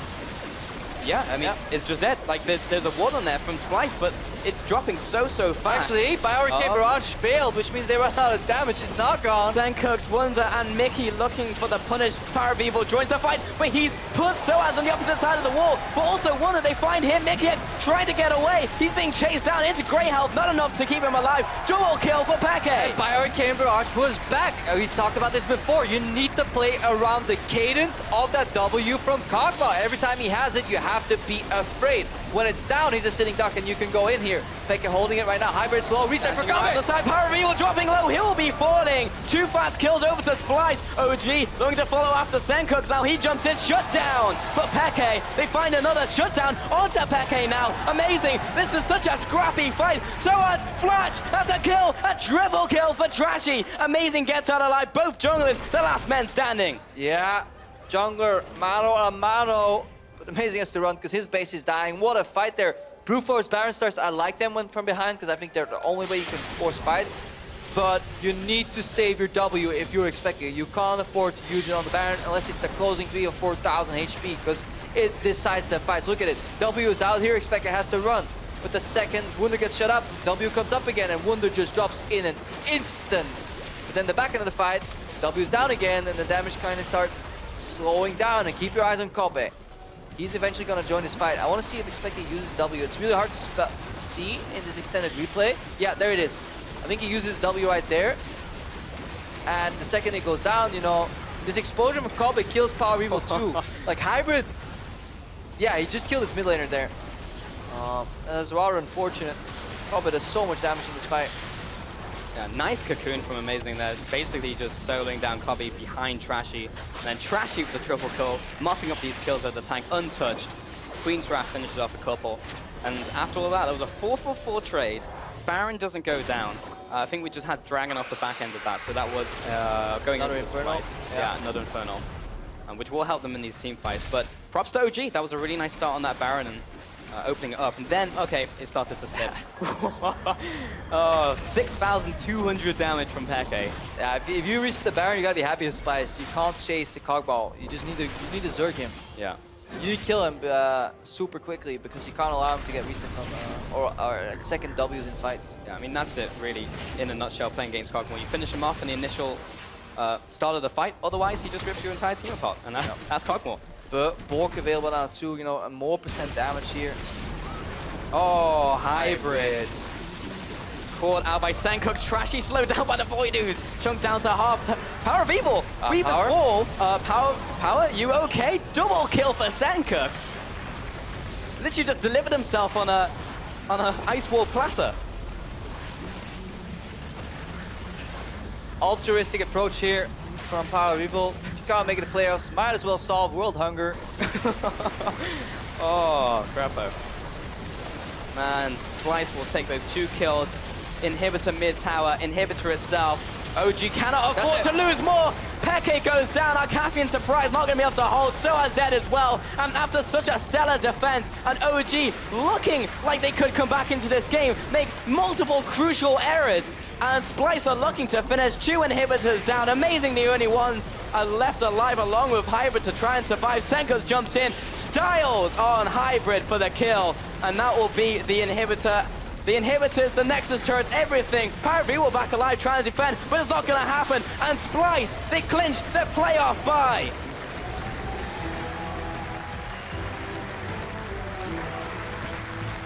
And now Yamato can be happy. This is where he can actually nod at the camera. He's playing it cool, but Splyce have secured exactly what they came here for today. Second place. The rest of the games matter in terms of potentially catching up to G2 Esports. Yeah. Clean 2-0 is still needed, but they have room for experimentation because that means, you know, not playing in quarterfinals, straight to the semis, which means they go to Krakow like this. It just means so much for this Splyce roster. Really impressive. Good punishes, really well played. Like across the board, you look at them individually as well, and they are all making solid plays individually. Like Cobby, you can highlight the plays from that game, like jumping in and landing a lot of damage that, like, as you mentioned, it was like halfway through the game, something that we wouldn't see from a Spring Cobby, skirting around OG, getting extra damage in, and just really playing well.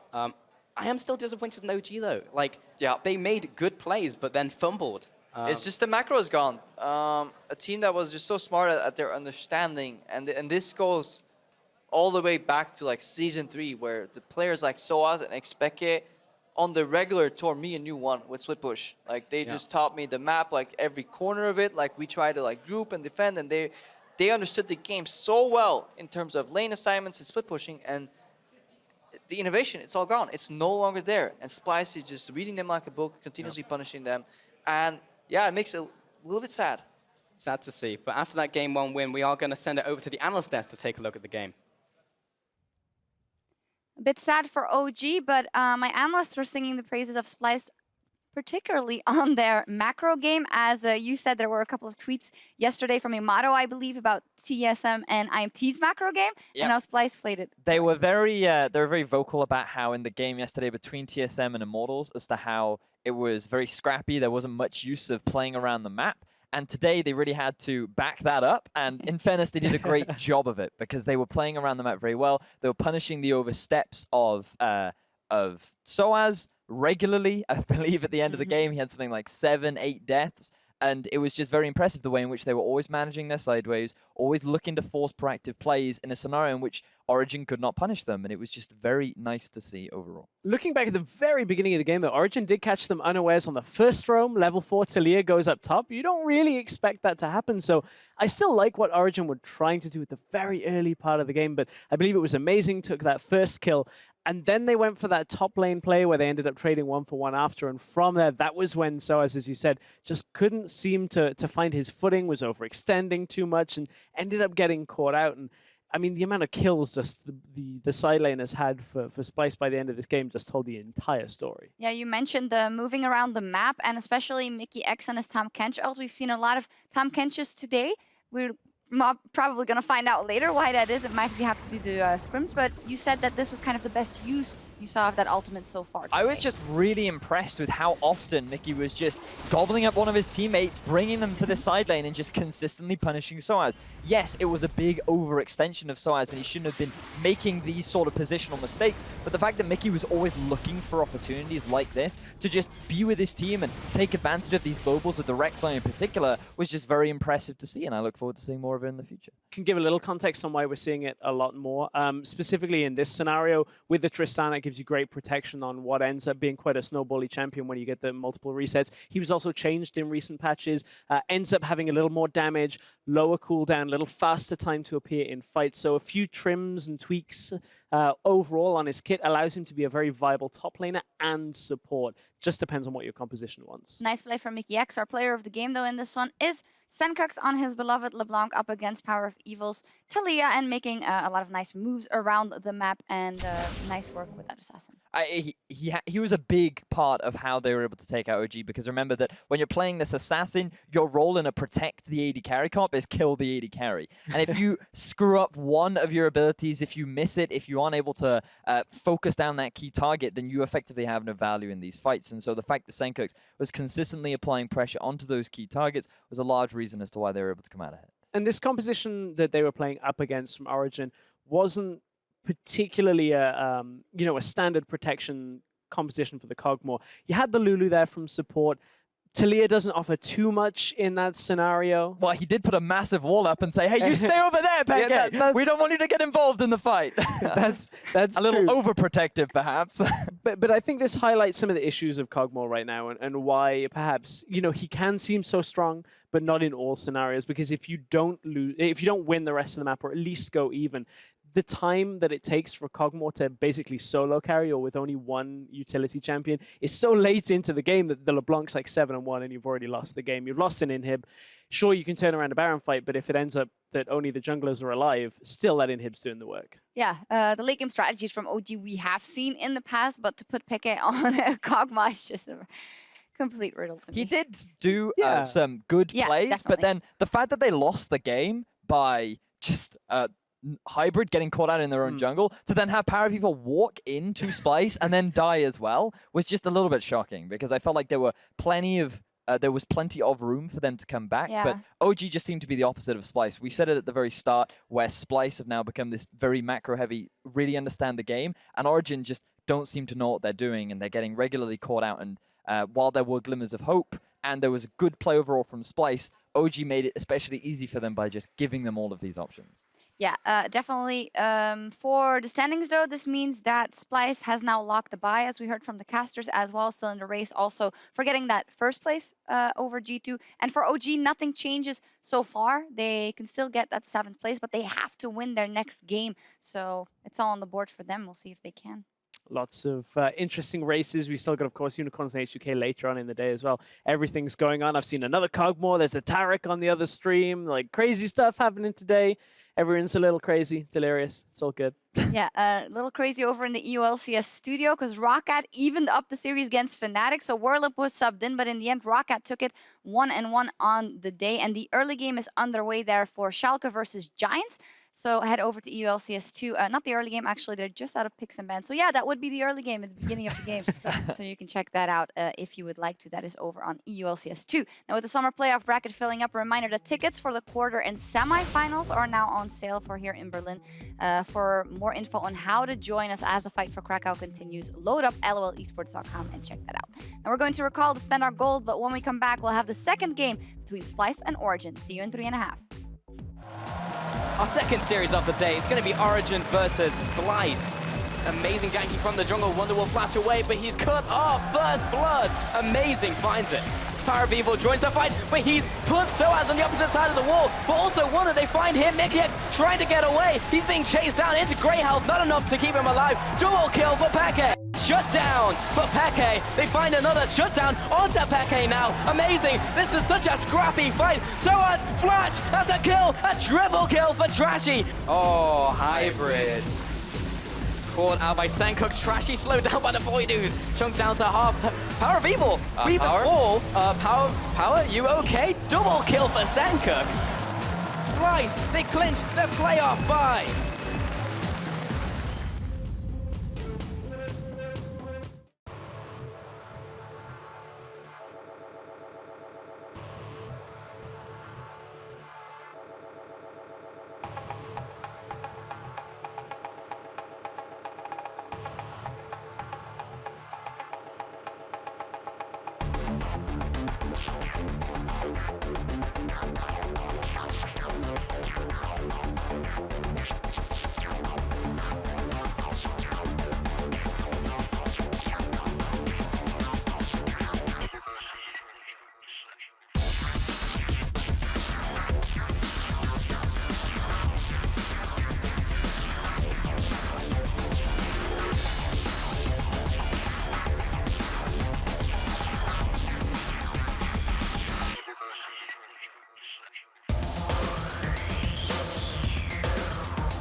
Welcome back to the arena where Game 2 between Splyce and Origen is about to get underway here. And we are still here, once again, of course, for our last game. Yeah, we had some emergency currywurst infusion to give us some energy. Definitely feel better.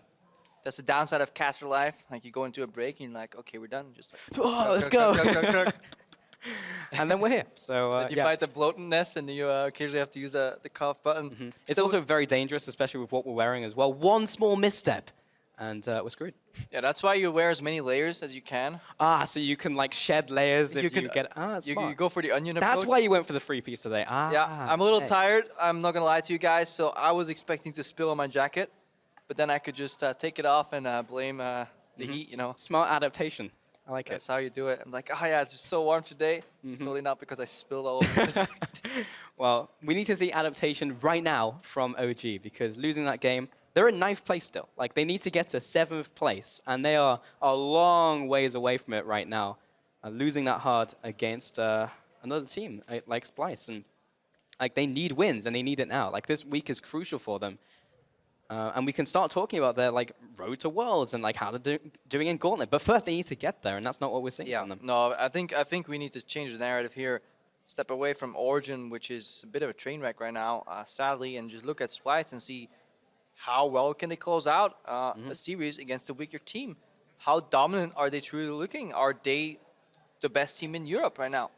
Because yes, they are still behind G2 Esports, but in terms of the super impressive run that Splyce have done, like in their last 16 games coming up to the day, they were 14-2. So like now in the last 70, they're 15-2. That's so impressive, and they can just keep adding wins to it. Yamato, I guess, trying to like physically prep his players here. See, in Europe, when some of the budgets aren't as high as, you know, over in North America, and we can't hire like a sports psychologist to cook and like everything at once, Splyce just goes for the all-in-one. Right. Yamato is like the Swiss Army knife of Splyce. Not only is he their Playboy model, you know, if Splyce ever debuts swimwear, it'll be Yamato. Leading the charge on that one. Leading the charge. He's also apparently a masseuse. Yeah. Very impressive. Very important Swiss skill to Army have. knife of coaches. Getting those shoulders relaxed. Did that ever happen to you, Crepo? Like, how much of a strain is it after playing hours of League? Do your shoulders hurt, or is it more like arm pain? Wrists, for example? When I was still dating my girlfriend, my shoulders hurt every day. I'm like, they carried really hard today. You know, I was like, yeah, I guess I need another one. Remarkably went away after I became single. But yeah. Well, that got sad. We're deep diving into emotional spirals. The Crepo deep dive. Still. Hey, I was looking at Yamato. Why are we here again? Like we have. Yeah, we need to get eyes on the like Swiss Army knife of coaches. five better players. Yeah, he might be doing something new right now that we don't know about. Yeah. I wonder if we can like. That's how you beat like any like boss that like absorbs things. You know, in the history of video games, or even like I think in Ghostbusters, like you overload them. I wonder if you can overload Yamato with attention. Because he soaks it up, right? And like every time there's a camera on him, he like starts nodding and winking. Sure. I wonder if you keep the camera on him long enough, he explodes. He'll like overdrive. He'll like start twitching his face, like he'll like perma winking. His eyes will be closed because he's winking that much. And it's definitely a theory we need to test as we move into playoffs. Right now we're in Champs League, Pelsi. Yes, we are, Crepo. Let's get to those band champions. Cassiopeia and Syndra are going to take everything away from Power of Evil. Everything he owns, it's not going to be available. Fiora, first ban. Take that one away from Wonder. Did that last game as well as their first ban. First, they take the playoff dream. Then they take your champions. And in the end, they will take your life in the game. Although Power of Evil was already kind of handing it to Splyce last game. Had some interesting engages. Yes. I think is what we can say. That's the word in Europe. Interesting. Peculiar. Peculiar. Many good words to describe peculiar situations. Malzahar taken off the table as well. Very strong pick right now. Elise aimed at Amazing, had that last game. Was doing pretty well with it, starting off the game, but ultimately was not enough to bring them victory on the Rift. Yeah, let's look at potential Shen ban here from Origen, third rotation. It's going to be the Karma. I believe Splyce is interested in at least picking up that Shen early. They play very well with Wundo and Shen. I think it fits them very well because they Splyce as a team are just strong at kind of letting advantages flow from one area into the map into another. And then just doesn't mean just one Shen ulti, you know, like they'll push up bot, go mid, Abyssal Void stop. Like that play for me highlighted that Splyce look at the map as a whole rather than individual pieces that every player is trying to influence, you know. Splyce gets us close to like looking at an RTS where one guy is controlling 5 units as opposed to where 5 masterminds are controlling their individual units. It's a bit like a TSM Immortals comparison, in my opinion, where like TSM moves as like an RTS, and Immortals, they usually win their matches by individually outplaying. Interesting concept. I actually very like that analogy, but Shen, first pick, so following that one, of course. And OG, they have the option of blocking in the Cogmore again, and they're gonna do it. Tam Kench as well. At first you don't succeed, try again. Try again. But don't feed. But difficult. Again, could go mid lane, but Peke's picked it up just this previous series. Reckless picked it up earlier today on the other stream. Oh, this is probably a scrim comp that OG have been running with moderate success, and they say, you know what, we made some mistakes in the last game, let's just try it again. We could have won the game, and I think technically that's true. Yeah. There were chances for them to win if they didn't fall prey to some of the outplays, and now they also have counter pick in mid lane, so they may have a preferential matchup here against that Talia LeBlanc, you know, in that equation. Sure. There's a lot taken off the table as well from Splyce at that mid lane champion pool with that counter pick available. Also the Tam Kench this time for that Cogmore, which I like. Just able to eat him up when he's in trouble. And another hyper-mobile mid laner for Senkux that will play on side lanes in the mid game. What a bold surprise here. And backed up by Shen. Yes, this composition won't have much weight clear. Yes, if it falls behind, Splyce will get snowballed on and they will look horrible. But they're fine taking that risk because their mid-game decisions or centered around making picks seem to work more often than not. So on paper, it leads to them winning these games. Rek'Sai was also paired with that one for Splyce there, going to Trashy. First 3 picks for them. OG now need to look for potential top laner.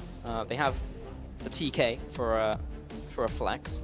Damn. Looking towards the jungler for sure. The KL tribute. There's a couple of KL one tricks in European solo queue. That champion does a disgusting amounts of damage.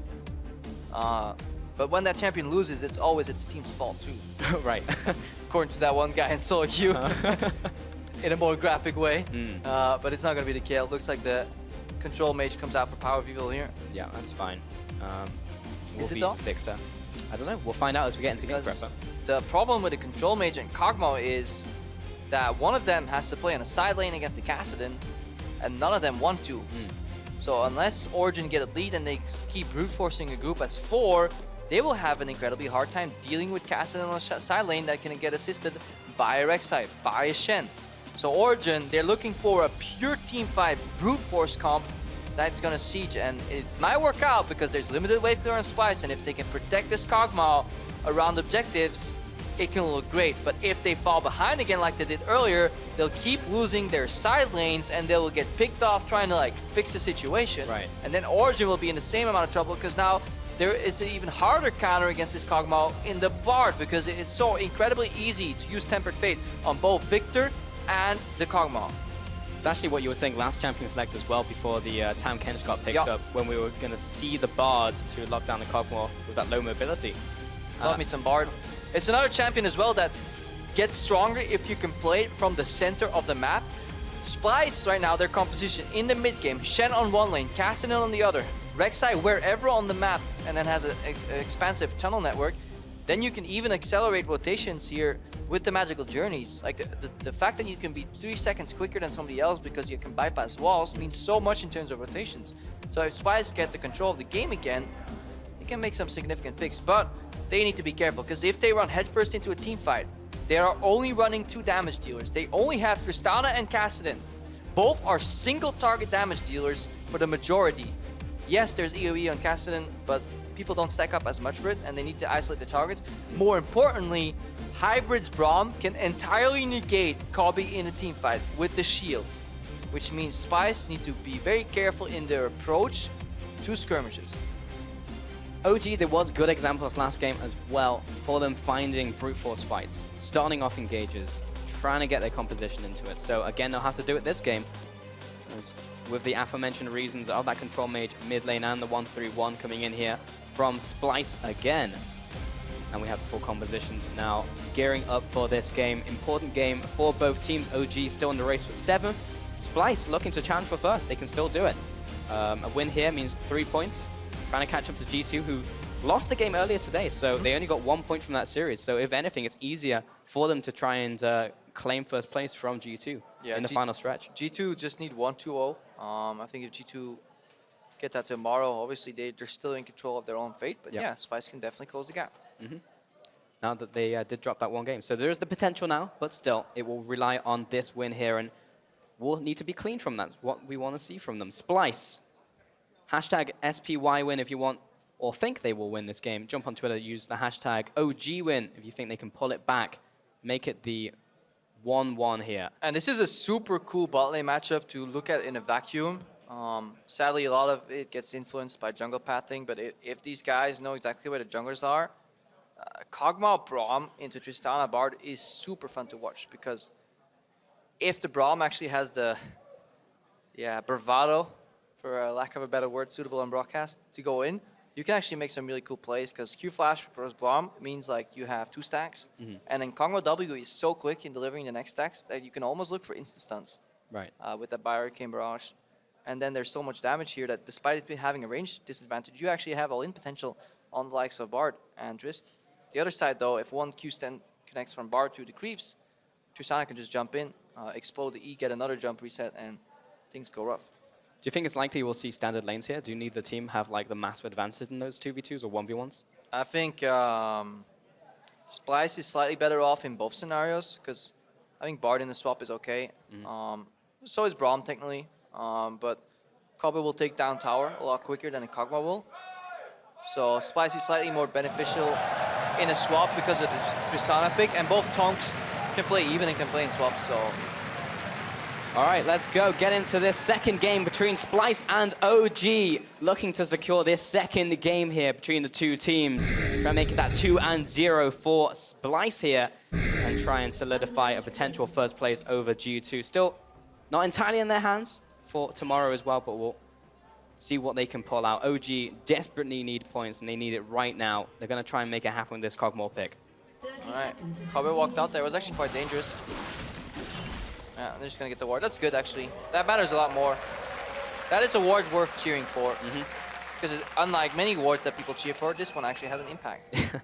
Yep, able to clear out with the extra attack speed from Hurricane Barrage as well. Nice double team from OG. Actually, no, with 2 people, they could have cleared out anyway. I'm done. But I mean, in this particular case, you're still right, because Beckett had to take 2 steps before his first hit. AD carry has to take 2 steps. It just usually doesn't have enough time to get the second shot off. But yeah. Okay. Fantastic. I mean, nuances. Thank you. Work Got your my back. nuances. I got you, man. Power of Evil is on this Victor right here. Interesting point you brought up in Champion Select, actually, with OG having to brute force these fights, not easily able to put someone side lane. Yeah. If anyone was going to run a control mage with TP, it would be Power of Evil, but he didn't do it this game. All right, somehow they figured out it's a lane swap. Okay, yeah, that's because they just saw. So they didn't go for the Gromp because they knew it was a lane swap, so they're going to leave that camp available. Amazing is pretty low here. Oh, wow, he's been tagged down, and he's taking out from the Ignite Flash after auto attack. Mickey X onto the tower, but the tower shot goes onto Kobe. Soaz still chasing after Mickey X as well. Q comes down. Soaz finds a kill in return. Now he's onto Kobe. Soaz realizes he's not winning this trade. Minion wave arrives. Explosive charge. He'll flash away. Yeah, that's a dead jungler in the lane swap. What a brutal start for Origen. Hybrid looking to step up here as well. 2 versus 1. Got the level 2 on Trashy. Trying to just be annoying. Okay. There's a TP coming out as well. Wonder. He's still pretty healthy, and Soaz finally arrives, but he's very late. Love me some lane swap adaptations. Expect to slow down the wave long enough for Soaz to come in, and I guess it makes sense. You know, the TP usually keeps the creep alive, but right now, Origen are in place. So right now it's 1 man, 1 mission, Kabe fighting against 3 people from Origen in the race for tempo. Because nobody's there helping him push in. So wave didn't hit at the right time here. Look at Splyce botching the lane swap. This is a good start from Origen. Accelerating that lane swap despite dying. Yeah, I have no idea what happened in the first couple of minutes of this game. I mean, Amazing died, took a lot of resources, and because Mickey died on the back end of that, obviously, the jungler is not influential in terms of speed, but it's influential here. So this is a duel that's outside of this tempo equation, right? Junglers are not important in the 3v0 push. They're not one of 3v push. But Trashy right now can kind of dominate Amazing, who is still level 2. Trashy's 3.5 right here, so that's where the difference is. Sometimes you don't always look at gold, you look at experience too on all the members. Okay, so 3.5 minutes in now. What are we looking in terms of... Okay, so both towers are going to drop at the same time. Yeah, but Kobe is sharing that greedy. experience. No, okay, he walked away just in time. Okay, and the tower should go to Chen as well. Perfect. And the 400 gold as well. Farm advantage over to FLICKR. Yeah, and big farm advantage to Power Reaver as well as this wave in the mid lane will resolve. Mickey with a good portal in base, very important to judge. Let's see. Yeah, Tristana sliding all the way. Those base portals, very important, saving some times. Slots. Because right now the Kog'Maw's top already, pushing away Wunder from farm, and that's generally what it means, you know, in lane swaps for the last time since we're going to lose them soon. Tempo means your AD carry base sooner, which means he's going to push out the enemy top laner sooner, which means less farm for him. Slight farm advantage on Soaz right now, because he could farm a little bit more. He also spotted the enemy AD carry come on the ward, which means he can start pushing out the wave just a tiny bit. So minor farm advantage for Soaz. In the end, and Senko's come over and actually pick up this first blue from Trashy. But because Trashy's so far ahead, and Amazing's on the wrong side of the map here, Splyce are going to go for a greedy two-man defense with the caveat that Senkis can join with teleport, because he has a teleport advantage over his opposing mid laner. So I like this move from Splyce. They're just going to catch the wave here, and now they're going to turn the lane swap to their favor, because Soaz can't catch 2v1 himself, and Amazing is on the wrong side of the map. Like, Soaz could catch this with Amazing, but it would be dangerous because they would be facing 2 more teleports. Right. So Splyce are really good at finding positions where their teleports net them advantages. It's funny, we were joking about it at the start of the series as well, and looking for the macro. Oh, Hybrid caught out by Wunder, or maybe the other way around actually. I mean, Soaz is behind him, Spirit's Refuge. And blocks the auto attack, which means it actually doesn't block the ground. So a little bit close. Cheeky. He's fine. And Soaz is a little ways away from Hybrid. Yeah, but that means the Kog'Maw is now at risk of getting all in if he gets close. Obviously now that Kobe uses Z no longer. But because his support gets slowed down, Kog'Maw has to be careful in his matchup. And Amazing gets revealed by the wards. Now Trashy says, okay, I see enemy jungle, he's level 4. I'm just going to power farm my 3 camps here, get to 6 ASAP, and he's spiraling ahead because Amazing got dropped early on that invade on Krugs. Significantly ahead, already the level advantage. Actually going to take a look at Trashy. He's about a third way through his level 5. Amazing Power Reaver looking for the invade. Power over the wall will mean Trashy will drag it away. I mean, what's Amazing doing here? His jungle just got gutted, you know, look at what he has available too. Yes, right now it's just only half a level, but or a third, but it's even more coming up right now because Amazing only has Grump left. While Trashy had a really quick 3-camp clear, and he's going to hit level 6 probably off the Krugs. Trashy is exactly 1 full level ahead. Yeah, 1 more camp should secure level 6, and Amazing would just ding level 5 off this. There you go, after the Grump. So yeah, not in a good position at all after that first kill onto him. And look again, you know, this bot lane loves grouping with the Shen who has a teleport. Just guiding the wave in, making sure that there's no Amazing Soaz action to shut down Wunder. Just escorting this wave into the tower, getting some damage on it. And Wunder usually would have to teleport bot here, but they actually have Trashy's catching up. And does he have a tunnel somewhere top side? No, not that close. That would be the ideal scenario here for Splyce, but I love their kind of fluctuating lane assignments. They're not tunneling on the rigid approach of like, yeah, top laner always needs to be side lane right now. Jungle picks up some side lane farm, neutralizes the wave.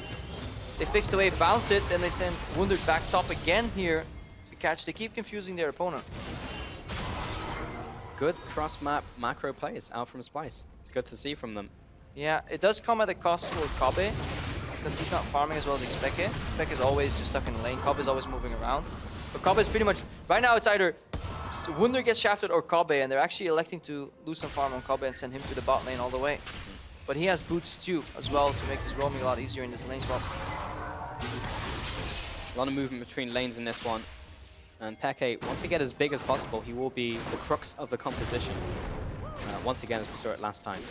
Once he gets involved in fights, he does a lot of damage. If you can't burst him down at the very start, he will destroy the front line. All 5 champs on the Splyce lineup have hard counters to Kog'Maw though. Yeah. Taunt, yep. Knock up, yep. Cassin flanking, yep. Tempered Fate. Tempered Fate, double, yep.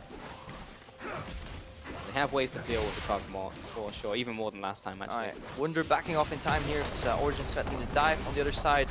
Thrash is in position in case a lonesome ranger shows up here. Tower trade. I imagine Splyce is going to keep pushing for tier 2 here because they have Tristana. And there's still 3 members revealed in top side. So Splyce have kind of a race advantage here. That might prompt, you would think, Abyssal Voyage from SOAS, but he's actually just level 4. So this tier 2 tower is about to take a whole lot of damage here in the bot lane. And remember, they can just straight up dive SOAS if Wunder gets 6 at one point. Still, back, yeah. 3/4 off. Tunnel after by cracking the setting up the tunnel as well for the TP, blocking in SOAS underneath this tower. Shadow dash onto SOAS as well, who'll go into grey health.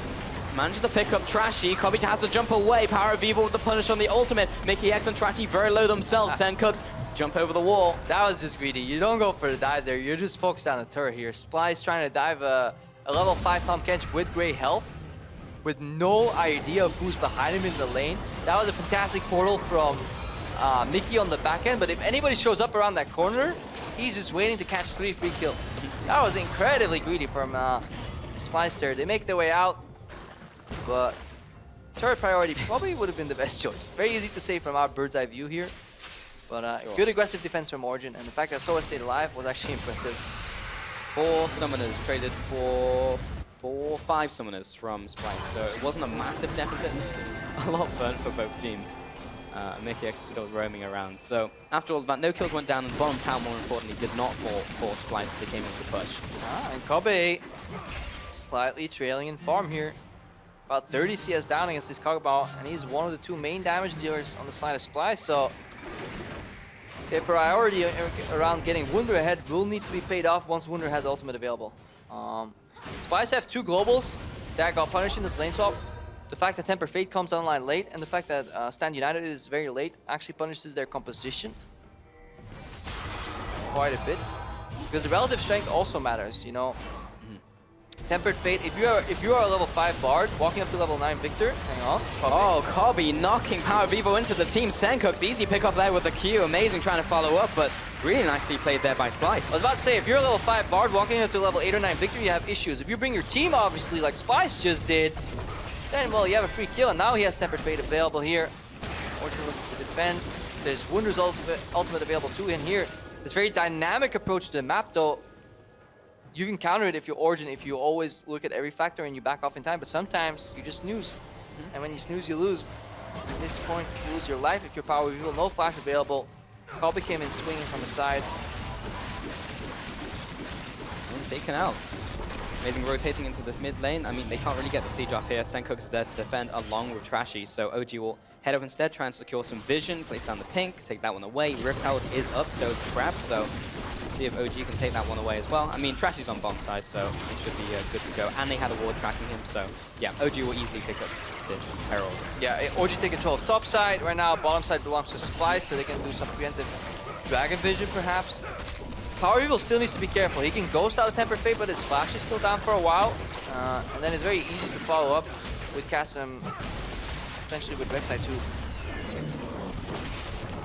Now we'll go over the summers. So Trashy starting off this Cloud Dragon will be the first one of the game, 12 minutes in, and doesn't really need help from the team either, should be able to take it away. Meanwhile, Origen will take the opportunity to push up this top lane, place down some deep vision, try and play around these lanes, so as also pushing up the top lane, try and set up this push. Yeah, you can see Cloud Dragon finally goes down. Will likely have to be a turret trade here. If Splyce aggressively defend, they may get a little bit too bold here. They're 4v2 here, and they're going in. Body slam, flash, Mickey X knocked into the team. Wunder trying to survive. That's so good. Will buy some time. That was should be a kill. Mickey X still very low, still not dead. Peke steps very far in to finally pick him up, but Sencooks, enough time for him to rotate into this top lane trade. Wunder is following OG down, but now has to turn tail. They're just buying time here because look at the bottom lane.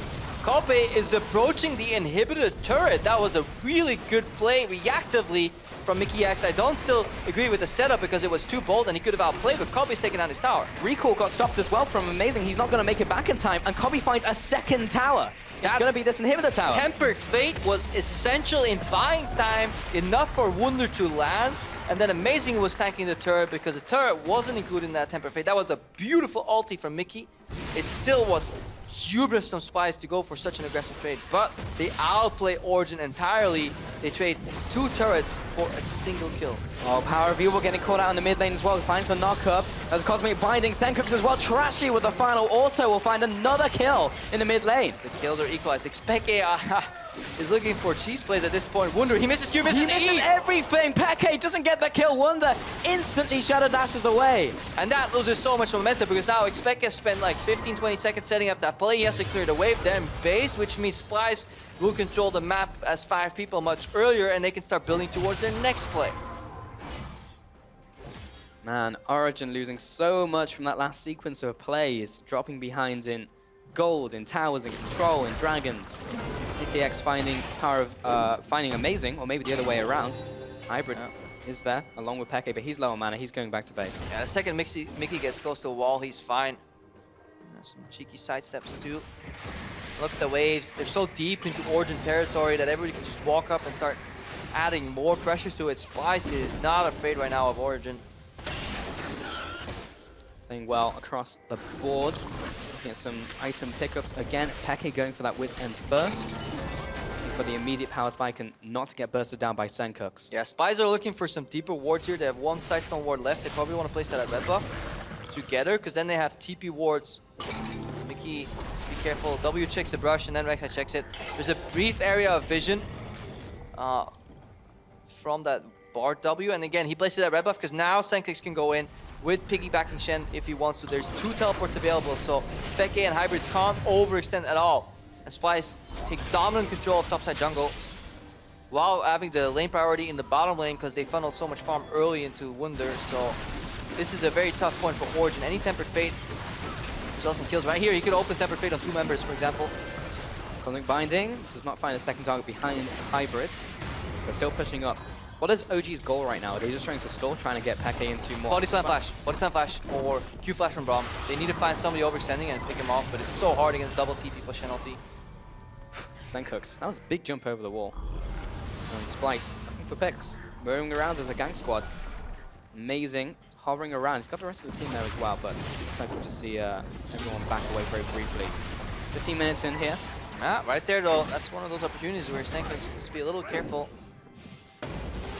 But yeah, Victor, look where Power of Evil is. He's like going left, right, and this is the problem with this composition. If you don't brute force as 4, you'll have a Kog'Maw and a Victor that both want to be mid lane. One guy will get shafted, will be told to go side lane, but that guy can't push out because he doesn't have innate quick push or mobility to survive. Like Victor can't overextend to the point where the wave is parked right now, which means Origen is bleeding side lane farm. Whereas opposed Chen and Cassin can always overextend into these areas and soak up side lane farm, which results in a gold deficit, or gold advantage rather, which means Origen's reaction to this should be to base and brute force a play. Body Slam Flash, Braum Q Flash, Braum Flash R, anything. Because otherwise they will kind of die a very slow death where they run out of blood, run out of gold. At what point do Splyce start splitting? They have Sencooks in the At any point. Splyce always want to split. Okay. Splyce only group up when they converge after a split. That's what they do, because they have TP advantage. They always want to create skirmishes and picks where they have numbers advantage or major positional advantage. But it all starts from splitting up the map. They're starting off with Sencooks. Dragging the spawning in a minute, so probably going to maybe keep some members around there, see if they can secure that one, and then maybe split up. 17 minutes here. And Origen looking for opportunities, but it's hard to find a captain. It's hard to find anyone, really. Look at how deep Sencooks is, and imagine the map is flipped and that's a Victor. Like, Victor can't be that deep. Sencooks can just jump in here, get a reset on Peke, and Peke gets a flash. Big combo onto Peke. Sencooks is going to keep up the chase. Riftwalk once again. He is in very deep. He's got Wunder on top of him. Going to find the kill, but it's a 1-for-1. I don't think he can do that into a Kog'Maw that has W. If W was down, I think he can go for the re-engage, but that was a little bit too bold. A lot of damage. Power of Evil pinned against the wall there with the Cosmic Binding. Hybrid knocked back from the Buster shot in from Cubby. And Splyce, that's a 1-for-1 trade, so they can't push all the way in here. But yeah, going very deep for that kill. Yeah. Was a little bit of hubris there from Senkux. No need for that. Peke already flashed. Just charge up again. The whole power of Cassin is the fact that you can jump in auto E for a reset. So, which means your second jump, your W is still on cooldown. And you obviously don't have E available either, so you just do a lot of less damage. 2 and 1 now, just giving him a little bit more gold as well for Peke, so he's accelerating towards that second item now. Looks like it will be the Hurricane. Yeah, look at PoE though. Has to start using his ulti for zone. Because if he's allowed to walk up, you know, Cobb is going to wreck this turret. So Origen are using their team fighting tools to kind of wave clear against his split push from Splyce, and this is how seemingly super strong compositions look so weak in game. And this is exactly what happened in Season 2 all the time. People would draft pure teamfight comps, you know, a Momo, a Nivea, Cho'Gath, like anything, you know, Wealth of CC, and like, oh my god, if these guys group once, they're gonna tear you apart. Then expect it lock Zed and just split push all day. Nobody can 1v1 the Zed, so 2 people go 2v1 the Zed. Turns out the other part of the map is gets played 4v3 then, and they win. Yeah, and Zed makes his way out anyway. Yeah. So you just don't get any win from that situation. Splyce onto this Mountain Dragon. Amazing, trying to get in range for a potential steal, but Wunder is zoning away, and no, don't want any of that at all. Also with the potential of Senkux coming in. He used the TP. Yeah, he TP'd in, but then he realized that his team was just going to finish Dragon. He wanted to be ready for a preemptive engage. Gets to cancel. A little bit of extra cooldown on that one for the next play. Yeah, this is where Amazing is looking for body slam flash. He knows he has to force something. So keep your eyes on him and his zone. OG pushing down the mid lane here. Peke getting a lot of damage off from long range, but W is worn off, so... Yeah, whenever W is down, you just gotta be so careful. Yeah, now they back away. Did OG even see if Senkux TP? They may not even have that information. May not. Yeah. Senkux going into the top lane now to carry on split pushing. Just be careful, 2 members around the top side for OG. But he is Kassadin. He is Kassadin. And Soaz doesn't want to lose more farm chasing, so I think he's good. Yeah, this is the opening of this part is extraordinary, but Expected obviously still has heal, and once that W comes online, like right now, like I don't know, this is not a playoff play for Senkux, especially if you still have Shen ulti. Because he could just back off and Peke would have to base the second he gets all his spells up, because he can actually do R flash and it's undodgeable. Kassadin can R first and then flash to travel over the damage, and it still lands. Similar to the when Fizz jumps off his pole for Tidal and Trickster, he will carry over the damage. So you can just R flash his Kassadin once your E and W are still up again, and you will one-shot the combo. That is not what he did. Not what he did. Still had the potential. Still has flash even. Didn't even use flash in that scenario. Mickey is respecting body slam flash right there, so he's going for a little portal. Like it's all these little things that Splyce do well. We are nitpicking. Like that one play, it's still a kill trade on the Kassadin, which is a global. So, like, I mean, we have to nitpick in this situation. I mean, Splyce second place right now in the league versus OG ninth place in the league. Second last rather. So I mean, we need to pick apart like these small mistakes, because obviously we're looking towards Splyce maybe going to Worlds. All right, this is a play where Amazing wants to go in, Mickey wants to Tempered Fate. Pops the ult, he goes through the portal but doesn't make it to the other side. Okay, good play from Amazing there, taking down this mid tower. OG grouping up, brute forcing his plays now. Yeah, Wunder, Stand United. Is that available or is that not? It was available, yeah. It was available. And this is what Origen need to do. This is the reaction to 1-3-1. It's like, okay, you guys gotta put one guy on each side lane. Guess what? We're just gonna battering ram through the mid lane. Whoever defends, we're just gonna insta-engage on them. And by the time you land, this fight is 4v5. So this is the right approach for Origen. They read the situation well. Amazing goes in, but it comes at the cost of his flash, which means Origen can only do this once every 5 minutes. At the very least, they did manage to pick up that tower and the inner turrets. So this will be a counter push in from Splyce. Senkux going very deep, Trashy there. Also tanking up, Wunder coming in from the side, looking for the shadow dash. And we'll find Peke. He's dropping very low. He's dead. Wunder trying to make his way out now. Will be eaten up by Soaz. Trashy still staying in the midst of the fight. Senkux with the insta-kill onto Hybrid. Peke and both of the bot laners down now. Trashy trying to follow. Amazing is very low. Kobe flashes in, picks up the kill. Senkux going even deeper. Well, maybe too deep onto Soaz. Power View trying to get in range. Laser comes out. Auto attack will finish him off. Just too deep. 3-4-2 trade. Senkux is a little young to be a Sum 41 fan, but he was definitely into deep here.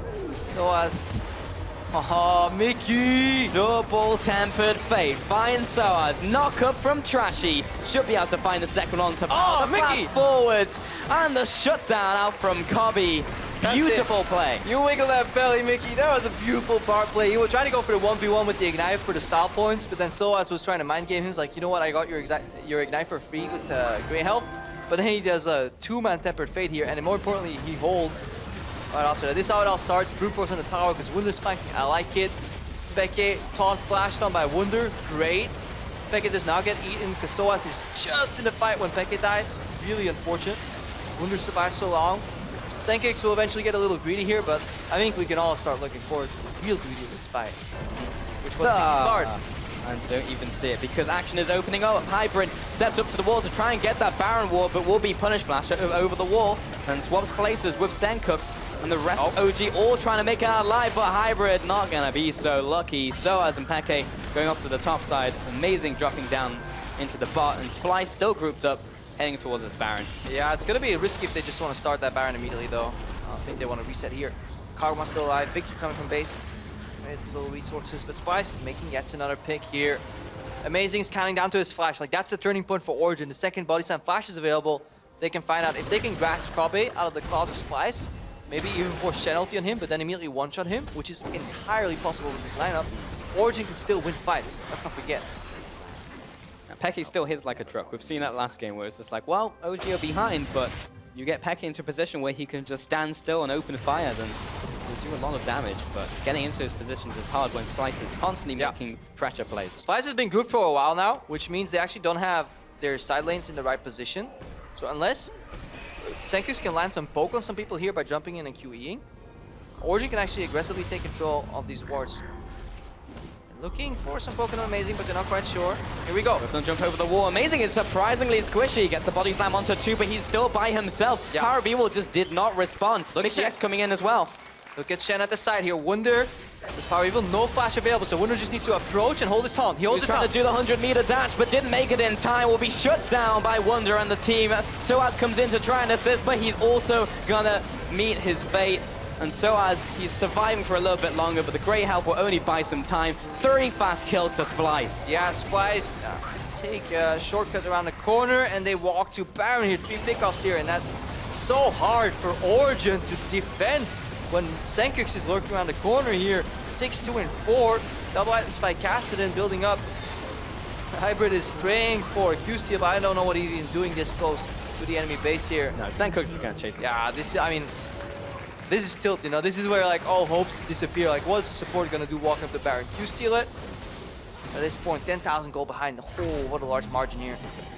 It's crushing for OG, and they're honestly not looking to win this game from here on out. And I've just been informed that Giants picking up their Game 1 win on the opposite stream means top 6 is now locked in for playoffs. But gonna hold that as Peke caught out, just straight up. Yeah. Splyce getting cocky. This team of humble 5 players, you know, that were no star players, have made at least like 5 taunt moves in this game. I mean, I'm all for trash talk, I'm all for cockiness, but then there's a line, right? But there's a line, but there's like it just backfires all the time. Still remember the first time I trash talked before a match. Never How'd that go? No, I got absolutely wrecked by by Edward back in the day. Karma came up to me, he's like, "Yo, Crepo, do you wanna maybe like an interview? You know, just like trash talk a little bit, you know, for the fans, for the hype." Yeah. I was like, "Alright, I'll do it." You know, I was like, "I'll teach Edward how to play." Ooh, I got wrecked that match. Got absolutely outplayed. So that's why you gotta be careful. If you start wiggling your body after every kill or start taunting here if you're Splyce, the next time you get outplayed, it's gonna feel twice as bad when the enemy does it to you. Yeah. Because it'll only work out for so long. Yeah, conservation of BM, you know? BM give it must be received at one point. Always goes full circle. And top tower will go down. Yeah, I mean, Splyce is just going to close out against OG right here. Oh yeah, they're looking for picks. Like, they divide and conquer, you know? They don't need to 1-3-1. They can just kind of pair up Kassadin with whoever. Like, there's flash on Senkux. If Senkux charge up, he can R-flash into Kargwao and almost 3-shot him. Maybe a good opportunity. Buster shot used. I like it, because Buster shot keeps the Gragas busy. His portal can go out. Like, Senkux has kill pressure on Expecka at all times here. Actually knocked into his gravity field, but he'll just straight up tunnel out. Resources used onto this one pick, onto this tank. Nothing happens. Senkux jumps over the wall. Amazing. That's tower down. Body slam. That means top tower's going to go down for Mickey and Kobe. And It's divide and conquer. They commit so many members to less members from Splyce, and they are able to take objectives on the opposite side. Inhibitor goes down. Inhibitor on the bottom side as well, being picked apart piece by piece, death by 1,000 cuts. Amazing getting caught out. One that flashes after finds the kill. Senkos will pick him up. Double Tempered Fate again. Soaz eats up Xpeke, but I don't know if he can make it out. Power of Evil sprinting towards his fountain, but Splyce, they are looking for the win here. This should be very easy for them. OG trying to mount a defense though. Second Nexus turret wall, 4 looking for the re-engage. Wunder will get it on top of Pekka. He backs away into the fountain, but Splyce gonna turn their attention to the Nexus. Power of Evil trying to grasp at straws, but nothing they can do. Nexus falls. Splyce take the 2-0 over Origen. Splyce with a dominating 2-0 victory are now 16-2 in their last 18 games. That is honestly flabbergasting. So impressed by the squad. Absolutely ridiculous. And even coming into the week saying that they were, what, 14-2 in their last 16 games was insane. Yeah. What a, honestly, marvelous growth. And it's at this point that we need to leave the narrative of, oh, nobody expected, you know, this Splyce, and look at how they came in, you know, and I had that place 9. No. This is a top-tier team, and they're looking to improve. They have a sense of polish on their play, especially in their approach to kind of the macro game, which is very satisfying to see, because that's exactly what you need at Worlds. Because these styles where you play just the individual style and you want to individually outclass your opponent, it doesn't fly at Worlds. The players there are just too good. Like the style of like trying to outclass the likes of like, I don't know, Smeb, or like if you look at Looper at MSI, he was just, you know, the best top laner right there. Like, it just doesn't work for a lot of these people here. I think that's Yamato's brother, but I'm not sure that he's hugging there in the crowd. Would explain why they're double suited up. Maybe he also makes good reaction gifts too. Ah, maybe it runs in the family. Maybe he's like a famous Viner. Ah, yes. Passed down through many generations of Yamatos. But OG, storyline also has to change for them. Yeah, like from challenges to Worlds, from Worlds to Challenger, circle complete. Circle complete, and it's tough. It's really tough. Like looking towards that 7th place, looking for the gauntlet, not looking for that anymore, really. Looking to...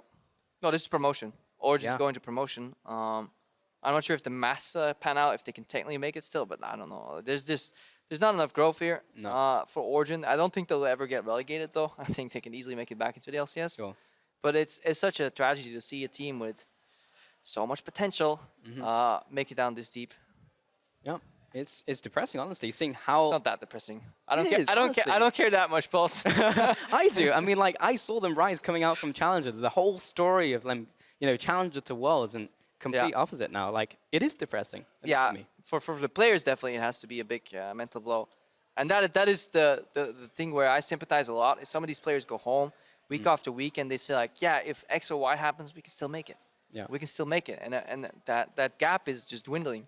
And then your expectations and your kind of hopes, they go from, we can still make playoffs, to we can maybe make playoffs, or like, damn, we won't make playoffs, maybe 7th place. Nope, can't make 7th place, relegations. And it's a hit every week, and you've already been grinding for like 8-9 weeks straight, you know, practicing super hard every day, but everybody else around you is practicing equally hard or harder, and then you come to realization there can only be so many winners, and that is a very, very grueling task to deal with. So I really hope Origen and teams like Rocket too, you know, have the mental support for their players to catch them, because these are some tough times. Exactly, and you can't let that get to you as you go into promotion tournaments, because then if you just crumble there, then of course it does. The amount of players that I've talked to that went into promotion who are like, yeah, I'm done anyways. I'm gonna switch teams, or I'm done. Like, I don't even care anymore. Like, it is just a sad reality of professional play. Tough to swallow, but interesting to follow. But for more on that series, let's head over to the analyst desk. Nice. That was fantastic, Pulse. Well, joining us from Splyce after that win is Wunder. Welcome, and congratulations, 2-0. That means that you've locked the bye, so you're going straight to semifinals. And you still have a possibility of getting 1st place over G2 tomorrow. First, tell me about that series. Why do you think you guys won relatively easily over OG? I think in the first game, they were kind of caught off guard by the fact that we could help side lanes so easily, so like they died all over the place. And I think their macro in general was a bit off. Like we outplayed them and got towers we maybe shouldn't have. And even though we made some mistakes, like giving up mid tower way too easy, then I think the game was overall pretty controlled. So I think they kind of just flopped over and we just won. So last week we had a chance to talk with Trashy, and he said that right now the best way to play the game is 1-3-1. Do you echo that sentiment? Do you think that it is the most efficient way? Because that seems to be what we're seeing a lot from your draft. Yeah, I think the champs you play at the moment are really suited for 1-3-1. I think like you can of course play both styles, and oftentimes you won't always win side lanes, so you have to play something else. But I think in general, if you the best way to close out the games is probably 1-3-1 comps. So. How are you feeling about your top lane meta with that going into the playoffs? I think my top lane champ pool is pretty good. I think I can play almost everything. I've always been a player that could pick any champ up and just play it, because I'm just filling for my team. You know, this game or like these 2 games I played Shen, which isn't the funniest champ to play, but I can just ult my team and tank a bit. So that's what I did. Yeah. So for playoffs, you are likely going to be playing on patch 6.15. There are obviously a lot of big changes. It's going to affect macro in probably quite a big way. So how confident do you guys feel going into playoffs on that patch? I've read a bit on the patch notes. I think it makes it almost impossible to lane swap. So it will probably be a lot more drafting strong lanes, and like if you don't have strong lanes, you just have to wait and stall out the game and then maybe lane swap when the towers can take damage again. So I think like strong junglers early will be good, and I think we have pretty good a pretty good meta for us. Yeah. Bottom line is, do you trust your motto even with the meta change in the play? Yeah, of course. I think we are a really good team at adapting. So I think every change we can do well. Okay. Wrapping up this series as we see Yamato there. I actually don't. Do you know who this is? It's his brother. Oh, okay. There we go. The brother for the support and the 2-0 for Splyce. Oh, fantastic, guys. Anyway, player of the game, Mickey. Last game it was Senkux, but well, Mickey X has been a fantastic, tremendous addition to your guys' team as well. Oh, by the way, what did you make of the Tahm Kench top lane? I think Tahm Kench top lane is fine. I think when there's certain champs out in the pick ban, I think you can blind pick it, but I don't think it's better than Shen or anything. It's just a safe pick that can help Kog'Maw in this case. Like they had a Kog'Maw on their team as well, so they could just devour Kog'Maw and then like maybe win team fights, but they didn't. So I think it's fine, but it's not like it's just a safe pick. It's not top tier. So. Okay. Well, sorry for taking the attention away from Mickey. Of course, congratulations for his player of the game. A final question, maybe. You now have 2 weeks off. Of course, not entirely. What are the plans for Splyce? When is practice beginning again? I think we can take a small break and then come back. I think G2 is probably doing the same.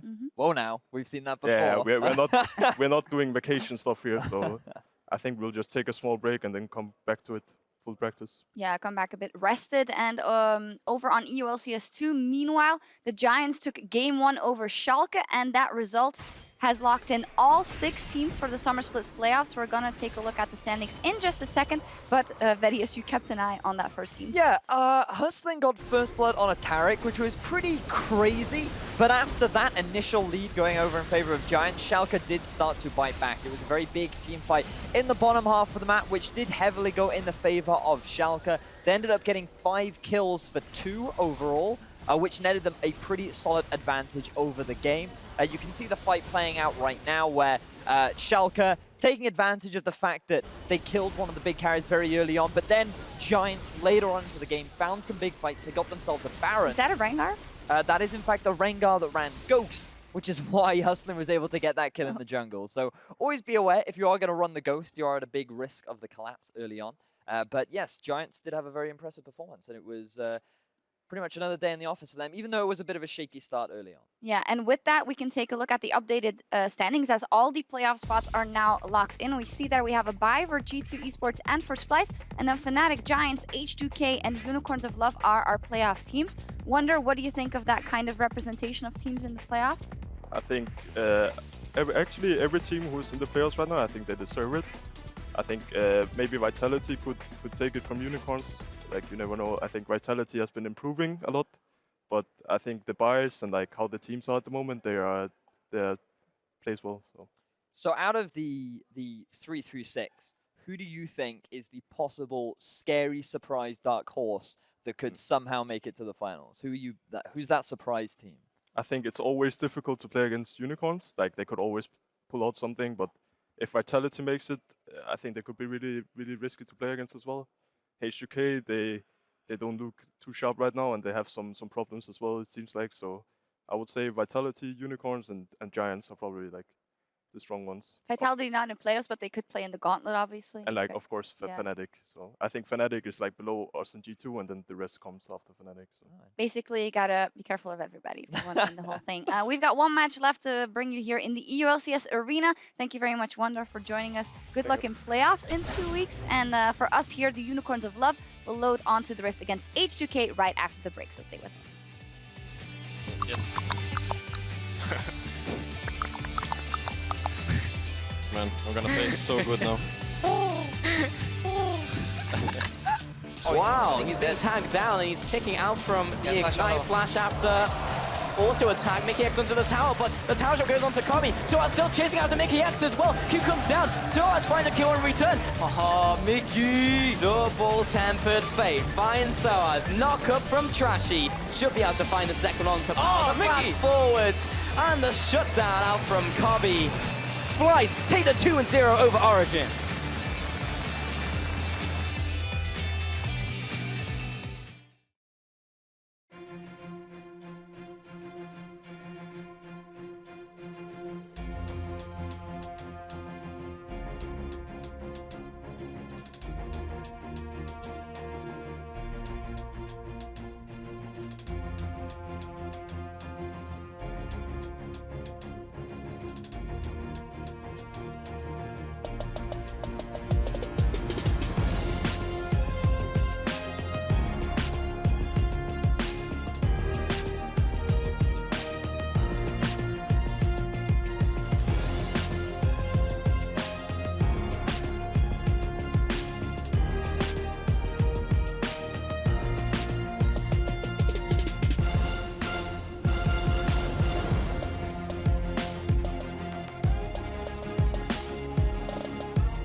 Welcome back, everyone, to the arena where we're going to take a closer look at the upcoming match between H2K and the Unicorns of Love. As we wait for the players to get into the lobby, they will have a, or their heart will be at ease, and their minds, because they have made it into playoffs due to the other results. Both H2K and UOL are locked, so they'll have a more chill approach to this match. Yeah, exactly. This now becomes the fight for 5th.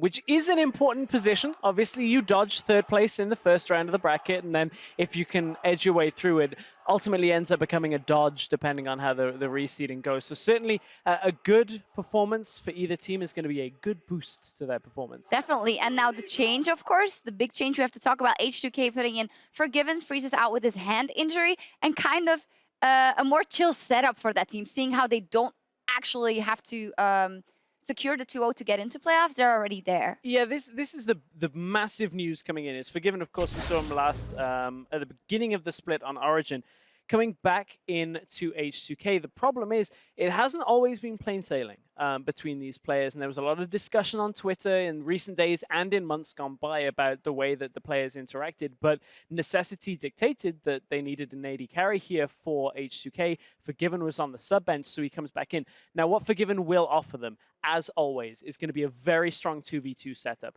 He plays one style and loves to play it well. Will always be looking to push out in his lane, always be looking to pressure, and may very well start giving H2K some options. And it's H2K's problem is they've always seemed to not want to do anything. If he's always pushing, maybe that's the catalyst they need to get something on the map. Yeah, maybe they don't see eye to eye always, Jankos and Forgiven, but they do both like to go in and make the play happen. As we take a look at H2K's record in the last 4 weeks, in the beginning of the split, they went 2-6 to a 6-10, ending up on maybe something, if we ever get to talk to Freeze, would be like how much was connected in his mind to the hand injury, because he never seemed to got rolling even before those problems seemed to emerge, or is that a wrong assessment? Well, I think we saw maybe a couple of instances where that would be impacting, but honestly, H2K's issues were more about how the team was actually playing on the map, and I don't know, without being in that situation, really how much could be attributed. I feel from an outsider standpoint, I've not played professionally on the stage.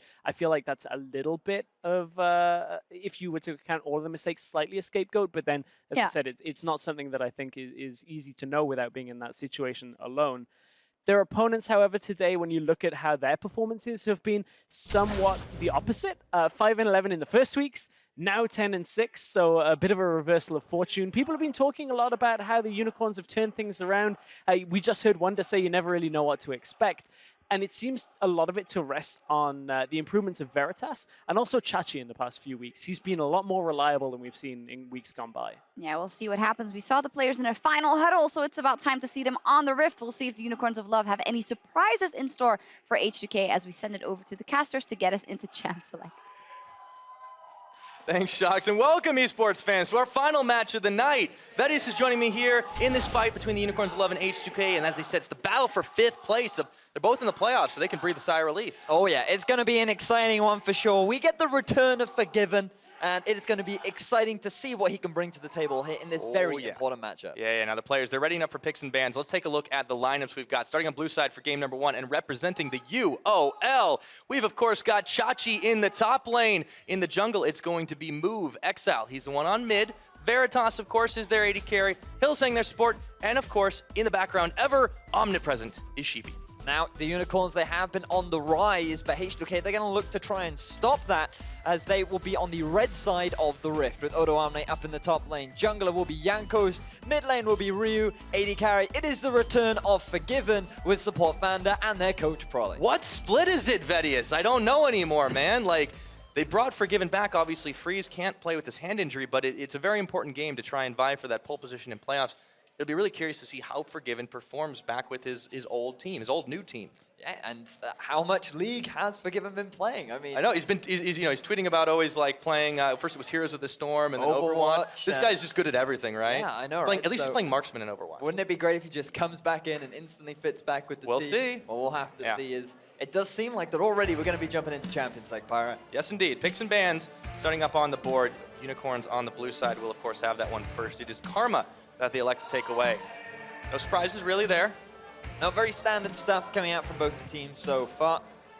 Karma very central, high priority, still very strong in a lot of different compositions. And it looks like the bot actually targeted towards Hylissang. Now, Hylissang, one of his best champions was Bard, but last week he did experience his first loss on the champion, but still not something that you can afford to give him for free. Yeah, I mean, admittedly, that was against G2 as well. When you're going up against one of the top teams in the league. He was just asking for his Yeah, you might as well. I don't think H2K feel confident enough to let him have that. So the Elise ban comes in very quickly for a UOL after the fact, so taking that one away from Jankos. And then we're followed by the Alawi, which we are seeing very standard against Vizicachi these days. Yep. You do not want to have to deal with the tentacles. It's great because we heard from Sheepy during Coaches Week that he believed Ilawi would become a target ban towards the Unicorns. And he was right. And now it is What a coming to prophet. fruition, largely because people just don't really know how to play against it. It's not something Chachi you though, see a man. lot of. You don't see it a lot in solo queue. You probably won't see it a lot in scrims. It is a very unique pick that has very few answers to it. That's very true. And speaking of picks that are frustrating to deal with, Malzahar is also removed. So neither Ryu nor Exile will get their hands on it. And then the Nidalee ban, that's something we always have to expect, even if it's usually further down or further up, I should say, in the rotations. This leaves the Trundle up and available. A little bit more vanilla flavored for Chachi, but remember, it's always the flexible opportunity. That gets locked in right away. Surprising that we didn't see the early Shen come out from the Unicorns of Love. Chachi has had some very impressive performances on it in the past, but it looks like that they want to put more value on the Trundle. Is a great pick into the Shen. A very well-rounded top laner, but the Gnar is still available for Odo Omne, one of his go-to top laners. He doesn't need to pick it up now, because you do have to remember, as you mentioned, that the Trundle can still be flexed into that support role if they experience a counter. Right, and they don't usually do that with Hylissang. In fact, I don't believe he's had a game on Trundle this split so far. But Chachi has had some really solid plays, and most notably last week against Rocket, he was able to do some serious work on it. But we'll see if it pans out for him again. H2K, they take a bit more time pretty generally in the pick and ban department, so we'll see what they decide to lock in. Rek'Sai seems to be something that they could put a bit of priority onto. And they take the Shen. So the Hecarim being picked up, this is something that Jankos brought out last week.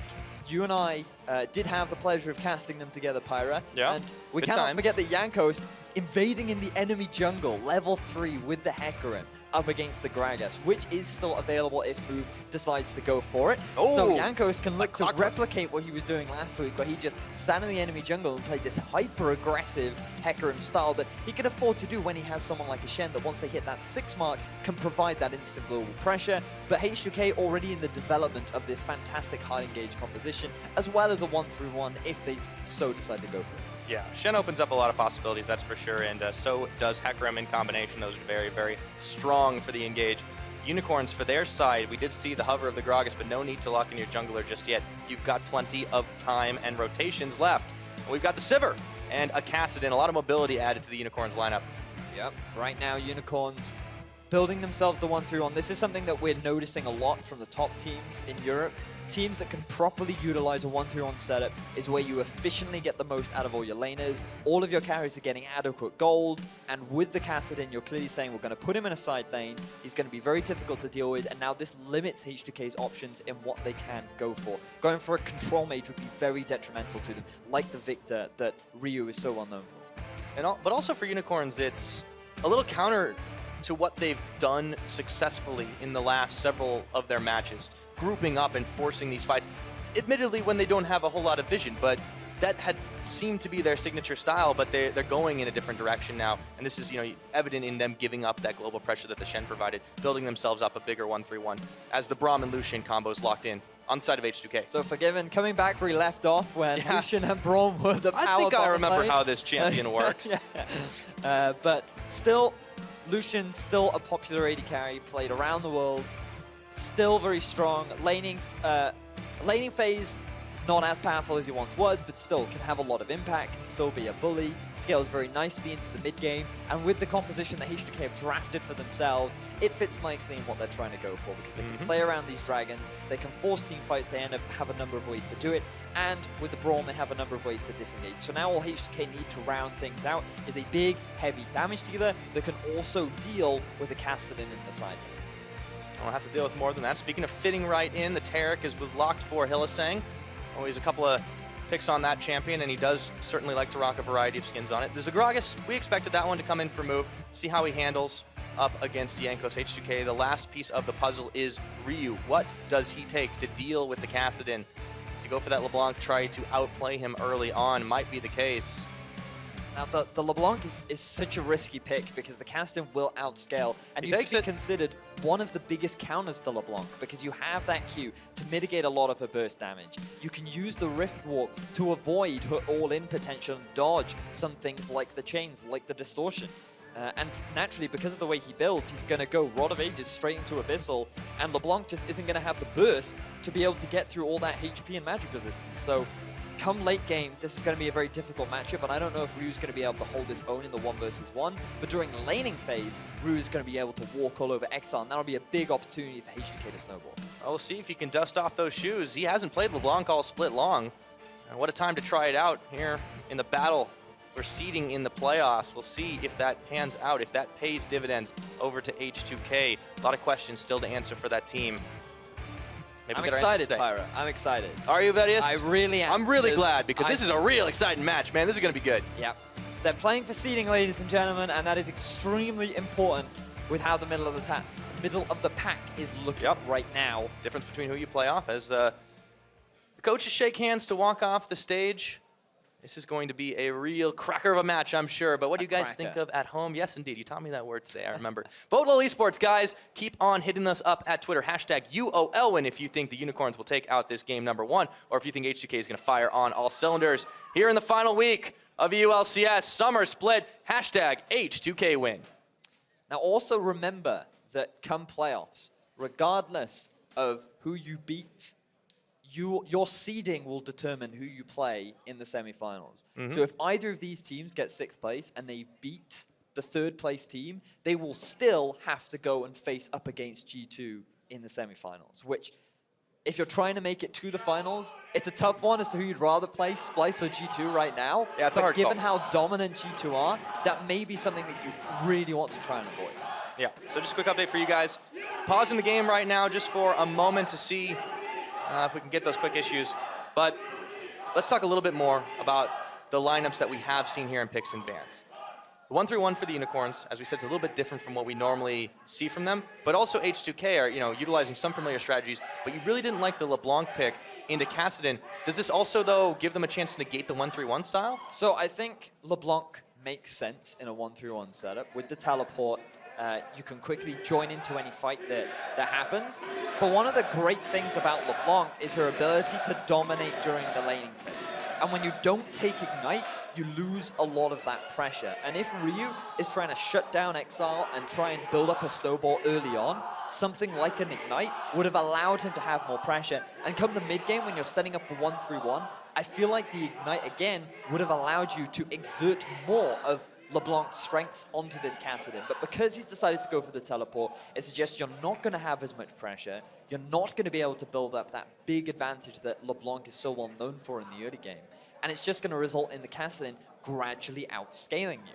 But it all depends on how the laning phase goes. So this mid lane matchup is going to be integral to how well each team is going to be able to set themselves up for a 1-3-1. So keep your eyes on those junglers because they can be a big impact in who comes out ahead. Very true. Regardless of if we have a lane swap or standard, the mid laners are always standard, always one up against each other. Now, speaking of mid laners, by the way, cause of the pause has been identified. Exile's rune page didn't load up, so they're just getting him right in and out, or out and in, I should say, back into the game.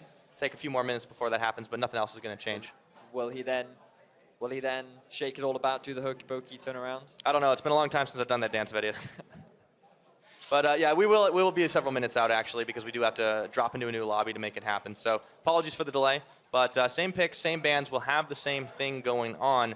Do you predict this to actually be a lane swap, just out of curiosity? So you have a Sivir Taric into a Lucian Braum. Now, Taric and Braum, both very good into melee matchups.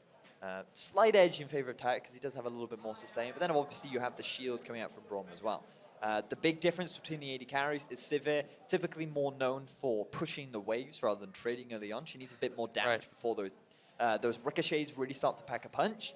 But for Lucian, he's all about trading in lane. And if you just look at the all-in potential, then H2K definitely have the advantage in that 2 versus 2 scenario. So during the early laning, If we are to see a lane swap, I would expect it more to come out from the Unicorns, just to avoid that 2 versus 2. Not to mention facing off against Forgiven. I mean, that was what teams. But then used to that do, could just also be an avoid him incentive, because consistently. he hasn't played in a while. We don't. So we know. So we think. Maybe he's, while he's getting mastery in all the other games, he's been, just grinding solo queue every night too, and just not talking about it.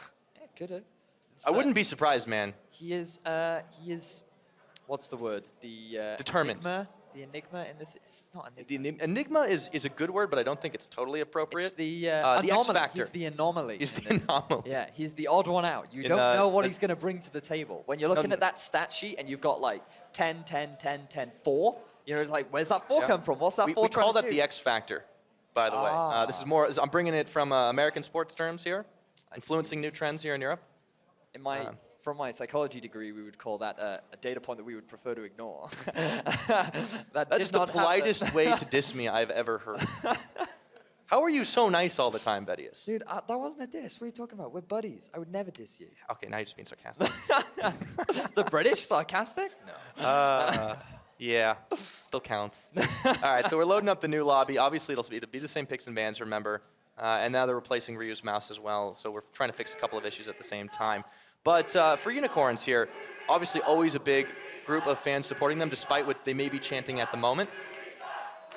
It's really nice to see Unicorns having built this up, not just through like name recognition, right? Because they have been getting results, they have been on an upward trend, and they'll be looking to see what they can make happen in playoffs this year. The thing about the Unicorns is, a couple weeks ago in the split, on the analyst desk, I noticed that the Unicorns of Love reverted back to this chaos style that we as casters have often mentioned about them. And I wanted to delve a little bit deeper, and I noticed that their warding drops significantly. And with fewer wards on the map, that results in a lot more plays happening without any vision, which means that you get caught off guard a lot more. You end up dropping in various situations that if you had the vision, would have worked out, but because you didn't see what your opponents were actually trying to do or set up, it ends up with you creating all sorts of fights and skirmishes all over the map. And last week, we saw them doing a very similar thing.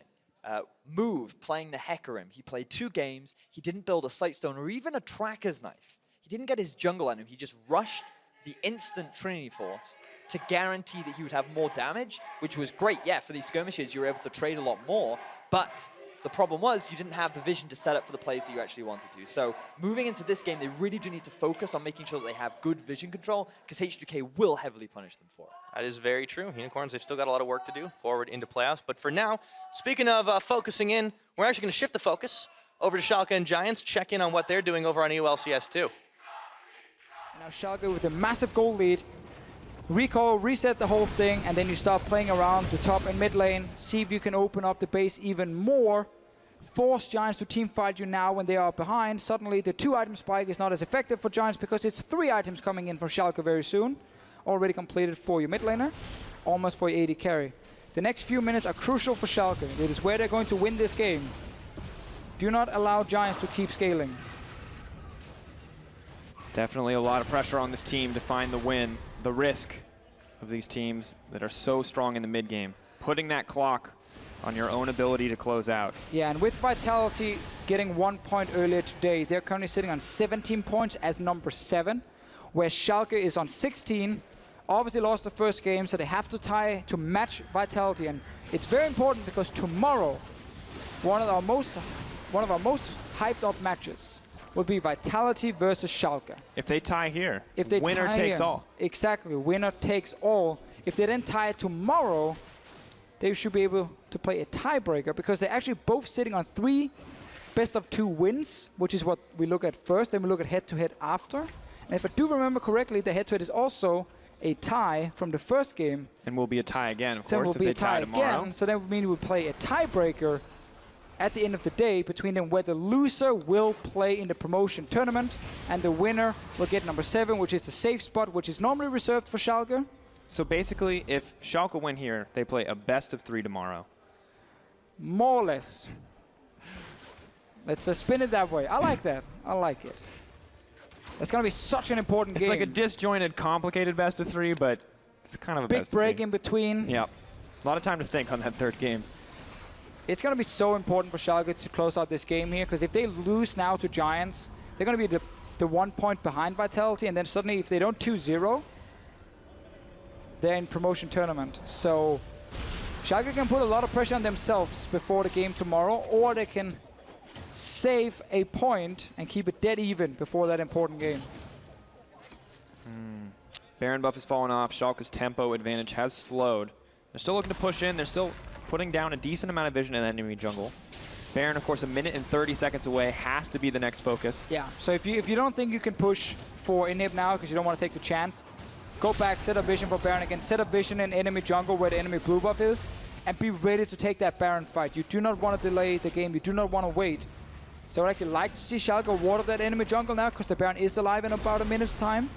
No one cares about Dragon at this point. You need the Baron if you're Schalke. Steve, just being irritating at this point. And Schalke, they may still be waiting on the Baron to make any massive push, but they continue to apply pressure in the mid lane, not looking to give Giants any form of reprieve. Fox on the top side as well. But continuing to catch these waves, continuing to scale up. Gold lead is massive in favor of Schalke. But of course, the later we go, the less the gold lead is going to mean. Now it's only 28 minutes now, so they still have an incredibly large lead. Yeah, and Schalke just taking the Dragon here because there's still 40 seconds on the Baron. It does allow Giants to push out and get a few wards placed in the jungle. So what teams can do is they can go back to pushing lanes and then wait 3 minutes so you know all the wards have disappeared.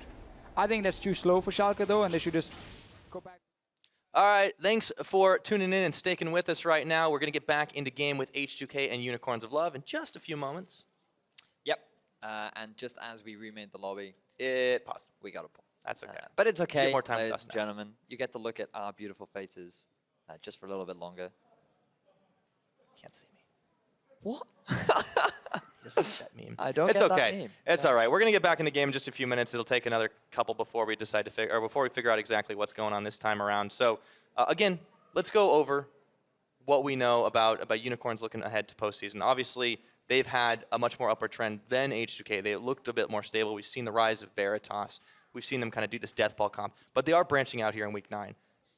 Is it dangerous to kind of experiment a little bit more when you're so close to the finish? So I don't think it's entirely experimenting, because I think we have to remember back in the first weeks of the Unicorns of Love where they relied on 1-3-1 to pretty much. That was the only didn't way get a they lot could of play results, by the way. Well, those are like the only games that they were winning at the time.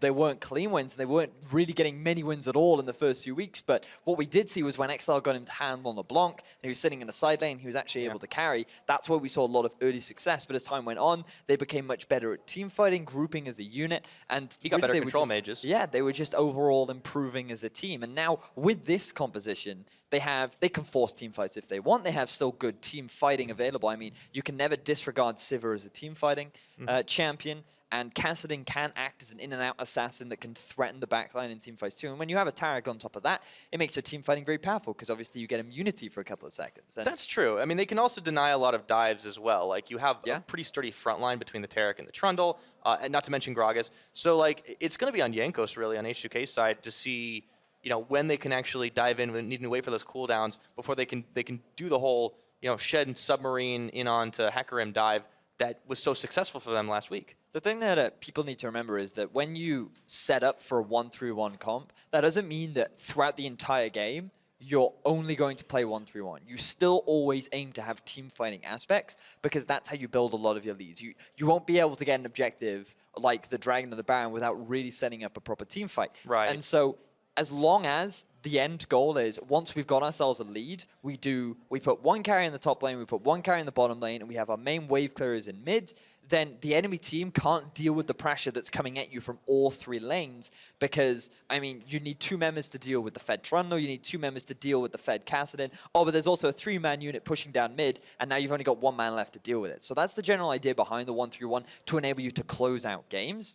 But to actually reach that point, you still need to be able to teamfight. You still need to have some sort of mid-game prowess that you can use to get you to that point. And which is why you still see these engaged champions like the Gragas, who can throw that barrel out, like the Sivir to give you the speed boost to enable you to... As long as you don't have to do it backwards all the time, right? I mean, it is such kind of a tricky thing when you do fall super far behind. Obviously, they've got a lot of late game insurance in the form of Exile's Kassadin. Of course, yeah. And, you know, and Trundle tends to get quite better as the game goes on as well.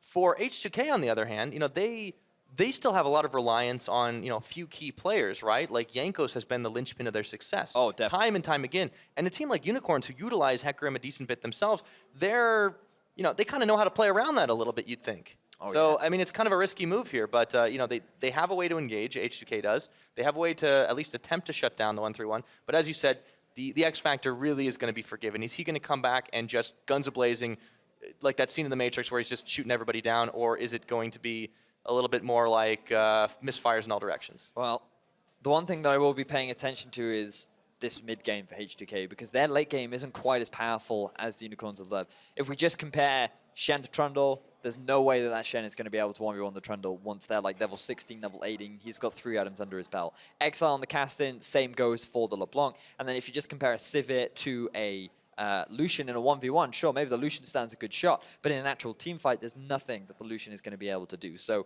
mid-game is really what H2K have to play around. To get to that point, they need a good start. And as you rightly mentioned, Jankos is the guy to set them up for this. So far throughout the split, we have given him many player of the games because of his ability to set up a great early lead for his team.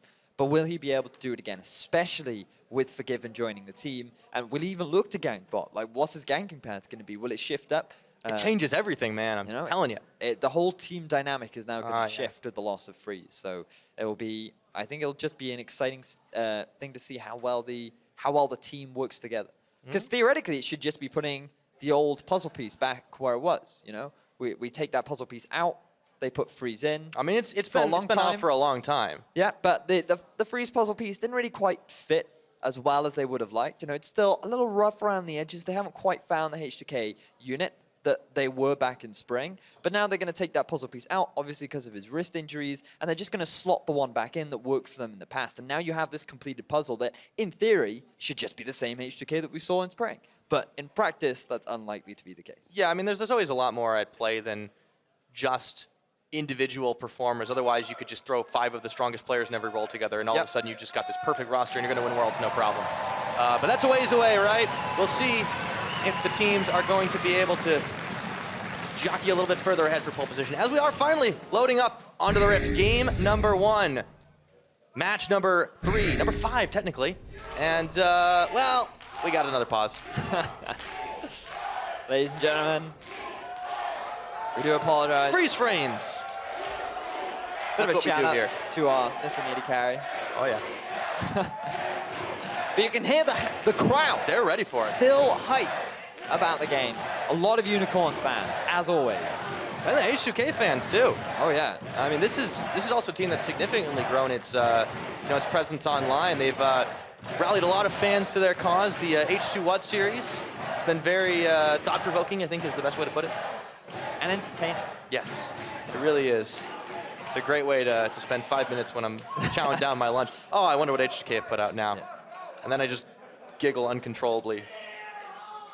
I always enjoy watching the content that teams put out. It's very different from team to team. It is very. Everybody's got a very clear identity. Like, I love how TSM always have like motivating words in their inspire. Well, and Fnatic have kind of got their, like the scene transitions and talking about very serious topics and like how you deal with losses and how you, live in an environment. H2K have this like 70s intro with like 3D effects and jazzy and then just memes. And then it's beautiful. It is a work of art. It's just a very different type of art. It really is. Like we're basically at this point, if you line up that against something like Life of Legends, like you're looking at, I don't know, the Mona Lisa and then like Jackson Pollock, but you have no idea that they're not by the same artist. I only know the Mona Lisa. Okay, well, it is something that is Pirate, not to be missed when you're over in France. We have to clarify, Pirate. Yeah? I've been outside maximum 3 times in my life. And one of that was to come here from Wales, one of that right? was today, right? Yeah. So, I mean, I don't know many real-world things, so when you make references, you have to... This is why Sifa and Quickshot get very disappointed in me, because they like to make music references. Well, Quickshot just takes the mic because he makes a bunch of references that I don't understand even slightly. But yes, this is something that I'm trying to work on, upgrade my culture. This is why Pokemon Go is a good thing for you, by the way. I don't even have Pokemon Go. You need to get it so you'll get outside. But there's no end game, Pyra. I can't play a game that has The end game is for you to get outside. All right. Well, you know, we're still a few minutes out. There's still a little bit of time, so we're actually going to go ahead and send it back once again to Schalke and Giants. So stick with us. We'll be back in a bit. Is he going to overextend? Yes, he drops, but the GA is going to bring him back, and Fox is there. My God, Schalke closing that one out. Quadra kill dropping. The scumbag Pentasteel comes in for Rales as Schalke close this one out and keep the dream alive. 7th place, looking like a good bet for the Schalke lineup. And this makes the game tomorrow against Vitality so important. Key win for Schalke, securing 1 point, staying even with Vitality. One team will get the safe spot and one team will drop down and play the promotion tournament. The game is tomorrow. While it is a Sunday, we have LCS in Europe for this week. And then for playoffs as well, where we go to weekend schedule. So we're just setting up for playoffs. But what an important win for Schalke. And I absolutely loved following this game where we were like, oh, this is looking pretty good for Giants. The first 20 minutes, they're keeping even with a scaling composition. All right, that was a quick transition. So crazy game. I know. Well, I Crazy. mean, I just saw the Quadra kill, and I'm like, okay, now I'm really excited. but Schalke are keeping that 7th place stream alive, as they were saying. They are. I mean, right now, that game tomorrow between Schalke and Vitality. It's so much more. Yes, it does. We couldn't have planned it. It's scripted, I swear. No, it's not. Promise. But it's surprising how many games actually mean a lot for the standings, especially with what's coming up ahead. No team, we mention it a lot, but if you haven't been following Challenger, you really should have, because you should be looking at Misfits right now. Yeah, you got to watch out. Those guys are coming for you. They are looking to cause some trouble and make their way into the LCS. Obviously, they will be playing against the 9th seed. Because and they'll, even if they lose out as well, they have another chance. And you know, with things looking like they're lining up, we have Rocket pretty close in for 10th, but you know, Origen could fall a little bit further at the end of the day, depending on how Rocket do tomorrow.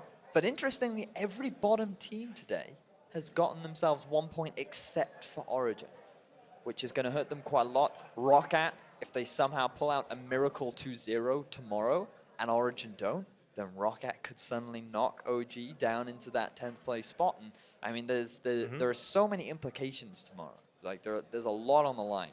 And for the game that you just saw, Giants losing out that one game to Schalke, if they'd gotten the 3 points, they would have actually had a good shot at making it into that 3rd seed. But unfortunately for them, they weren't consistent enough. They aren't going to be able to knock Fnatic out just yet. And I believe that with the points as they stand, right now they are locked in for that. Oh no, there is still the possibility. There is still the possibility. Yeah, I mean, things aren't quite locked up yet. As we said, like all the playoff spots are technically locked. Yes. Or are locked, but like where everyone falls is still a bit different. The same thing's true for promotion tournament, although 7th isn't quite so secure. So that's the thing that we have to keep an eye on right now. Like, so we'll have to, you know, see, is it going to be Schalke in 7th? Is the Elements curse going to continue to take effect? Or, you know, do we then see it kind of mix up because Vitality and Schalke both got the 1 point. Rocket were able to eke one away as well. But Origen, you know, they kind of continue that tumble. Yeah, and speaking of tumbling, we're going to have to tumble out one of the PCs and bring out a new one. Awful transition, but it gets the point across. Yeah. He needs a new PC. Much like a PC actually being rolled, that was a bit clunky, but it's okay, I'll give it to you. Just, I've got this image in my head of this... rolling a PC down a hill. No, this PC just panicking and then suddenly tumbling out of the way. It's like, whoa! Just like, all right, calm down. It's fine. We're just getting along. Yeah, it's going to be all right. So Chachi sending him up for a new PC. That is the cause for the delays. He wanted an upgrade. He did want an upgrade. Yeah, so he'll be getting that new one, and we'll be loading back into the game. So have had a couple of delays today, for sure. But this does give a lot of time to the teams to kind of think about how to deal with the enemy composition and how to, like, just generally thinking about the team you're up against as well. I'm curious if that, you know, if that doesn't, like, let you settle the nerves a bit more, or depending on how long it takes, just kind of, like, makes you overthink it and psych you out. I don't think nerves are really a factor for these players anymore. You know, we're at week 9. And they're locked for playoffs, They have a too. lot of experience. This isn't really anything uncomfortable for them. I think the bigger factor is tilt. How long does, you know, imagine when you're queuing up for a game and you have to wait 30, 40, 50, 60 minutes, and then you finally get into a game. And you're auto-filled support. And then, no, but not only are you auto-filled support, it gets to the final pick, and the dude forgets to lock in a champion. And then you get kicked out, and you have to wait another 30 minutes. Stop. I'm already tilted. Yeah, exactly, right? So the waiting game can have a big impact on your ability to play. We saw it earlier on in the day from Fnatic. The fact that they had to wait so long before they actually played did affect their decision-making pretty significantly. And then the fact that they went and lost the game up against Rocket, you know, it can affect the players' mentality and their decision-making just because you become fatigued. So it's, you know, especially when you have to play 2 games, it gets to you. Well, and when you have inconsistent teams as well, like it's kind of hard because you really need to make sure you have the best mindset to try and finish off the split strong. Like, and I think this actually benefits H2K in a lot of ways because even though they've made player swap for this final week as well, and they've got Unicorns now trying to get in playoff position, they've also got Origen the next day. So tomorrow, you know, they face off against one of the weaker teams in the league. But Unicorns have to deal with Splyce. Maybe it's just like a practice session at this point because this is the battle for like 5th place. But, you know, in theory, you can climb even a little bit further as well with Giants only picking up 1 point. That spot, you know, can technically still be contested. And that is a pretty big difference, actually. Absolutely. I mean, there's still a lot on the line. There's so many different standing options. I don't want to go into it largely because of there's a lot of math. Yeah. And if there's one thing I've learned in several years of casting now is that when you try to do math on the fly, something weird happens to your brain, like some kind of wave like passes through it and makes you dumb. Whenever a camera is maybe not turned on at you, but your voice is on air, you can't do math. Ah, I see. Yeah, I wouldn't try it. But I enjoy math, Pyro. It's a pastime of mine. That's a lie, it's not. I'll tell you what is a pastime, Sudoku. I love Sudoku. They're so good. I never played myself, but keep yourself entertained however you want. I'm more of a crossword guy, to tell you the truth. Ah, crosswords. Thing is, see, I struggle there due to my lack of understanding of the world. So when it asks me a question of you don't even have to understand the world. You just watch a lot of pop culture, like watch movies and TV and read comic books. Well, you know what? Do what all the kids do these days, I don't need to do that, Pyra, because we get to go into game and cast some League of how Legends. about that? We get to cast some League. I'm all about it right now, and I think the crowd is very ready to go. H2K, Unicorns of Love. You've been holding tight, but we're locked in and we're loaded. Ready for some League of Legends. Let's go. Ladies and gentlemen, here we go. Game 1 of this best of 2. Unicorns of Love and H2K will be playing up to decide who will be taking that 5th place spot. Every point matters. So does every fan vote, it seems. You know, we're used to the Unicorns getting the monopoly on that one, but H2K brought out some serious fans today. Maybe not themselves. I think the fans just showed up, but... Do remember, you can vote on Twitter for which team you yes, think it has been a while since we called it out. We'll track that, show it off a little bit later on, see who's be winning that contest. So, early game for H2K. You can see they set up a lot of deep vision. Unicorns of Love going for the lane swap. H2K going to be able to avoid it. They spotted out the Unicorns bottom lane on the ward. They're going to be moving down to the bottom half of the map, get themselves the 2 versus 1. But Unicorns, they're just going to back away, continue their standard duo jungle. Now, this is interesting because what we've seen a lot of today is the supports roaming into the enemy jungle, something that you do often see. But the interesting thing about today is the number of kills that we've actually been able to successfully People just don't know when to quit, man. You know, and Vander right now playing hyper-aggressively, trying to force the Unicorn duo away from this red buff. He's not going to be able to get that much impact. He's just trying to be a bit of a nuisance, but he's not going to have the same sort of impact. Hillsang, he's a bit late to the party. Yeah, a bit late. But this was because H2K were a little bit more prepared for the lane swap, so they set it up faster and they have a slightly quicker clear speed. Especially with a Hecarim who just turns the helicopter engines on and he'll just fly through that jungle. Yeah, this is actually going to be a short teleport advantage because Odoamne opted to take the long route down to the bottom lane after the double jungling was finished up, and Chachi just spends his teleport. Teams both on the towers around the same time, roughly even what we expect.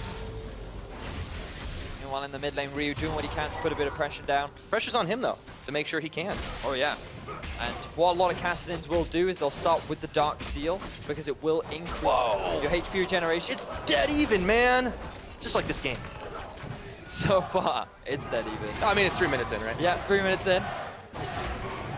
Oh, listen to those fans, Pyra. Yeah, they are revved up today, man. Week 9, we're brought some serious energy into it. Exile is just trying to hang for a little bit, get himself safely through that laning phase as the towers will get traded away. But yes, this laning phase, if you are playing the Kassadin into the LeBlanc matchup, going for the Dark Seal is actually a great pickup. If you know you're going to have a rough laning phase, and if you're on a champion that can't really do very much during the lane, going for that Dark Seal will give you more sustain because it increases the amount of healing that you get from your pots. And sometimes what a Kassadin will do is they'll farm a couple waves, they'll go back, pick themselves up a Doran's Ring and a Corrupting Potion, and they'll teleport back to lane, and then basically Ryu cannot shove you out of lane. There's very little that he's going to be able to do because you just have so much sustain available to you. So, I mean, he has a very small window that he can take advantage of. The next best thing for him to do is try and roam around the map. But when you have a lane swap scenario, there really aren't that many options for you to find an opportunity. So unless H2K suddenly decide to break the mold of lane swaps, you never know, man. if this LeBlanc is going to be able to snowball as well as they would like. Yeah, pressure definitely on. Exile.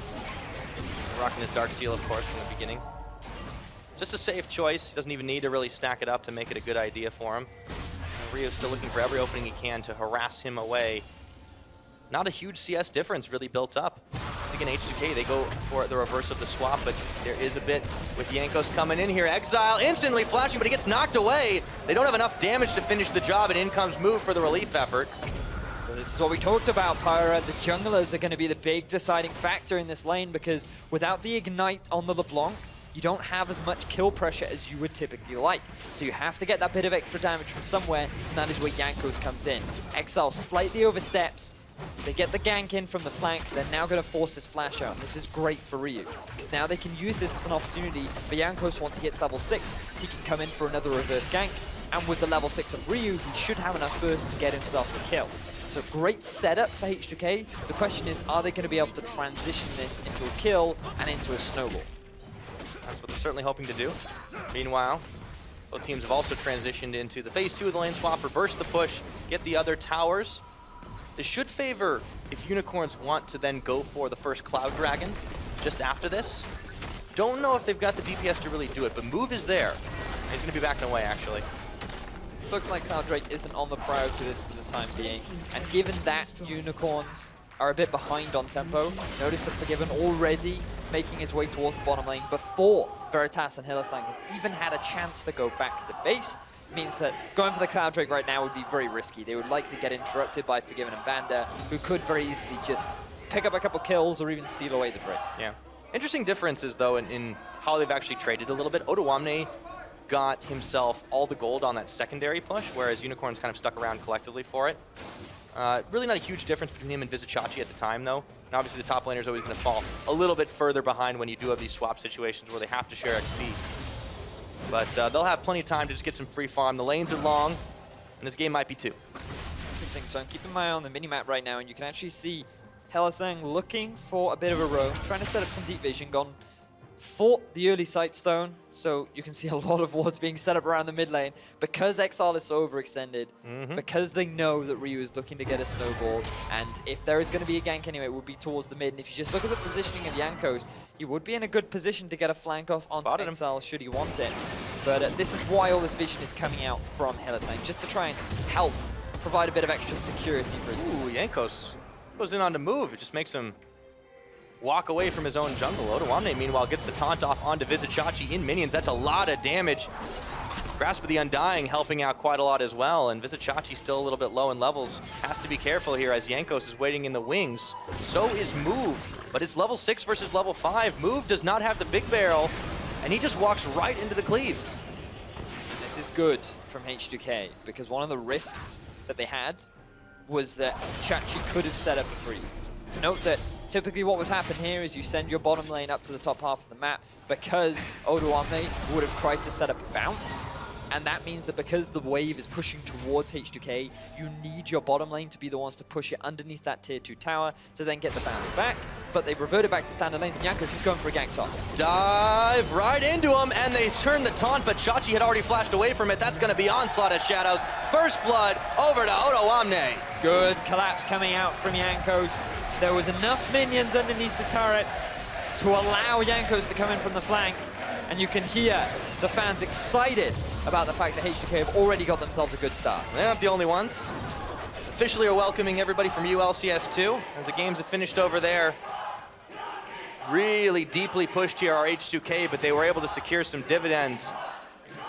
Really what's turned in Unicorn's favor, though, has been that mid. Exile, he's actually built himself up a CS lead right now. It's just about evened out. But let's take a look at that play once again with Jankos going all the way around the back. So even on a ward, it just wasn't enough time for Chachi to be able to escape. Held his flash to avoid the Shadow Dash from Odo. Jankos, he's level 6. He had his ultimate available, so the moment that flash was down, it was easy to land that ult. And that resulted in a very clean kill, which is going to deny a lot of farm to Chachi. But because it was a big wave, he was able to close some of that back. He still has his teleport available. Could look to make a play around the map, but he is going to fall behind now in experience. And this is something that we talked about earlier on, Pyra. H2K are relying on this mid-game spike. They have a Lucian going towards that Black Cleaver build. We have a LeBlanc working towards that Morellonomicon. And they are basically looking to play around these mid-game team fights. And what better way to do that than have a Hecarim who's level 7 and 9 minutes into the game and is already well on his way to completing that Trinity Force. Yeah, it's definitely working well for them right now. And they've also built up about 1,000 of a gold lead, just approaching that 10-minute mark. Unicorns still have some catching up to do. No more towers traded after the initial fast push. And we see Forgiven going up toe-to-toe against Veritas, and Vander doing the same with Hylissang right now. Forgiven still able to two-step away. Always good at dodging here. Veritas pops the spell shield, does avoid a bit of the damage as Vander throws on the Unbreakable. But the Jankos, he's looking for coming in. No tower here on the hunt pop. They know something is up, but Hylissang still going to eat a huge chunk of it. Has to burn his flash. Where's the pony? Not able to come in time. Exile, meanwhile, back in mid. Rift walking away as Ryu tried to throw the chains on him. Very difficult for Ryu to deal with. Jankos now is now going to be moving up towards mid. Is he strong enough to dive under tower? Doesn't look like it. Now, that's Jankos was spotted bot. Oh, Exile going low. Ryu went for all in here. The chains are on. He flashes, but in comes Jankos to follow him. One more cleave, and he picks up a well-deserved kill. Clean kill coming out from Jankos.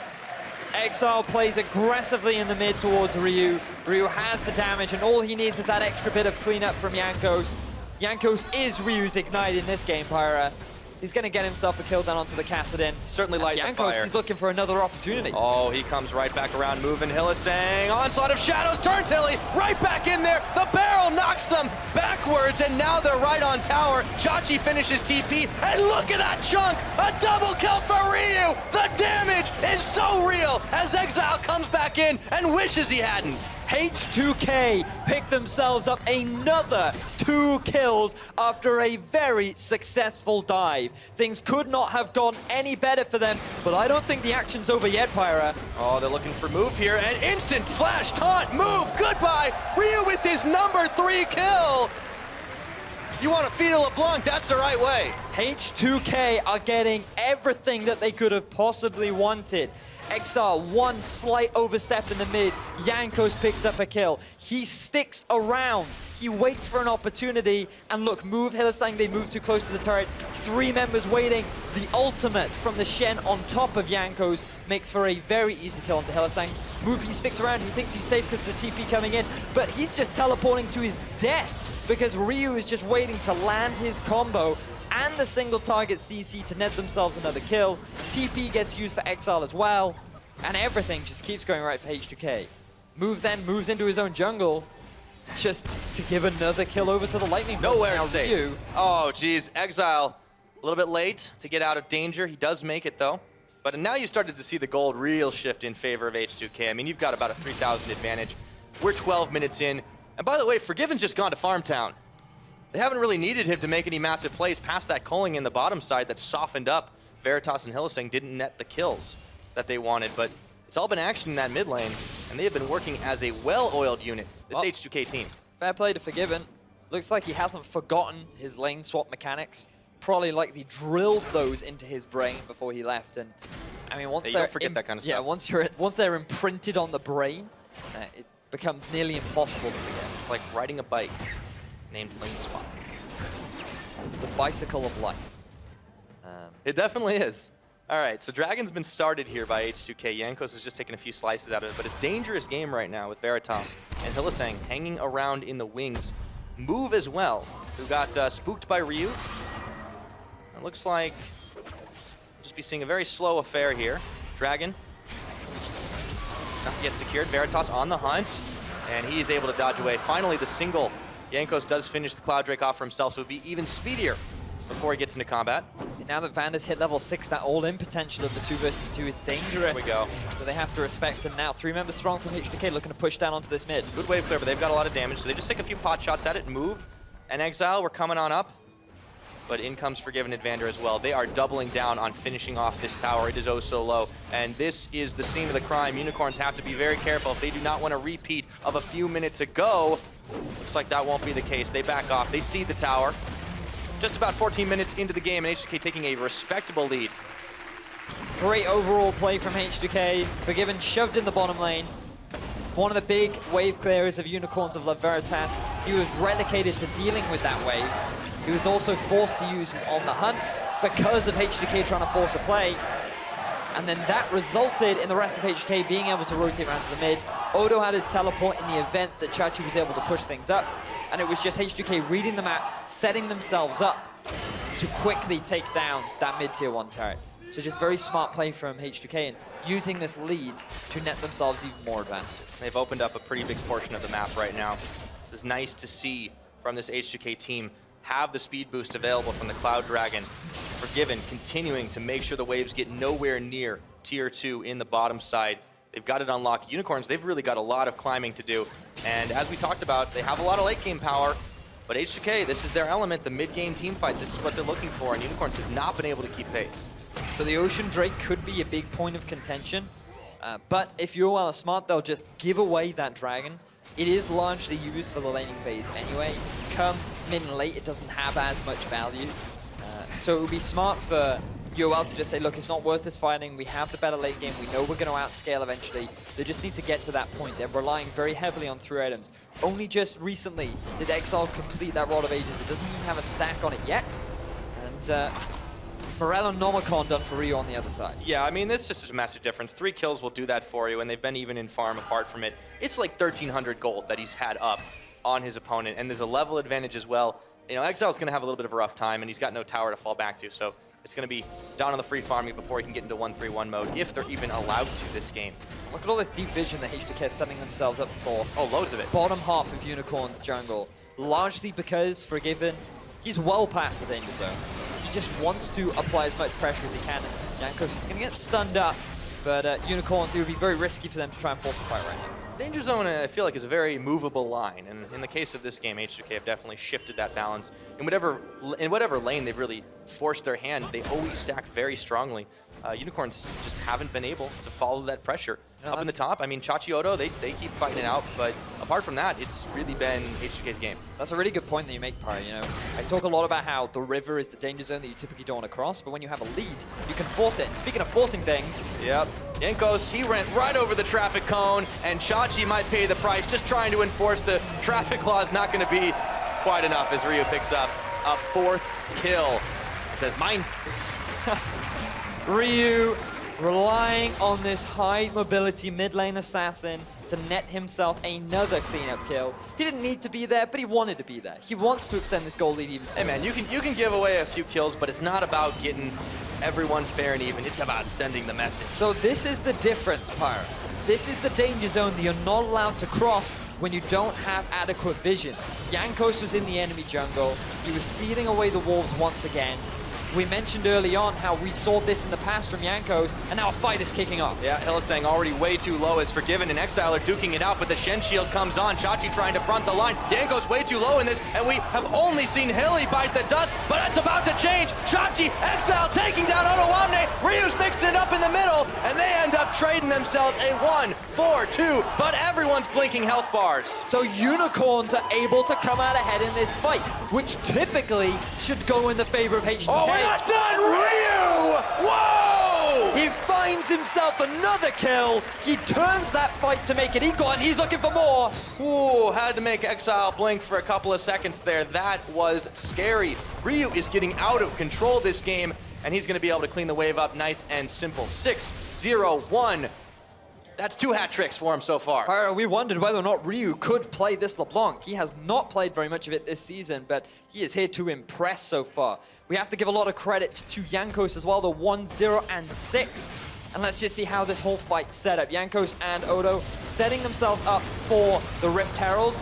Initial engagement comes out from Unicorns of Love. Big ultimate from Hylissang buys a lot of time for the team to start retreating, forces them into a choke point where assassins like LeBlanc can't succeed.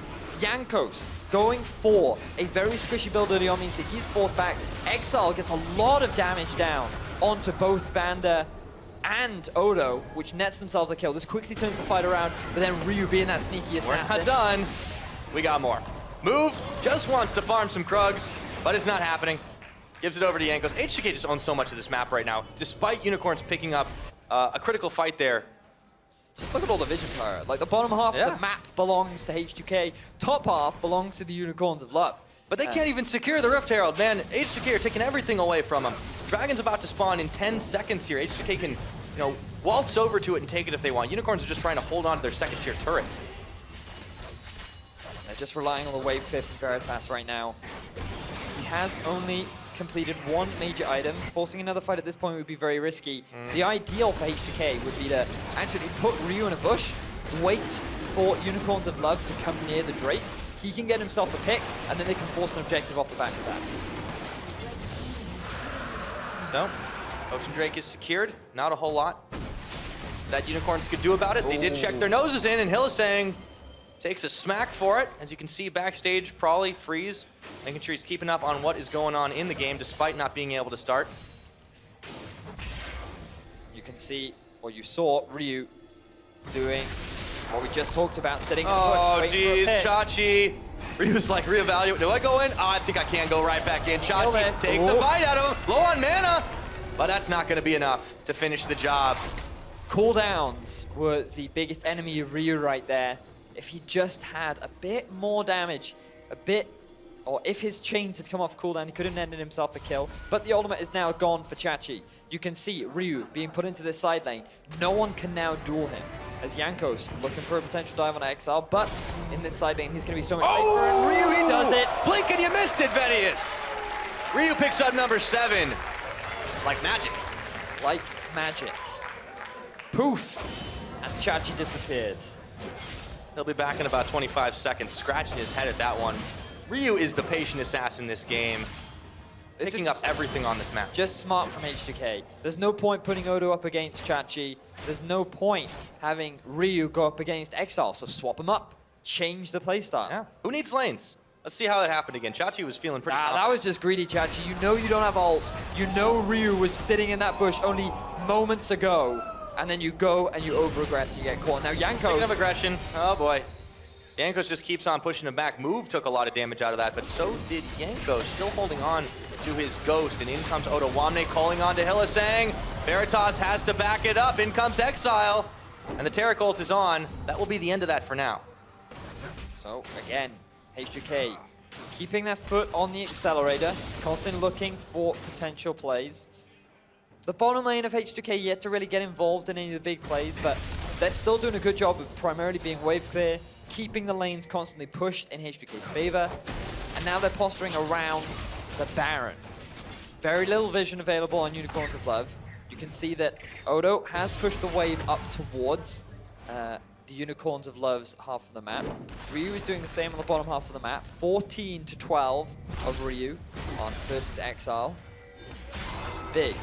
If H2K, Baron is the next big play for them. Remember, they are mid-game composition. They have to keep snowballing, keep forcing play. Ooh. And with stuff like that, this should be a great opportunity for them to try and force this Baron. Yeah. Chachi says stop. H2K still threatening here, and they force Unicorns to sit inside their jungle and keep on waiting. Exile can't continually go toe-to-toe with this LeBlanc. Ooh. They need a lot of time still. Is that a Morello coming out from Exile? Do not agree with that. I feel like you have to rush the Abyss. You have to realize at this point you're going to be 1v1 against the LeBlanc, and based on the fact that she just took half your health with a single QR, I feel like some magic resist is in order, Pyra. That should really be higher on the priority list than getting a bit of extra damage out, increasing your mana pool more when you have the Rod of Ages completed already. Just honestly, I think a bit of a greedy build coming out from Exile. Yeah, might bite him in the butt. We'll see how that goes a little bit later on. Still 5,000 gold in the lead for H2K. It's 23-minute mark. Chachi waiting in the wings again. Vander, one unbreakable to stop the damage from Veritas and Hylissang, and Forgiven spends a calling to push them back again. Move still hanging out here, but they are grouped in mass. So many wards littering the Unicorns jungle, and Jankos just keeps on pushing further and further into territory as Ryu and Chachi continue to duke it out on the bottom. It's a tense moment. But there is a lull in the action right now because H2K, their main objective is getting this Baron. Oh, sitting on the ward. Unlucky is the name of the game. Never right expect the Unicorns to be warding their own jungle. They don't have a sweeper available. Yeah. Yankos, he didn't go Okay, Slight the game's Stone. up. He didn't go for the Tracker's Knife, which means that he's kept onto his yellow trinket so that he can still put walls around the map. So that's one less sweeper, less vision to get across the map. Vander, level 9, should have picked up his upgraded sweeper by now. But given as to how well they have played this game, you can forgive him. Speaking of forgiven, now completed both his Ghost Blade and Black Cleaver, working towards, I believe, the Rapid Fire Cannon.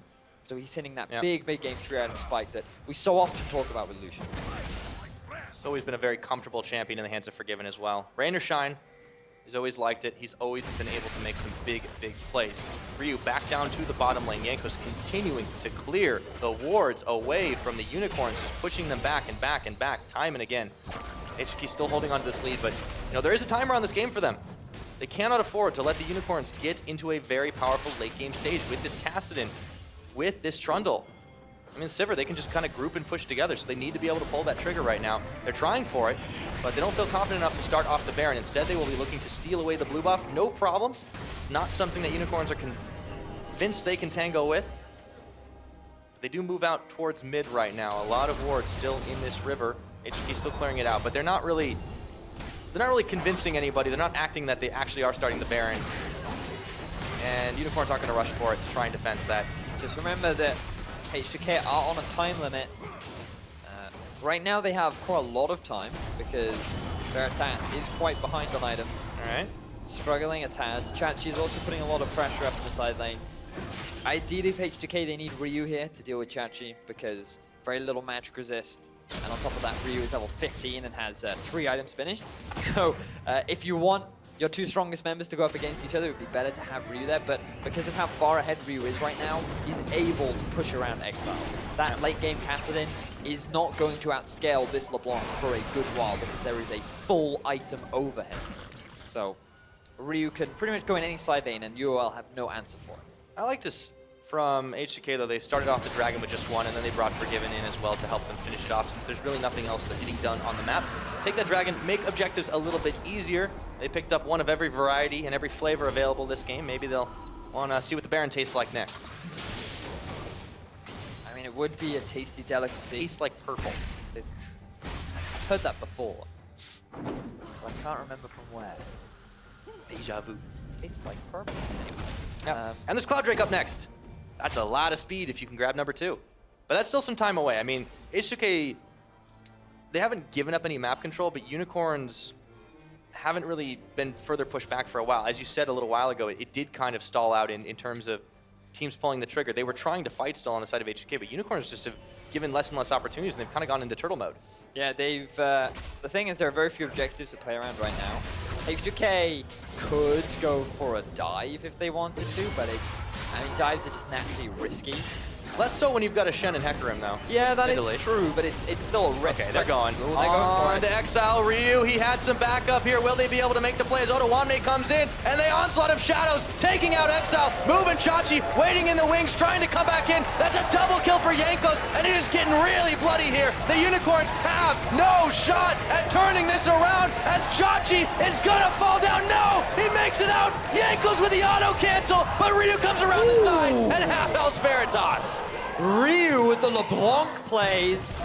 UOL try to get the collapse down onto him. They think that in a 2 versus 1, they can turn the fight in their favor, but they were not expecting a surprise pony to come out from the flank. With him bringing that ninja from the top. But look, H2K setting up for a potential pick. Move is not going to fall for it, though. They're just buying time for Jankos to rejoin the fray. Teleport comes out from Ryu. Instantly pinged. They know he's here. Veritas throwing out the boomerang, dodged by Ryu. The traffic cone comes in, and he's got to walk away from it, but the Baron has been started. Unicorns, they're in a position to try and fight this, but have they stepped too far forward? Move gets done. Forgiven, throws the blue trinket, flashing forward, dashing forward, double tap for the kill! He's back, baby! And in so is Exile. Forgiven, getting equalized. Veritas takes him out. Now Vander is going to get relieved by Odoamne. The taunt is in. Ryu dashing forward, but there's some serious shields on right now. And it is hard for H2K to finish the job. Unicorns realize they can turn the fight. Odoamne shadow dashing away, and they're flashing for him. Two, they have the damage. Ryu waiting in the wings. And he's got the chains on, but it's not quite enough. Jankos, he turns right around as Odoamne is gonna fall. This chase has turned in favor of the Unicorns of Love as Jankos is forced to onslaught back into the pit for the Krugs. It's gonna be now Unicorns onto this Baron. And Move is about to respawn. If they wanted to, they could go for this play, but it is so risky when Jankos is still alive, Ryu is still alive, and there are so many players left on the board.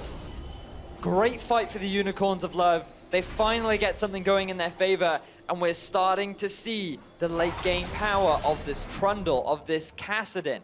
But just keep your eyes on what Forgiven does. Or we're actually going to backtrack a lot earlier than that, where Ryu, he tries to force a play onto Exile. You can see on your minimap, Tak coming in through the lane. But H2K, they are spotted on a ward. They know that this is coming here. Unicorns still try to force the fight.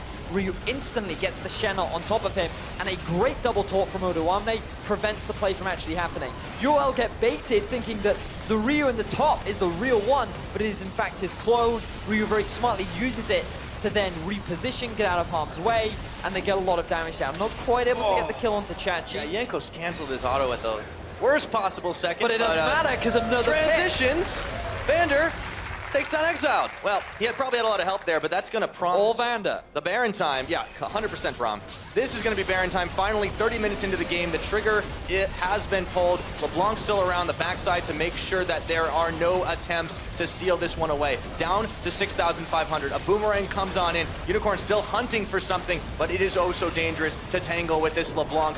Move, can he be the hero? He's hanging outside the back of the pit, but the Baron's been stopped. Colling's on, barrel pops out, Vander, glacial fissure, and throws down the traffic cone. Visit Chachi, they're right back on it, but the Baron hasn't reset yet. This is serious danger zone right now, and H2K are hesitating, turning around, Ryu into the back, looking for Veritas. It's Odo that finds the kill. Hillisang's down, and Jankos is trying to get the rest of them. He falls, but that is a worthwhile sacrifice. 3 for 1, H2K. H2K get themselves a massive team fight. 4 kills go in the favor of H2K, but they cannot transition this into a Baron. They do not have Jankos. Move is still alive, and that's going to result in no objective gains. But have a look at this. Ryu sitting on the flank, waiting to find a pit. But the moment the ultimate comes out from the Unicorns of Love from Hillisang, it deters H2K from committing to the Baron, and now H2K, they can't decide what to do. Baron, fight, Baron, fight. Odo gets a good taunt, but it's Ryu that really facilitates the engage. So much damage down onto Veritas. Odo and Jankos immediately follow up. They get the kill down onto the AD carry, and even though Jankos loses his life, H2K are able to clean up off the back end. So they get themselves a bunch of kills, but as we were just saying a second ago, no Baron goes to either team. Yeah, critical stop, though, for Unicorns. Despite the fact that they lost a huge fight there, they still were able to stop the Baron. And you take a look at the damage done in that last fight. Yes, there was a lot of it on Ryu, but the consistent DPS coming out of Forgiven, you said it earlier, he's back. He certainly is. He's been making statements this game. 32 minutes in right now. We'll see how H2K keep this heat on. Unicorns having a lot more power in their pocket now that they've gotten up to some more items. Still though, H2K have been a very, very tough opponent to deal with, and Unicorns have not been working the best with their vision. This is just a very tense game part. The fact that it's 16 kills to 5, yet it still feels like Unicorns of Love can come back, is what's the most surprising. Yeah. Well, the gold hasn't even changed league-wise. And they are just so resilient in their team fighting, constantly looking for opportunities. But the big thing is they're always killing key targets that prevent H2K from resulting, turning it into an objective. Remember that the mid-game was what H2K wants to play around, and we're pretty much reaching the end of that now. 3 items are being done for Unicorns of Love.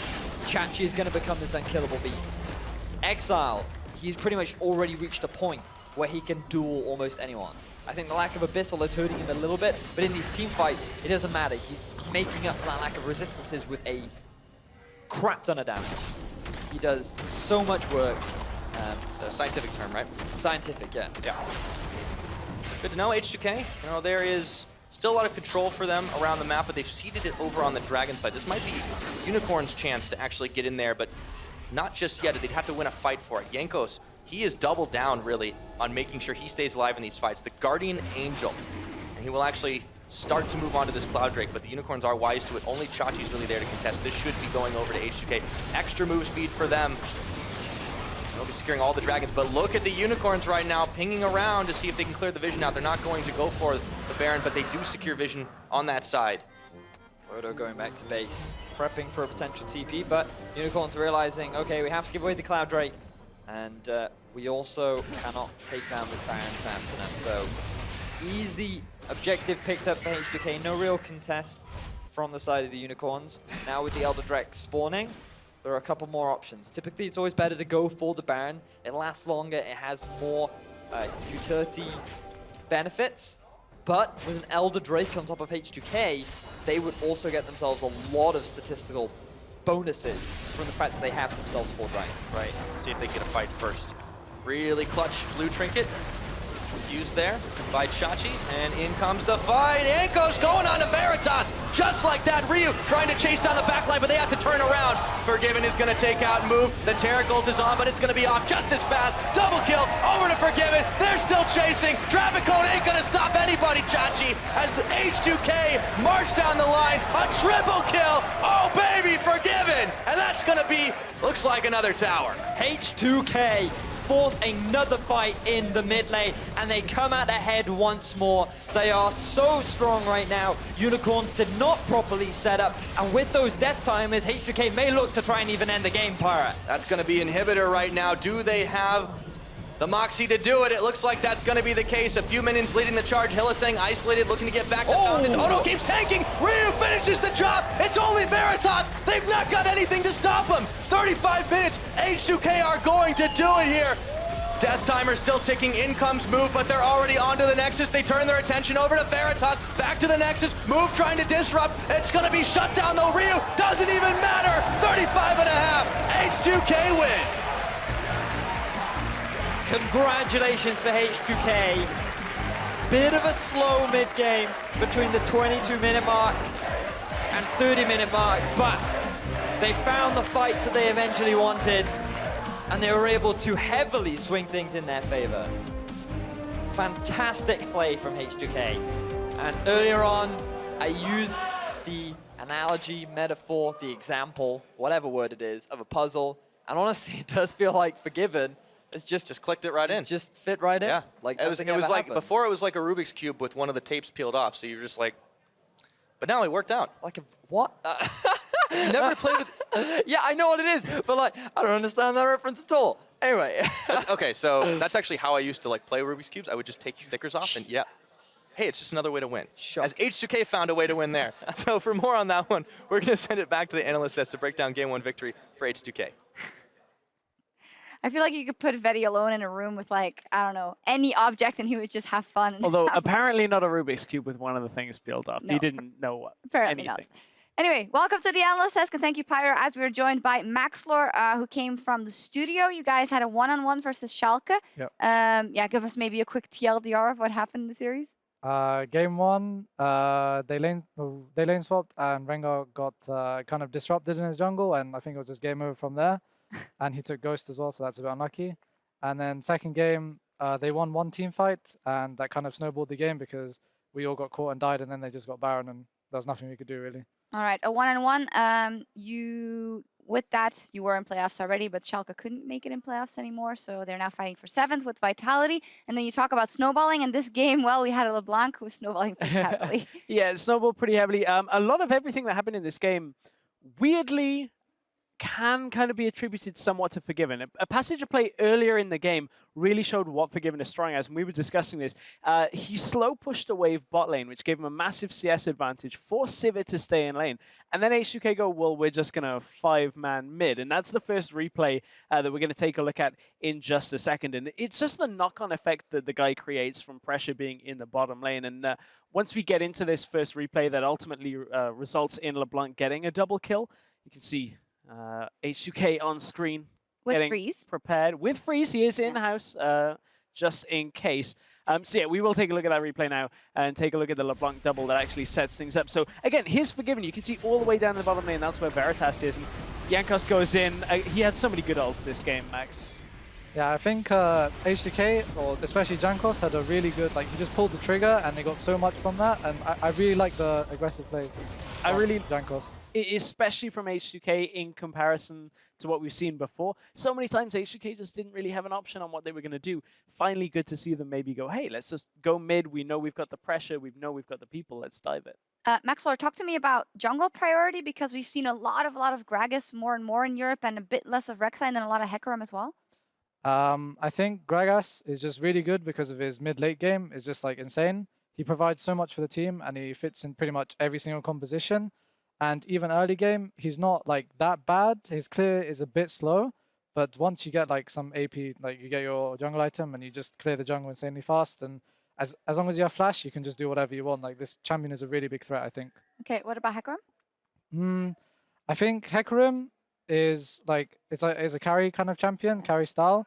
You get a lot of farm and enemies have immobile carries, and you literally just try and pick them off in a team fight and try and 1v1 them with the red smite. A lot of Hecarims tend to go red smite into like Sheen and just clear the jungle and power farm. But this game, Jankos went red smite, or he didn't even finish his smite, he went phage and then boost of swiftness. And I think that's more of a, not carry style, but more team orientated. He can team fight better because of the fact that he's more tanky than if he were to get Sheen. Yeah, and they did get a lot of good team fights in the end, even though EUL did manage to get a bit back in the game. Our player of the game is Ryu. Not a big surprise. He went off on that LeBlanc. Fantastic. Just picking people off all over the map. Finally, perhaps Ryu, the Ryu we come to expect from years gone by. I mean, he's had a quiet split. And honestly, I'm glad to see if you can put him on an assassin and have the right setup, he can still carry it like that. Monstrous performance. Yeah, definitely. Yeah, and H2K putting a win on the board. Max, what do you make of the fact that there's some animosity between Forgiven and some of the members on that team, and then maybe, obviously, because of the injury, now they have to play together? How do you think that translates into team atmosphere, or how would you deal with that? The fact that they didn't play with Forgiven and then now they're playing with him again? I don't know. I think before they maybe had team issues, and there was a few like questionable tweets. But I mean, this game you saw that their aggressive style really worked with like their composition, and Forgiven was doing his part, I think. Yeah, definitely. It worked out for them, and one win on the board. And we are going to take a short break. When we come back, we'll have our second and final game of the night between the Unicorns of Love and H2K. But before we go, we'll revisit the closest base defense of summer 2016, when Jankos single-handedly held off a push by the full Schalke lineup in Week 6. Can they finish the game? Jankos, the lone defender, against the 5-member strong Schalke. He ults in. He knows it's done for. Nice. Oh, try fight them. I think you need to fight them. Next tower. They're spawning soon, guys. End. End the game only. Only end the game. Everything has gone wrong for H2K. It started so well, but at the end of the day, Schalke absolutely out-execute. Exhaust coming down.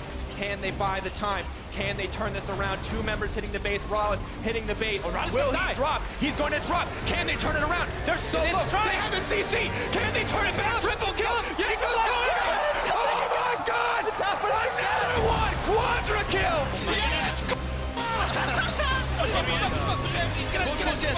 What can they do? No, there's too many members strong. They don't have the CC. They're setting their sights. H2K with the turnaround for game 1.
welcome back to the arena for the final game of the day between H2K and Unicorns of Love. H2K looked very, very strong in their first performance against Unicorns. Question is, can they do it again? Well, that is the real question. But one thing we do have to highlight is Forgiven doing a great job, Ryu earning player of the game. Something that we did question a while ago for Ryu was, he seems to be underperforming. He's not really having the same He just had to pick standout LeBlanc, man. performance, and he's That just was like, crazy. I'm going to make a playmaker this game. I want to pick something that can go in a slide in against the Kassadin. I doubted his LeBlanc. Well, he didn't have to go against Cassidy. He went against everybody else. Yeah, exactly. And won that before was, that was the alternative. If he could just snowball the early, get himself those item spikes, during the mid game, then there was no way that the casting could have any answers. And I mean, Jankos just set him up perfectly to do that. Yeah. So well, and as you mentioned, Forgiven, he was really, really consistent the entire game. He was shoving the wave, making sure there was always pressure in the bottom lane, and he was very self-sufficient. They had Vander just kind of roaming around at some points, and they were getting the deep vision. They were able to, get in Unicorn's business, and Forgiven just, maintain that presence. He was like a rock, except he was a rock that was shooting bullets consistently. That sounds like a very convenient rock to have. My metaphors are really off today. Yep, I'm yes, not gonna they lie. are. Jet lag is a real thing. They start so well, and then they just roll downhill like a replacement PC. It's fine. Like when they put us together, our metaphors cover everything. Yeah, we have something for everyone. You're right. We have a bit for everyone. But right now, H2K feeling pretty confident. This means a lot in Oh, terms of the standings because now they're going to bump up one extra point. They're 22 to the 20 of Unicorns of Love, which means that moving into tomorrow, obviously they could still have a lose wedge. it. They'd at least have 1 point if they, even if they lost this next game. It matters. It matters, Pyro. Everything matters. It's been our mantra. But obviously to win 2-0, puts them out of reach. Puts them actually above Giants. And they are in a pretty good position at that point to then try to contest for 4th place. So that's really, really good. Going for a team that had such a downward slide the last several weeks. They went from being 2 to being 3 to being 4, and we just see them end lower and lower every week. To reverse this trend just in time for playoffs, I mean, that's huge. Oh, yeah. And exactly when you need it to reverse. Yeah. Obviously, we do hope that Freeze is well with his wrist, and we do hope that he gets better. But right now, it does feel like with Forgiven slotting in, their aggressive playstyle is working out beautifully, and they just seem to be... It's the missing puzzle piece, man. It's the missing puzzle At least for that game, it certainly was. And we'll have to find out if it happens to be the case again. Game number 2, loading up for picks and bans. Unicorns, this time on the red side. They won't have that first pick choice. And H2K, they always spending the ban towards Chachi. He's never going to get his hands on Alawi again. So I do feel like you don't need to ban the LeBlanc. Ryu had a good game on it, but a lot of that was facilitated by the early aggression from Jankos on this Heck Room. We discussed it earlier on during the last Champion Selector, where last week we saw Jankos playing hyper-aggressively again on that Heck Room. And in particular against the Gragas, something that he just seems to not be afraid to do. So I imagine that things like the LeBlanc and like the Hecarim won't be banned away, but they might be prioritized by the Unicorns of Love because we do know the Move and Exile can play these champions. Yeah, on H2K's side, they can leave the Nidalee up, and if they wanted a first rotation that if Unicorns don't ban it away, that might give them an opportunity to get Jankos onto something else he's a bit more comfortable with, but they do actually ban the Nidalee on the blue side. Curious. They're going to be taking that one away from Move. And a Lucian ban versus Forgiven. Wow, he's going to get the respect ban. Perhaps they are questioning what are the champions he has left in his pool. Because remember, when we talked about this during the last Champion Select, we said, oh look, Forgiven going back to where he left off, back at the very end. Where did he leave off? It was pretty much all Lucian. I think now wasn't he playing Graves for a while too, or was that even further back? I'm trying to go back. Very Graves isn't an AD carry anymore. But he was typically aiming for these more aggressive AD carries in the bottom lane. But I wouldn't put it past him. Something like a Caitlyn, I imagine, is easily in his repertoire, fits nicely into the meta, and given his caliber, I'm sure he can play things like the Ashe, like the Sivir as well. Don't know if Jhin would typically be his sort of playstyle, but there are still plenty of AD carries left on the board, and all the Unicorns of Love are saying is, all right, show us what else you got left on the table. Yeah. Shen's locked in, taken away from Unicorns on the first rotation here. That'll be in Odoamne's hands yet again. The Hecarim is still available if Jankos wants to pull off that combo one more time. No need to pick it up early. Shen, very safe pick. Works nicely into a lot of other matchups, but Unicorns, they could now look to go for the Trundle once more. The Shen into Trundle matchup wasn't really an issue, but what Shen offers with the ultimate was actually fantastic for Ryu in particular on this LeBlanc, because every time he played hyper-aggressively, there was always Odo to back him up and act as that extra support. Right. So, going for the Trundle wouldn't necessarily be a bad thing, but at the same time, you're pretty much running the same composition as you did in game 1, and we all saw how that worked out. Well, Unicorn's still toying with the idea of playing around the same top lane. Chachi does lock in the Trundle, and they bring a Sivir once again in the hands of Veritas. Now, in my head, for H2K, the best AD carry for them to pick up would be Caitlyn. Bard is off the table, but you could go for a Caitlyn Braum, or you could go for perhaps something a little bit more aggressive like a Caitlyn Nami, should you want to. But the pushing power of Sivir, you want to somehow mitigate. Right. And so I feel like that would be the best bottom lane for H2K to pick up. Obviously, they still have their AD carry left available. I think the AD carry has already been locked in for H2K, so you don't need to rush it, you don't need to put any value on it. And obviously, you're likely to save your mid lane pick. So, and Elise was banned in game 1 against Jankos. Looks like he's going to look to try and pick it up, so he can just continue with his early aggressive style. Yeah, and it's been so critical for H2K in the games that they've been able to pick up for him to be able to do that, snowballing lanes ahead, particularly what we saw with Ryu last game. But they turned it around at the last second and locked in the Hecarim, but it definitely worked for them last time. And they do have the Braum, so we might just see that Caitlyn Braum combo a little bit later on. So H2K basically saying, well, if it ain't broke, don't fix it. Yeah, it's a tanky comp so far, though. I mean, look at those guys. I mean, it's identical to what they ran in game 1 so far. Yeah. They have picked in exactly the same order, too, funnily enough. So... Except they can't take the Lucian. No, they can't. So we'll have to see what shifts up. Now, for Unicorns, remember that this Trundle is a flex pick. You can put it down to the support, and it can do relatively well against the Braum. Because of his Subjugate, being able to steal away a lot of those tanky stats that Braum can provide with his W.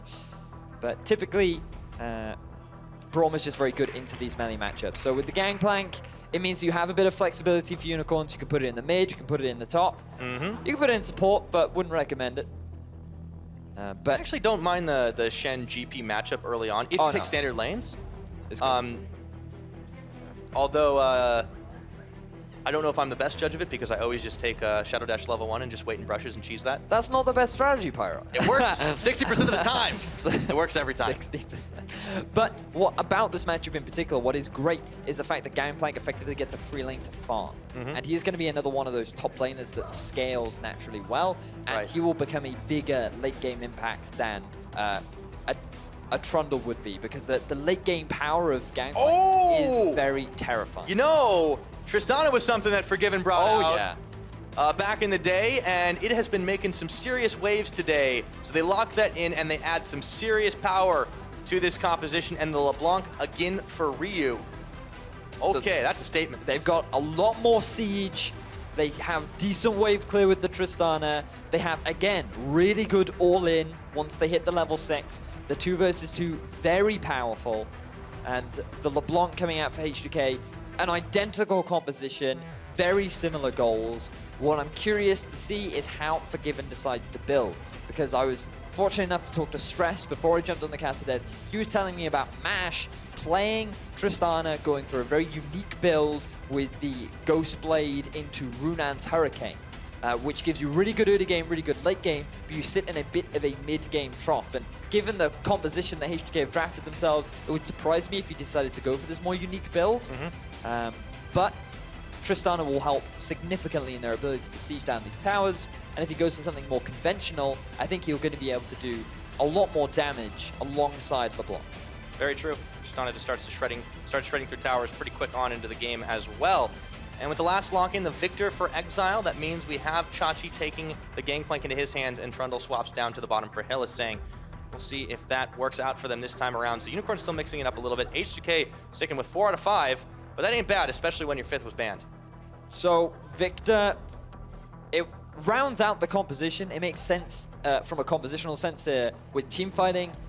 You know, you can force the fight with the Sivir into a Trundle Pillar. You can also then use the Cocoon. You have the Gangplank ultimate for zone control as well. This is a lot of wave clear. Yeah, it certainly is, but the problem is putting Victor in a side lane is not the best thing to do. Fortunately, he's swapped out the TP for a Ghost. That makes me happy.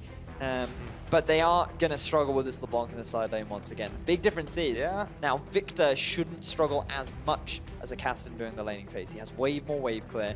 Remember that this is 6.14, so Victor's passive now costs a little bit more. So it will take him a little bit longer to get to that wave clearing point that he's so well known for, but still, this laning phase should go a little bit better for the Unicorns of Love. Absolutely. We'll see if that's the case. If you think Unicorns can strike back and get themselves a tie on the day, tweet at Esports, hashtag UOLWin, or will H2K take 2 victories and the 3 points to push themselves further up the standings for playoff positioning if you think that's the case. Hashtag H2KWin is what you want to be sending out, and we'll keep those on tap and trekking them out a little bit later in the game. But as we're about to start the game, we do have another pause. All of the players are quickly reconnecting into the game, so hopefully it will only be a short one. But yes, gives us a little bit more time to delve deep into the compositions. As we mentioned earlier on, Unicorns of Love, big team fighting comp, a lot of early pressure available to them with move. Hopefully looking to match that, considering how aggressive Jankos was in game 1, and how he was constantly looking for ganks in the bot lane, the mid lane. Not paying very much attention to the top, but then as a Shen, you don't really need to. Yeah, but then the top kind of shifted around like constantly, man. They were just going back and forth, and eventually Ryu tagged out for Ottawamne and was just able to start to punish consistently and make Chachi's life really hard. So HK were a lot quicker on the draw that game, and that's why they got so much map vision. It's why they were able to secure early dragons, and then they built up a pretty quick lead. I mean, that triple kill early on, or the 3 kills early on that Ryu was able to secure, it kind of started knocking the dominoes down really quickly, even if there was a bit of a stall out in the mid game. Definitely was. And I'm going to be keeping my eyes on this Tristana from Forgiven. Because me too, man. It does seem like Tristana is slowly creeping her way back into the meta. We saw it come out, as mentioned before, from P1. Seen it a few times today as well. Yeah, seen it a few times and today. it has gone off. Oh, yeah. I might add. I mean, this is the thing when you have a champion that is that hyper-carrying, reset-based champion. You have a lot of ways to really, really punish people when they find themselves in bad positions. But no waiting, no more. We've had enough. It's time to load up onto the Rift. H2K, Unicorns of Love. Who's going to take it away? Let's find out. Well, apparently some of the crowd thinks it's going to be Unicorns. And here comes the HBK. crowd. Hey, man, as long as they're not chanting TSM, I'm happy. Yeah. I'd be fine with them chanting There that, might be a couple of it, in all honesty. They could shout Pyra. I'd be fine with that. Because we're the real winners here, Pyra. I think everyone wins the way these games have been going down. H2K and Unicorns might just meet each other again in the playoffs, but for right now, the line is in H2K's favor. Can they do it again and put away the series victory? So early game is something we need to keep our eyes on. The possibility of a lane swap is relatively high for the Unicorns. Oh, this patch, yeah.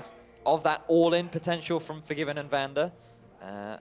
But the wave clear is pretty strong from Veritas. It's just Hylissang on a Trundle doesn't really offer much during the lane phase. And against the Trist, his pillar isn't as scary as, say, it would be against someone like a Jhin or a Sivir, who would very much struggle to get around that pillar. But you can see, again, H2K gathering up in the mid, just waiting to see if any of the Unicorns members get spotted out. It's like a bluff, man. No one's moving. Okay.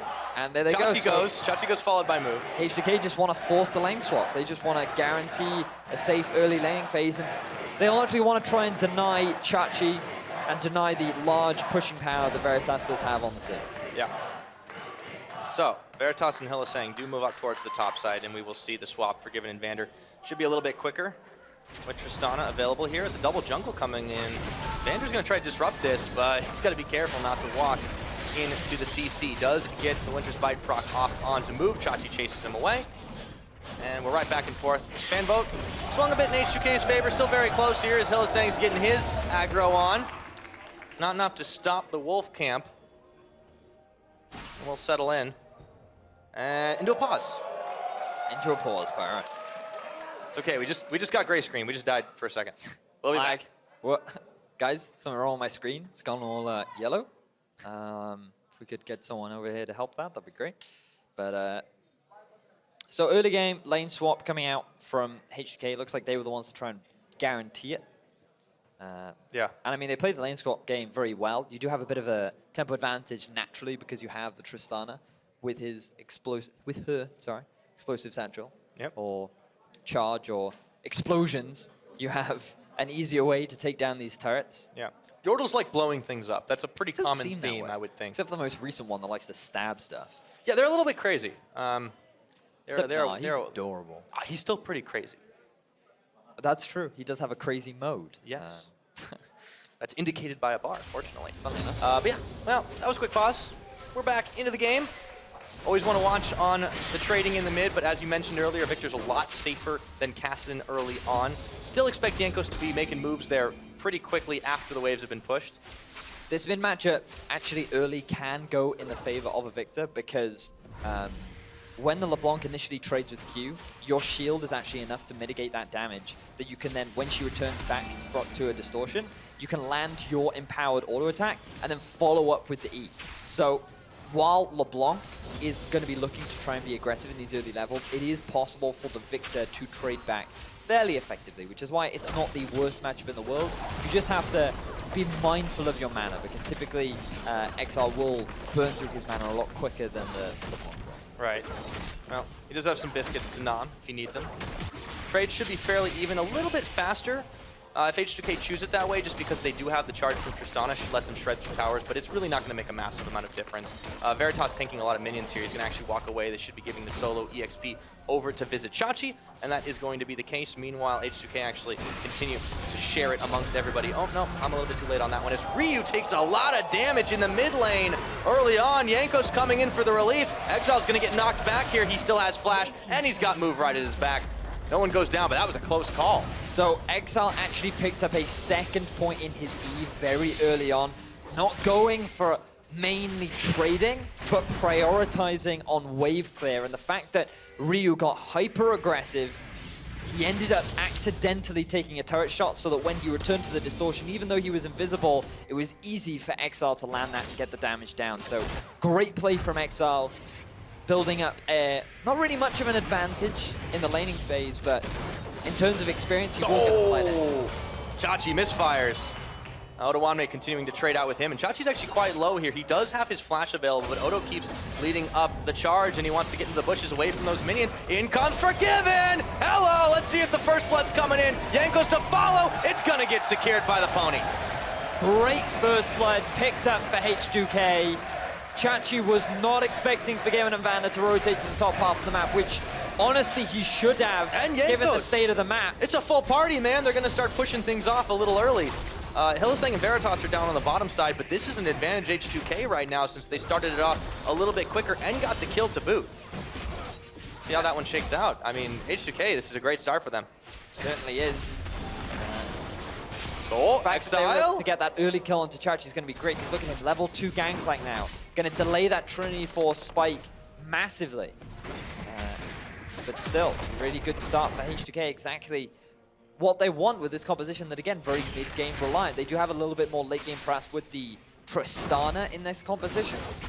But still, like, overall, everything going the way that they want. All going to plan, as Prolly says, slowly stroking his cat. Putting his hands together. The evil plan is working. Yes, I got the memo there, Vedius. Chachi's gonna be. Who said it was evil? Why can't a man just stroke his cat and be happy that it's? If he has a plan and he has a cat, it's probably evil. The cat, not the plan. Obviously. Yeah, of course. All right. So Exile has actually been holding fairly even with Ryu. I mean, there was a really close shave there that Ryu had early on. But Jankos, he's backing in a very dangerous location as Hylissang was looking to chase him down. Move is sitting in the jungle here. Will he get there fast enough? Ward's down by Odoamne to spot him, and the ninja's body blocking here. Gets the taunt off, and all of a sudden Hylissang comes in for the relief. Odo, he might have bit off more than he could chew here. Gets the block on, but does he have enough speed to get out of there? It looks like he does. That will be the end of that. So good pick. Oh, he is able to escape from that one. And even though Unicorns trying to punish H2K, they weren't quite able to do it. And looking at things, how they set up on the map right now, H2K sitting at a bit of a gold lead. But Ryu still struggling right now under the pressure. Yeah, he's having a little bit of a harder time than he was last game around. No kills to start these off for him. It's really just been Jankos up in the top side. But Unicorn looking to push a little bit deeper here. It's going to be responded to by Odo and Jankos. The barrel's there. It does go off this time, but Chachi is going to tank a few tower shots. And they are going to get a bit spooked and not continue the charge. But meanwhile, Forgiven's unopposed on the other side. He's going to be knocking on the doors of this tier 2 turret. H2K taking advantage of the fact that Unicorns of Love had sent 4 members to the top half of the map. He's going to get a lot of damage, a lot of experience, and Gangplank is going to lose so much farm to this turret as well. Everything going heavily in the favor of H2K right now. And they warded it up so well, too. I mean, Forgiven would know a mile off if anyone was coming around. They could easily rotate, take out Cloud Drake. They can push on mid. Unicorns are really just 2 steps behind H2K, and that looks to get worse and worse. Ryu moving in to steal away the blue buff. As you mentioned before, Pirate, deep vision control in the favor of H2K. Gonna net them a bit of an objective game, but Panda now being cut off. Yanko's actually had to take that blue buff, and Unicorns are looking to try and fight after the fact, but H2K do manage to escape. Weren't able to give the blue buff to Ryu, but they did deny it away from Exile. Move and Hylissang are coming in trying to cut them off, but Ryu's right around the back here, and they just have a few ward wars for the time being. Denying that blue from Exile is actually a pretty big deal, because remember that he is one of the big wave clearers, and when you're going up against the LeBlanc, once you transition past the level 6 mark, you really want to avoid trying to trade with her, and your primary goal should all be about wave clear. And without the blue buff, you're going to run out of mana much faster. Especially as Victor. And it's going to hurt your laning phase, so just enable Ryu Ryu to do this. Yeah, just like that. But he is still taking a lot of damage. Gravity Field stepped out of by Ryu here, and Forgiven and Vander are right there to back him up. Moves behind. Meanwhile, up in the top side, Ottawamne still dueling it out with Visit Chachi, who has really been starved for farm this game. I mean, you look at that difference between the top laners. He's not been able to get the barrel explosions he needs. Finally will find one, but he is still very far behind working on his Trinity Force. Just a couple of crystals and a sword to work with.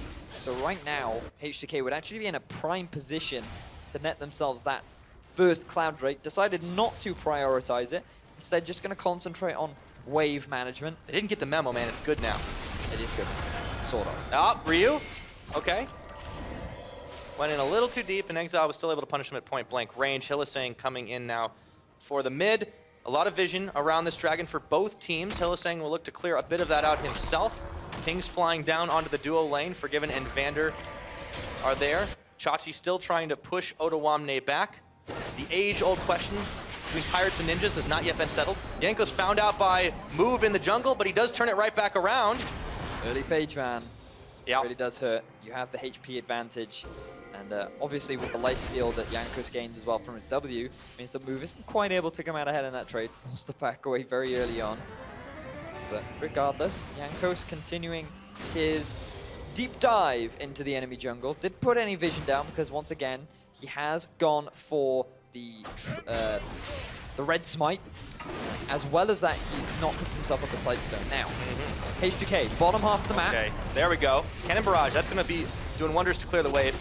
Veritas is still able to push back a little bit, but he did take some burst damage. Meanwhile, up top, Jankos and Ottawamne looking for Chachi. Red Smite's down, knocked away from his own barrel. He's got flash. Will he even use it here? The barrel gets denied, and Chachi is gonna go down. Ottawamne with a kill.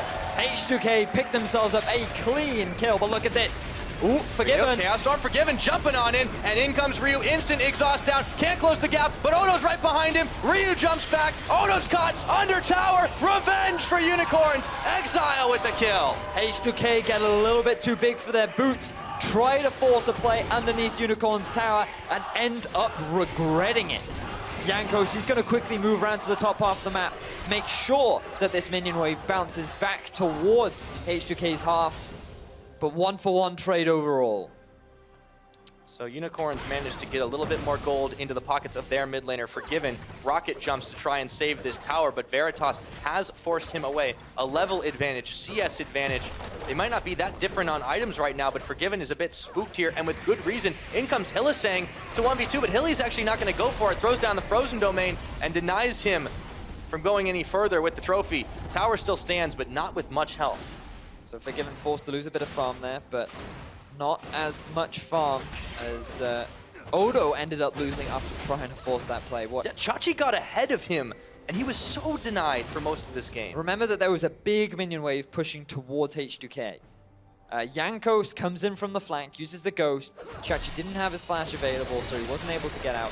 Too overextended in the long lane, ends up getting punished for it. Then H2K rotate round to the mid, They have Forgiven and Vander there to back up Ryu, but Ryu just goes too deep underneath the turret. He thinks he's safe because he has Odo Omni's shield, but it isn't quite enough.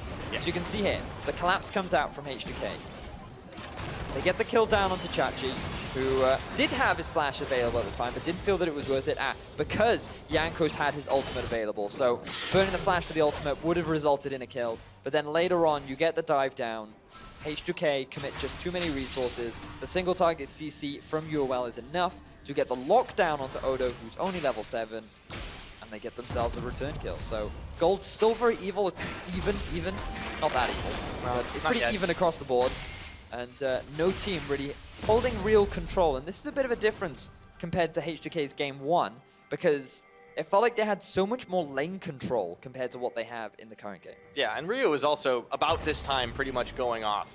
And he's really been held to this mid lane, trying to trade with Exile. He hasn't gone on a roaming spree. He hasn't been able to finish any items. And that has been a big part of the difference. Jankos has focused a lot more on these side lanes, particularly up in the top.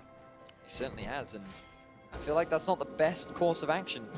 Obviously, as you mentioned before, it is a little bit harder to gank the Victor. He can trade much more effectively against the LeBlanc. Now that he has also his upgraded Hex Core. Yep, and Ryu's in and out. All right, but that was smart for Ryu because he's abusing cooldowns. So he realized that Exile used his wave clear abilities. The moment Ryu went in, there'd be no way for Exile to trade back. And so he was just punishing Exile for wasting his abilities on the minion wave rather than trying to trade with him. Yeah. They're still trying to take out towers and be very quick about it, but there's just a quicker response from Unicorns now. They're really not able to get anything but a few bits of chip damage down, but they will start the fight. Turn for Hylissang, but in comes Exile around the back. Ryu is going to have to dive away. They turn their attention to Exile. Do they have the damage? Exhaust is on. He's stunned under tower. Chaos Storm will not be enough. He is undeterred. H2K in mass are able to take out a big pick on the mid laner and look for tower. That pillar will not stop them fast enough. And tower's gonna fall. Unicorns, as much as they try to control this damage, they just don't have enough to do it. They will look for Jankos. Oh, but move! Evaporated! A double kill for Forgiven and a pickup for Ryu, just like that! Vander on the runaway from Vizichachi, but no one from H2K has gone down just yet. The collapse from H2K is coming in. They're looking to pick up another kill down onto this gangplank. Vander is just tanking up the front. Chachi trying for a revenge kill, but nothing doing. Jankos picks it up, and Vander has himself a bit of a giggle. H2K picked themselves up 4 easy kills onto the Unicorns of Love. You can see Hylissang, he face checks the brush. Very early ultimate from Jankos. This could have gone horribly wrong, but Unicorns are not quick enough to respond. Teleport way too late from Chachi. He doesn't join into the fray before Exile ends up dropping. And remember that dive that happened earlier on? That is when Exile burnt his flash. That is why he wasn't able to escape. And that is why H2K were able to pick up that initial kill and snowball that into so many kills following. Move and Hylissang tried to defend the turret. They ended up paying for it with their lives. And H2K are now 6-1. Man, I got 3 simple letters for you, Vedius. A-O-E. They were doing a serious chunk of damage between Ryu and Forgiven, and now the Golden Fusion is there for those 2 carries. They've started to complete their items. They're getting very close to a big spike. On Ryu's side, he's got his Morellonomicon, but of course Forgiven still working his way towards his first because he decided to branch out a bit. Still working wonders for them. 15 minutes into this game now, the gold lead, it's gone way up in their favor. Oh yeah. And when you said A-O-E, the first thing that came to mind was, ooh. Which is exactly what happened. Yeah. Yeah. It was just like, no, that wasn't a great play initially, and then they turned around like, ooh, and then it was like, that looks like it hurts, Judge. But still, right now, Unicorns setting up for a potential pick. They have the ward to deny vision from H2K. Ryu, though, very slippery on this LeBlanc. He's just going to slide on out of there. Yeah, no way they're chasing him down. So we started to get rolling once again. Odo Omni finds Chachi down in the bottom side, just relying on the Grasp of the Undying and seeing if he can get the barrels cleared away in time. Not going to hit on that one, but Pirate v Ninjas. He is gotta run away. Ninjas are stronger than Pirates today. Odo's still on the chase. Cannon Barrage flashing forward on the taunt and the outplay for Odo Omni. The ultimate question has been answered, ladies and gentlemen. Ninjas are greater than Pirates. It does help, though, when that Pirate is 0-3, now 0-4. Level 9 to level 10. Odo picking up the solo kill onto Chachi. That's going to result in a dragon. Oh, no. Ryu. Move. Okay, he's walking away from it. That's gonna be the dragon though, as you said. H2K have just turned on the heat, and Unicorns are finding that they cannot get out of the kitchen fast enough. Bottom tower now, under fire. Forgiven and Odoamne are there. Unicorns are scrambling for the defense. Will it be enough? Well, that's the ultimate question. Wave play available on the Unicorns, but that tower is incredibly low, and then when Forgiven gets in range, it should be enough, but the fight kicks off. Yeah, Jankos is there. He's got to ult himself out, but now Forgiven's actually got to hop. Skipping to jump away. The tower will fall finally. Delayed detonation, but Odo's coming in. You can see around the backside. In comes Ryu! And he's trying to delete people, but not fast enough. Still blinking health bars. H2K have survived for now. H2K, they're gonna get away with blinking health bars. Fortunately, they are able to net themselves a kill onto move. Yeah, they got away with murder too. But Exile, man, that ultimate did so much damage. H2K committed a little bit too much to that turret, but they were able to get away with no casualties. They may very well lose this tier 1 in the bottom, but Ryu has teleported in. Ooh, face plant. And again. He does get the chains on though. They stunned up Hylissang really good, and look at that AoE once again. Veritas has to burn his flash. Hylissang is very low, even into the wave of minions. Ryu feels like he can keep chasing. Move is there, and he might regret that decision. Flashing away, avoiding the boomerang, flashes forward. Ryu does pick up Hylissang. It'll be a 1-for-1 if he goes down here, but Vander is still hanging with him. And yet again, H2K are pulling the Houdini. Well, look at this. Forgiven is coming in from the flank. The TP is in from Odo. It's going to get canceled here, but that's enough to turn Unicorns right around. H2K have given up 1 kill this entire game, and it has been so close. How frustrating must this be for Unicorns? Oh, man. They must be stamping their feet right now because not being able to pick up a kill there must have been so infuriating for them. And look at how close they came. Jankos forced to use his ultimate and Odo's ultimate so early on into the fight. And even though H2K get themselves the turret, they're on the back foot. Then the shield from Odo, oh, so clutch. Just barely enough to keep him alive from the E of Exile. And then with the flank from Ryu coming in over the wall, that was actually enough of a deterrent to force the Unicorns back. They don't continue the chase. Unicorns get away with all of their members. They pick themselves up the turret. And then just to add to insult to injury, Ryu gets a kill onto Hylissang as well. And now they set their sights on the Rift Herald. 19.5 minutes a game. This is efficiency right here. Yeah, doing everything they can to make sure it lasts as long as possible. They will be able to secure that with 4 members taking it down. Goes over to Odoamne, gives him that split pushing. That's 20 minutes he'll have to work with well into Baron territory. But let's go ahead and check in with the Forgiven item count because he's sitting on the Infinity Edge. He's got the Hurricane. He's going to be doing a whole lot of damage, clearing out the minions really fast. He can proc those explosions on the bolts. Oh yeah, we're going to be seeing tons of explosions this game. We're also going to be seeing tons of damage, I feel, Pyra. I think we've already started to see that. I mean, this H2K team has really, really pulled ahead here. The question is, can they keep this pace going? And Unicorns have just had so many close calls. They could have easily secured a few kills. It has just really gone away from them. And they keep on fighting, but H2K, they keep on winning. They certainly do. Now look at Ryu sitting on top of a ward. Not going to be able to find the pick that he wants, but Jankos, he may be able to do it himself. Walks face first into a cocoon. Can he get away? Boomerang flying, but he's running way too quick. And he's out. Yeah, he had to gallop on out of that one. Sticky situation. Somewhat ironic that Unicorns of Love are struggling against their own icon. But nevertheless, Gangplank ult onto Forgiven. Yeah, Vander's going to immediately spend the Glacial Fissure, and Forgiven, for good measure, will flash away. Still, Unicorns go home empty-handed. They do spend an ultimate on that one and a flash out of move. 21 minutes into this game, they're sitting on 1 single kill that Exile was able to secure earlier on. Very frustrating. Denied gold. Very close calls all across the board.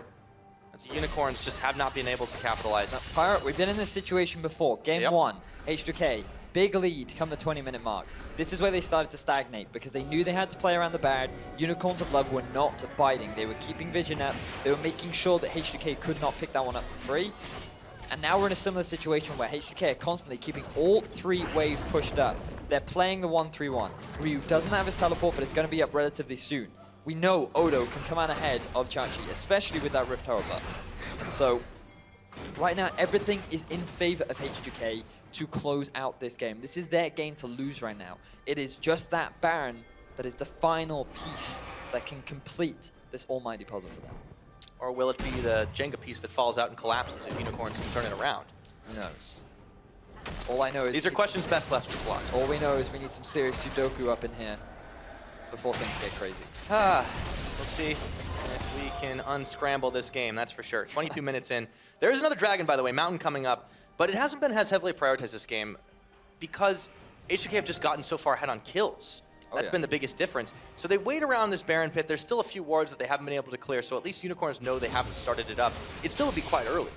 But given how far ahead they are, H2K just might be the ones to pull the trigger. I mean, not they have a happening. Tristana, 2-item spike will result in it being taken pretty quickly. Look at that, no vision actually on the pit right now. H2K could look to force this or could look to just try and get a pick.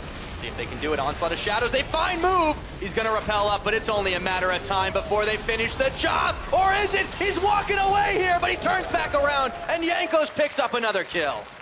Move falls for the trap like a spider walking into its own web, ends up collapsing under the pressure from H2K. They get themselves the kill, and the jungler, no less. And this could result in a very clean Baron for them, but they want to go for a dive. We're right in for it. Meanwhile, in the front, Hylissang was pushing Forgiven back, who's actually going to get taken out, but in comes Ryu, right back around the side. Forgiven was bait all along, and Hilly's going to fall, but in comes Chachi. Can he finish it off? No, the barrel will not go down, and Chachi now is going to have to walk away from his own tower.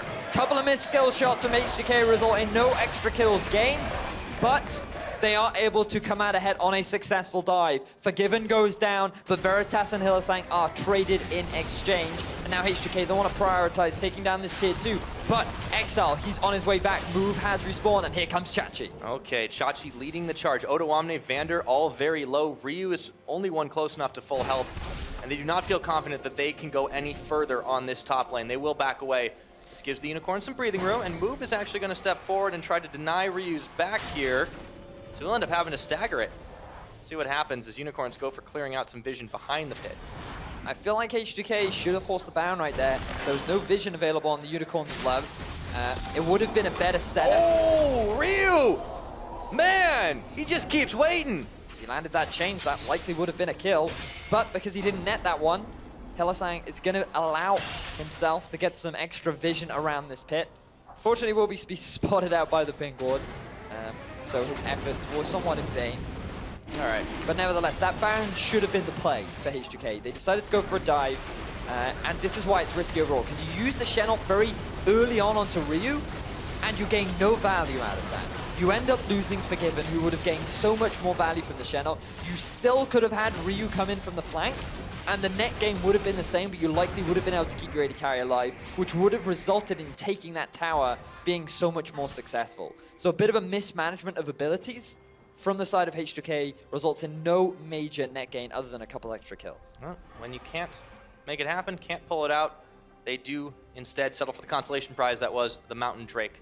Secured up by H2K, as you saw in the picture-in-picture on the replay screen. That's going to be their second Drake of the game.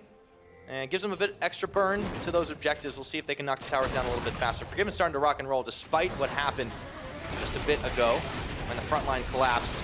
They turn their attention to the mid lane, but that's a pretty big amount of wave clear with Gangplank barrels. And now Unicorns want to turn this around. Glacial Fissure. Vander, though, he takes a lot of laser damage, forced to flash away. Unicorns are starting to collapse here.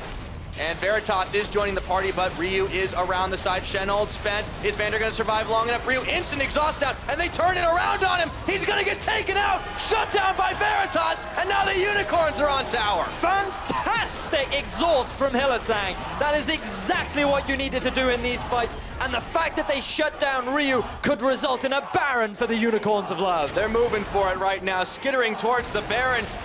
Vision be damned, they're just gonna go for it here. Without Ryu, there's no threat of assassination.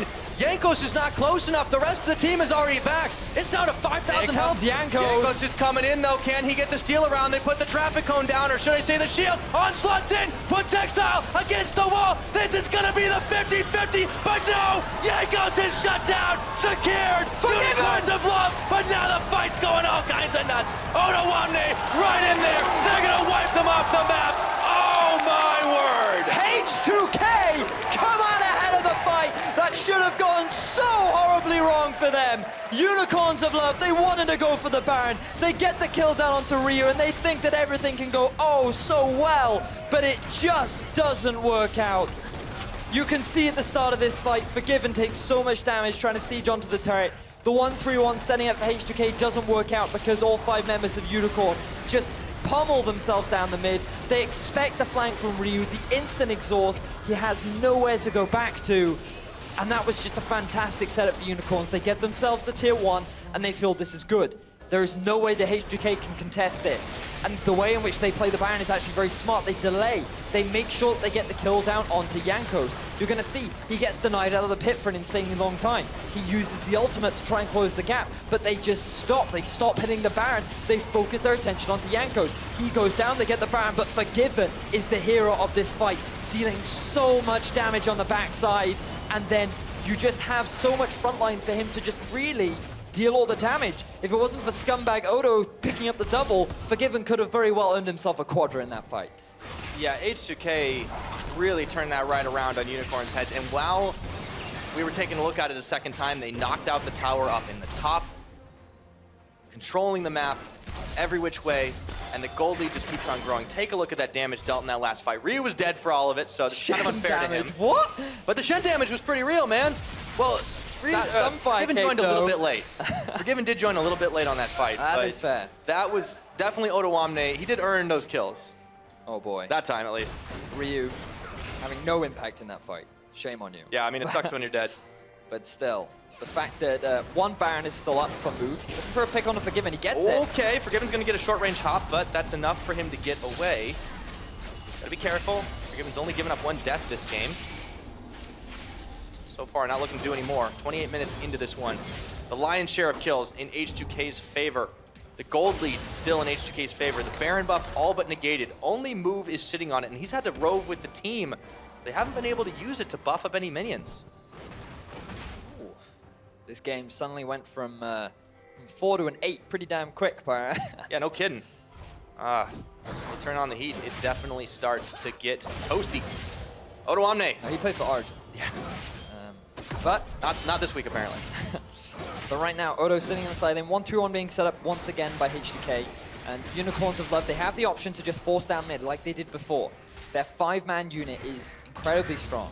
You have the Sivir, you have the Victor, you have the Gangplank, Trundle as well. Many ways to start a fight. Problem is right now is how far behind they are. If you just compare the 2 items between the AD carries, Forgiven looks like one hell of a monster right now. Yeah, and it just keeps getting better and better for him. The participation in those kills, I mean, that's the biggest difference. Like, it's not just kills because he hasn't actually secured that many of them. Even, you could arguably say he earned them. But just how much H2K have actually been able to get in Unicorn's business, and they just keep waiting it out here, patient, waiting for the check-in, the brush. I don't think it's going to happen here because Unicorns know they've lost so much ground. They cannot afford to step out of their own front door. And there's, unfortunately for them, another Mountain Drake soon on the plate. That's just going to help H2K's ability to siege. And when you already have a Tristana, the siege wasn't good enough already. Well, here, have some rocks to make things even worse. So, just looking across the items right now, a lot has been completed. GA, again, the rush for Jankos. Just wants to be able to dive on the back line. The fact that he's gone for a GA means that even if he gets nuked down, it doesn't matter. Because he's going to be able to come back into the fight. He's just going to buy time. And he's just going to basically be this big, heavy utility tank that just draws attention to himself to allow Forgiven and Ryu to just deal damage from the backline. And right now, Forgiven is the main damage dealer. You cannot underestimate Ryu, but all eyes need to be on Forgiven. Or Odoamne, apparently. Or Odoamne, apparently. Also, Jankos is doing some serious work. He has the Guardian Angel completed, so it's much harder for them to kill him, as they have to do it twice. But yeah, everyone in H2K is starting to get quite big at the moment, and it's very difficult to deal with this wall of a front line that can dive you consistently. The biggest thing for H2K is just where does Odoamne invest his ultimate? We saw what happened when he preemptively went in on not the optimal target. Odo and Jankos, though, will take a crack at this Mountain Drake, and with 3 members standing strong in the mid lane, Unicorns are going to have a hard time contesting it. I feel like they just have to give it away. There's no point in them trying to force that dragon now. Gonna have to accept the fact that the 20% additional damage to turrets and epic monsters will belong to H2K. But right now, H2K have no real objectives to play around. There are no tier 2 turrets left. trying to break into the base is pointless when there is this much wave clear available. Gangplank can easily clear out the way to his barrels. Okay, Vander. He was able to squeeze through. Ooh, Shen ult. Yeah, and Jankos, he's just gonna go in for it right now. Unicorns, they're starting to get melted through like butter as they pop up move. He's gonna be running for his life. Proto belting away, the gravity field, the Chaos Storm, not enough, but it does deter H2K from continuing this fight. Unicorns trying to breathe a sigh of relief here, but they may not get much of a chance. Hylissang backing. Ryu is chasing him down, and now it'll be hard for them to defend even further. They're gonna have to back up to Fountain, heal up really quick. This buys an opening for H2K to shove waves even further. So a lot of ultimates burned. TP actually down for Ryu, but Ghost and Flash gone for Exile and no teleport available for Chachi. So Odo, they can set up for a 1-4 setup if they want. They can keep Odo in the bottom lane while continuing to play around the Baron, which will be spawning in about a minute's time. So H2K definitely in the power position right now. But still, you cannot underestimate this Unicorns of Love lineup. 32 minutes in, 16 to 14 kills, 8,000 gold differential, and these Unicorns are still putting up one hell of a fight against H2K. Yeah, they don't need to look at gold graphs. Unicorns will always elect to try and fight you out. Even if it's at your own game, they somehow find a way to pull it off.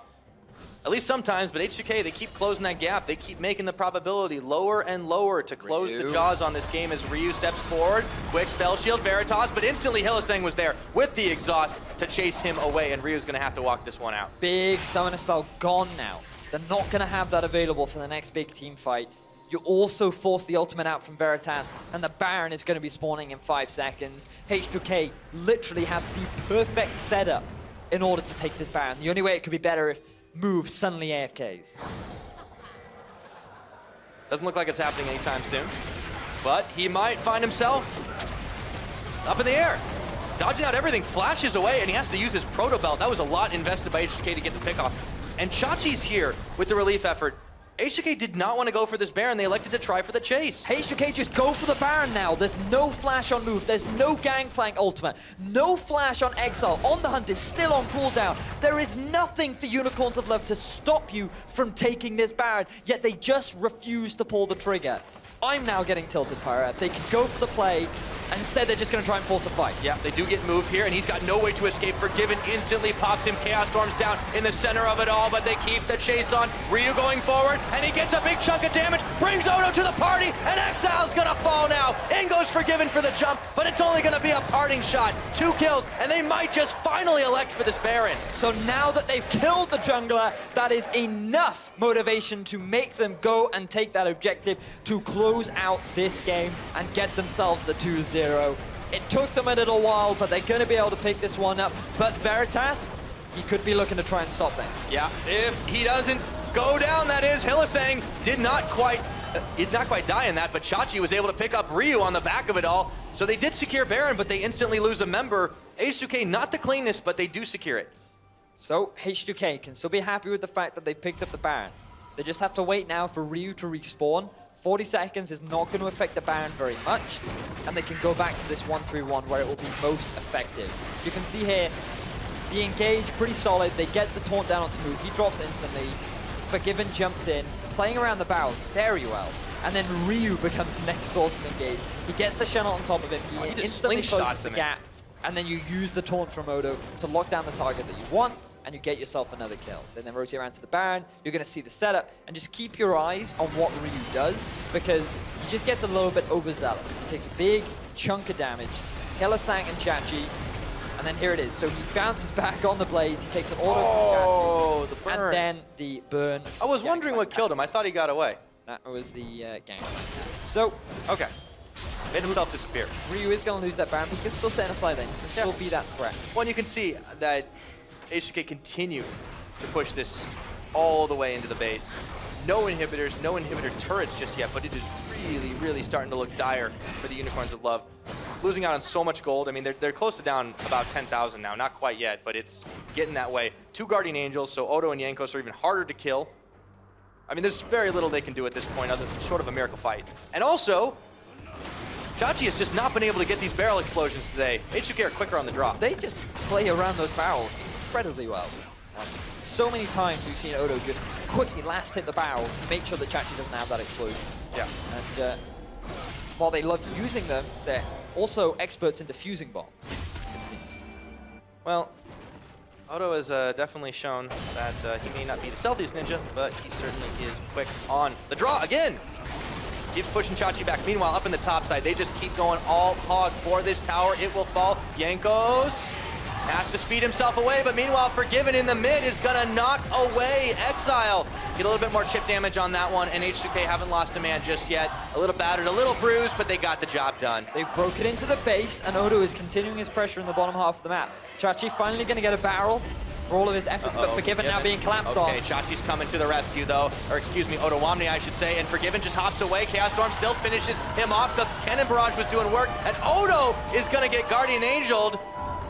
He should fall after this unless he can get away. In comes Ryu around the side, but he pays for it with his life right into the barrel of Chachi. Pyra, those are the two big carries on H2K. That is a 40-second death timer on Forgiven, and Unicorns, they're looking for more. They might be able to get this fight. Vander, Jankos, and Odo all trying to hold the line. The Elder Dragon's been started. Unicorns can't get the extra buffs, but they can certainly deny this and get themselves the extra burn. Unfortunately for them, it started to reset.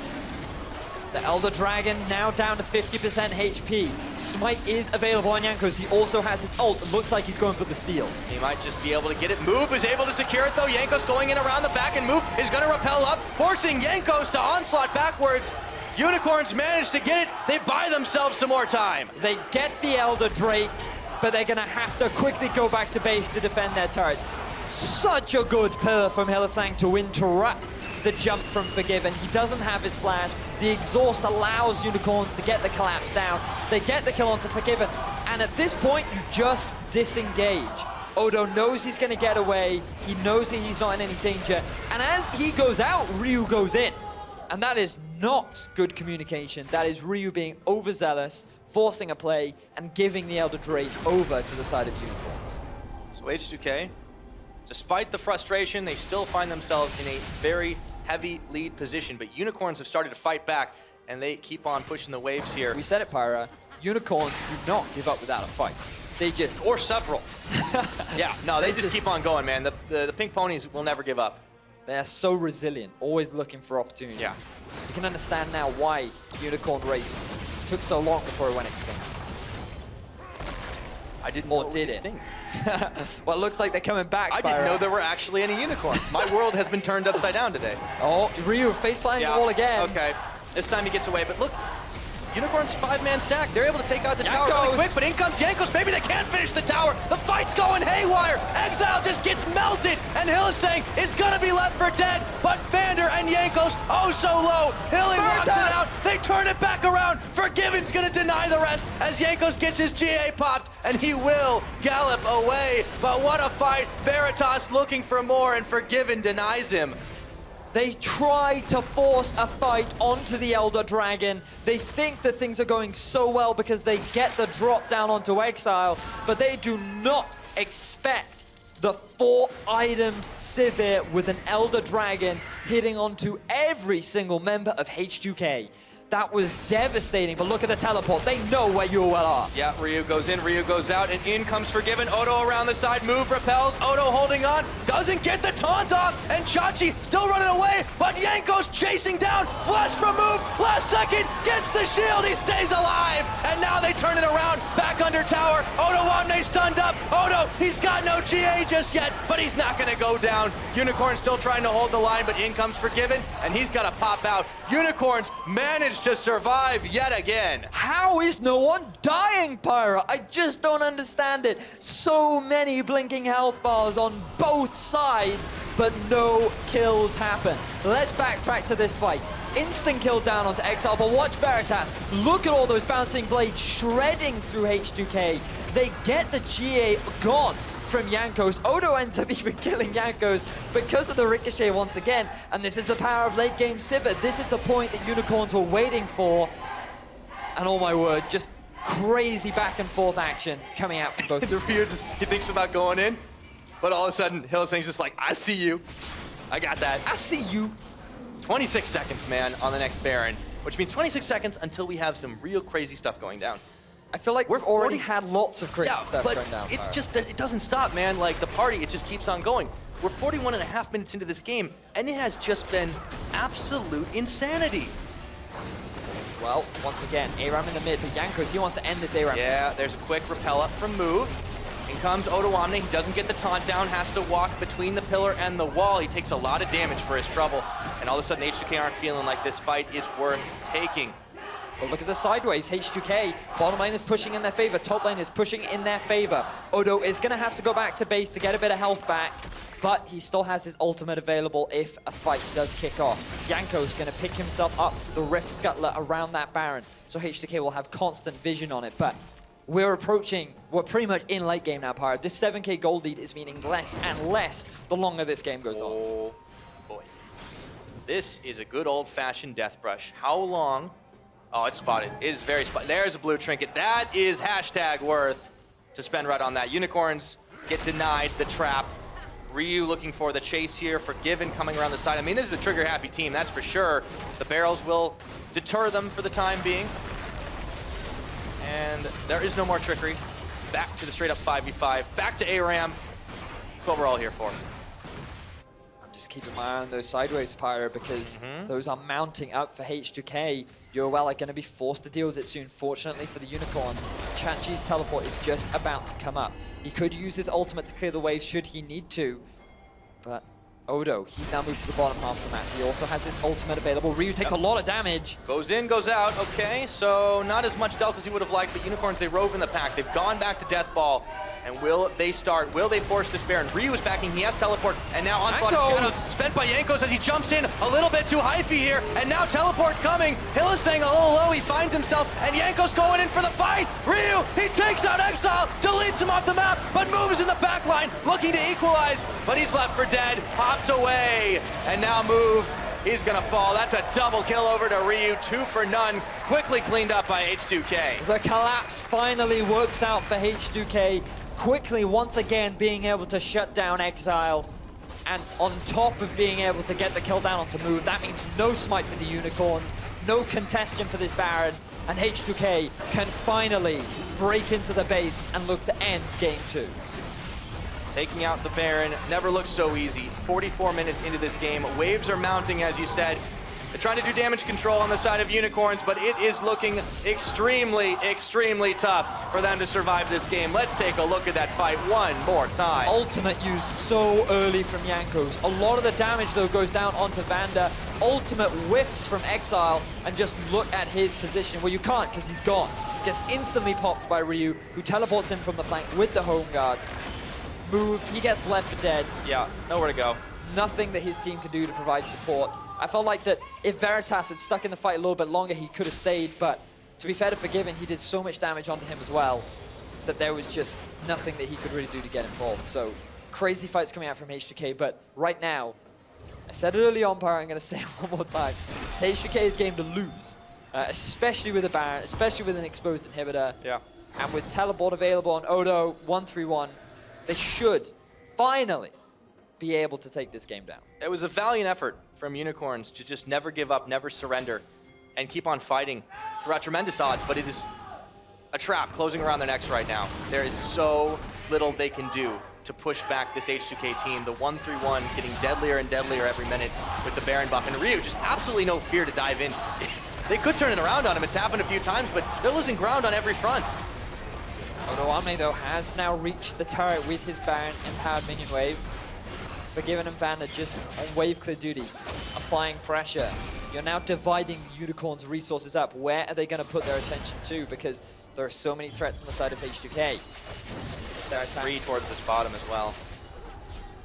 H2K just moving massive towards this top side, but they still got Forgiven. Remember, he can even tank a little bit of turret, and it's fine, because he's still able to polish it off. Easy peasy. Unicorns can't respond in time. Tower goes down in the top. Look at how fast they're shredding the inhibitor. This is late game damage. Hylissang trying to deny Jankos here.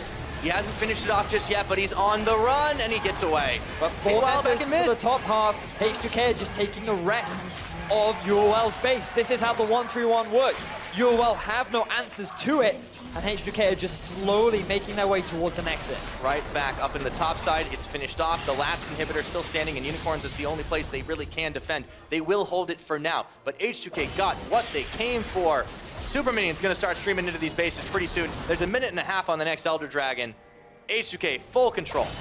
All right, if you're H2K now, you go back to base, you round out your final few items, make your way towards the Elder Dragon should you wish, pick that one up, move to the bottom lane, get the inhibitor, close out the game. That is game plan right now for H2K. It's become a grocery list, Bedius. Yep, for EUL, their game plan is Thunderstorm hits H2K, like lightning bolt. Not Thunderlord, actual Thunderstorm. Actual Thunderstorm. All right, Vander wanders into move. Or this. But Ryu's here, it's K. Ooh. And not so much for move. Oh, Guardian Angel pops. Ouch. That was quick. Okay, so he's out, but still, that's pretty crucial. He won't have that to save his life again. And Ryu just keeps on threatening. Oh, Pyro, that was a prime example of AUE right there. No kidding. Now, with the Baron and Power minions, they don't even care about the other Drake. They're just going to go for this bottom inhibitor. Last one of the trio. EUL struggling to find really any avenues to come back in. Yeah, they do have a bit of wave clear, but it's just not going to be enough against super minion waves. Down on the bottom side, that inhibitor's not long for the Rift. H2K have their sights set on it. And then plow through and take out the Nexus turrets and the Nexus itself. We're approaching the 48-minute mark. It has been a longer affair, but not for want of action. Unicorns have really tried to fight this one out, but they just haven't found nearly enough. Odoamne moving back towards the middle, nothing else to take in the top side. Move is heading out to try and deter H2K yet again, but it just isn't happening. Elder Dragon's live, that's the easier thing to take. H2K say, that's fine, we got it. So they're going back to the grocery list. They realized that they couldn't quite take the inhibitor without a buff, so they're going to pick this one up for themselves. They need some turret softener. Yep. And, I mean, with 2 Matt Drakes, you think that'd be enough, but no, they want more. Now Hylissang, perhaps a little bit overextended. Oh, maybe. Onslaught of Shadow into the entire Unicorn squad. Jankos might pay for it, but he does have the GA. It's gonna pop. Odo distracting in the backside. Unicorns, last chance, but Ryu, he takes down Exile. They turn it around, or they keep going, I should say. Veritas does get Vander, but the rest of Unicorns are gonna be gone. That's it. That's the ace. H2 won. H2 wins. You can hear the crowd enthusiastic about the fact that H2K are gonna get themselves the 2-0. And this is gonna mean so much for the team. H2K, H2-0.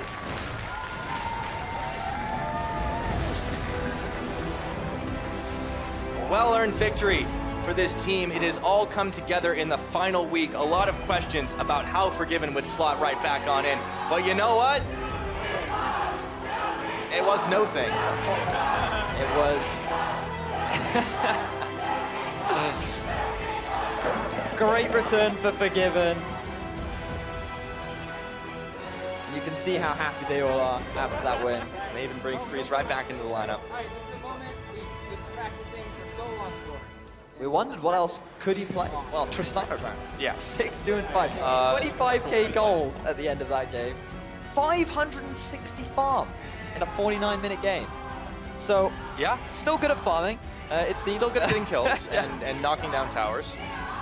But it was a much longer game this time round. And if it wasn't for that Tristana, H2K may have struggled a lot more. We have to think back, I mean, 30 minutes in, everything was going well for them, and it was just a couple overextensions, a couple targets getting caught out, which resulted in Unicorns finding avenues back into the game, slowly working their way into closing the gold gap, especially once they had the Elder Drake. But at the end, it honestly just came down to some really big team fights, really good execution overall from H2K, and just impressive play. The fact that they were able to come out with the 2-0 in such an important series will really mean a lot to this organization. I mean, I believe now that they should now be equal on points with Giants after they went 1-1 earlier on the day with Schalke. Yeah, they definitely made a statement that says, in the playoffs we go, and in a strong way. Unicorns, you know, there's a lot for them to kind of reevaluate and sit back. A lot went wrong in the early game, but they did fight back. Give them credit for, in a disadvantage, this is not a team that rolls over. You can never say that about the Unicorns of Love, but they have got a lot of mistakes to fix. working their way into playoffs, and it's going to be tough, especially if they match up with H2K again. Oh yeah. Or anybody really. Yep. There is a lot on the line right now for really both these teams. Unicorns Love, not the strongest of showings.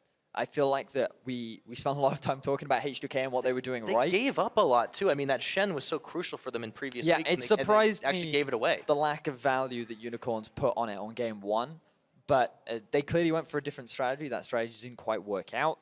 In all honesty, Move just couldn't deal with the same sort of early game pressure that Jankos was able to exert. And if we just think about what was happening all over the map, it was very much, once again, the Jankos show. Him doing all kinds of things in the early game. And, I mean, the scoreline says it all. Ryu definitely made an appearance, though. I mean, yeah, but I would largely argue that Ryu also was a big part of the people getting caught out category. That's true. He went a little bit ham, but you know, when you've got a Fed LeBlanc, you know, you start to get a little excited, and then you're like, I can 1v4. Yeah. You know, we see that quite often with some of our mid laners here in Europe. But I mean, Move 0-6-2 that game was involved in 40 or 20%, 25% of their 8 kills. And he was usually just trying to get out of harm's way. I mean, like a lot of those deaths was, oh, we just lost a fight, and I've got to skitter away. But unfortunately, even with the proto belt, he couldn't get out of harm. Yep. And so it just was unfortunate. An unfortunate game. Extremely low on gold. Yeah. But I mean, they held on for a long time, considering how much H2K kind of busted it open. But it actually turned out to be quite long. It was just a lot of mistakes from H2K. There were many times where I felt like they could have pulled the trigger. They could have forced a lot more fights. They were in many situations where they forced a lot of summoner spells out from Unicorns, and they didn't really take advantage. But then at the same time, they wanted to close out the game. They knew they could play the team fights better. They knew that they just felt like the stronger team. And overall, that is what ended up happening. There were just a couple of misplays down the line. And that's something that you have when you have these longer games. It's just targets getting caught out when they shouldn't have. Forgiven, like in the mid lane. He stayed too long without the support from his team, who were already backing off. But then, I mean, he got out a lot more often. And then there's the dive early on that kind of sunk them a little bit when they were trying to go in and preemptively Shen ulted onto Ryu, and then all of a sudden they're like, oh wait, we can just kill the front line. That's fine. And then all of a sudden there was no point to the dive. Yeah, so definitely a little bit to work on for H2K, but I mean, this was a much stronger showing than we've seen from them in several weeks, in all honesty. For week 9. It wasn't just Forgiven that made the difference. Yeah, let's not forget the fact that, you know, they had to bring in the emergency sub due to Freeze's wrist injuries, and to have this sort of success with Forgiven in week 9 leading up to the playoffs, you couldn't really ask for a better result. No, they got to be happy with what they can walk away with, a 2-0. Now, with the day's last Nexus smashed, we need to take a quick break as we ready up for the post-game lobby to look at what's on stake for the last day of the summer split. Stay with us. We'll be right back with more of the European LCS.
and welcome to the post-game lobby where I'm joined by Stress, Maxlor, and H2K's Vander to help us break down a day of games that has locked in our 6 teams for playoffs. First off, welcome and congratulations, Vander. Fantastic match, I have to say, from you guys. Well, it was really well, like maybe not fantastic, but it was decently played by us, especially early game in both games. Then in second game, it was we throw a bit and we got caught and we didn't punish as much as we could, I think. I don't know what you guys said here in analyst desk.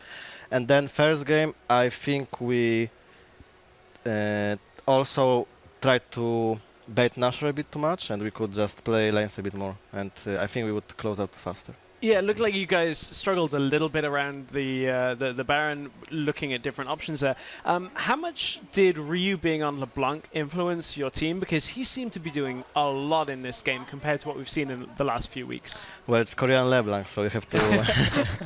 you can't let it pass easily. And then I think he's really confident on this champion, so that's...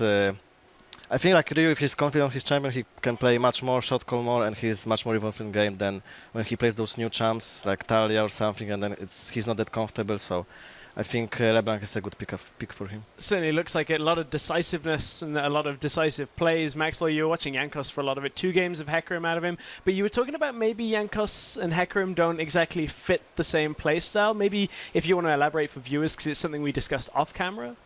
I think Jankos, his playstyle is like the way he played Hecarim. Normally Koreans and just other junglers in general just power farm, build like Sheen and then just farm more. But Jankos was building Mallet and then Boots, and then he like skipped a lot of his camps. He even gave like his whole topside jungle to the Shen, farmed his Wraiths, and then just like went off to go where Forgiven was. So I think it doesn't suit Jankos, the champion. I would say something more like an Elise, where it's like more low eco, you can farm less, but you make way more plays. But I guess that's why Jankos Elise is POC champ.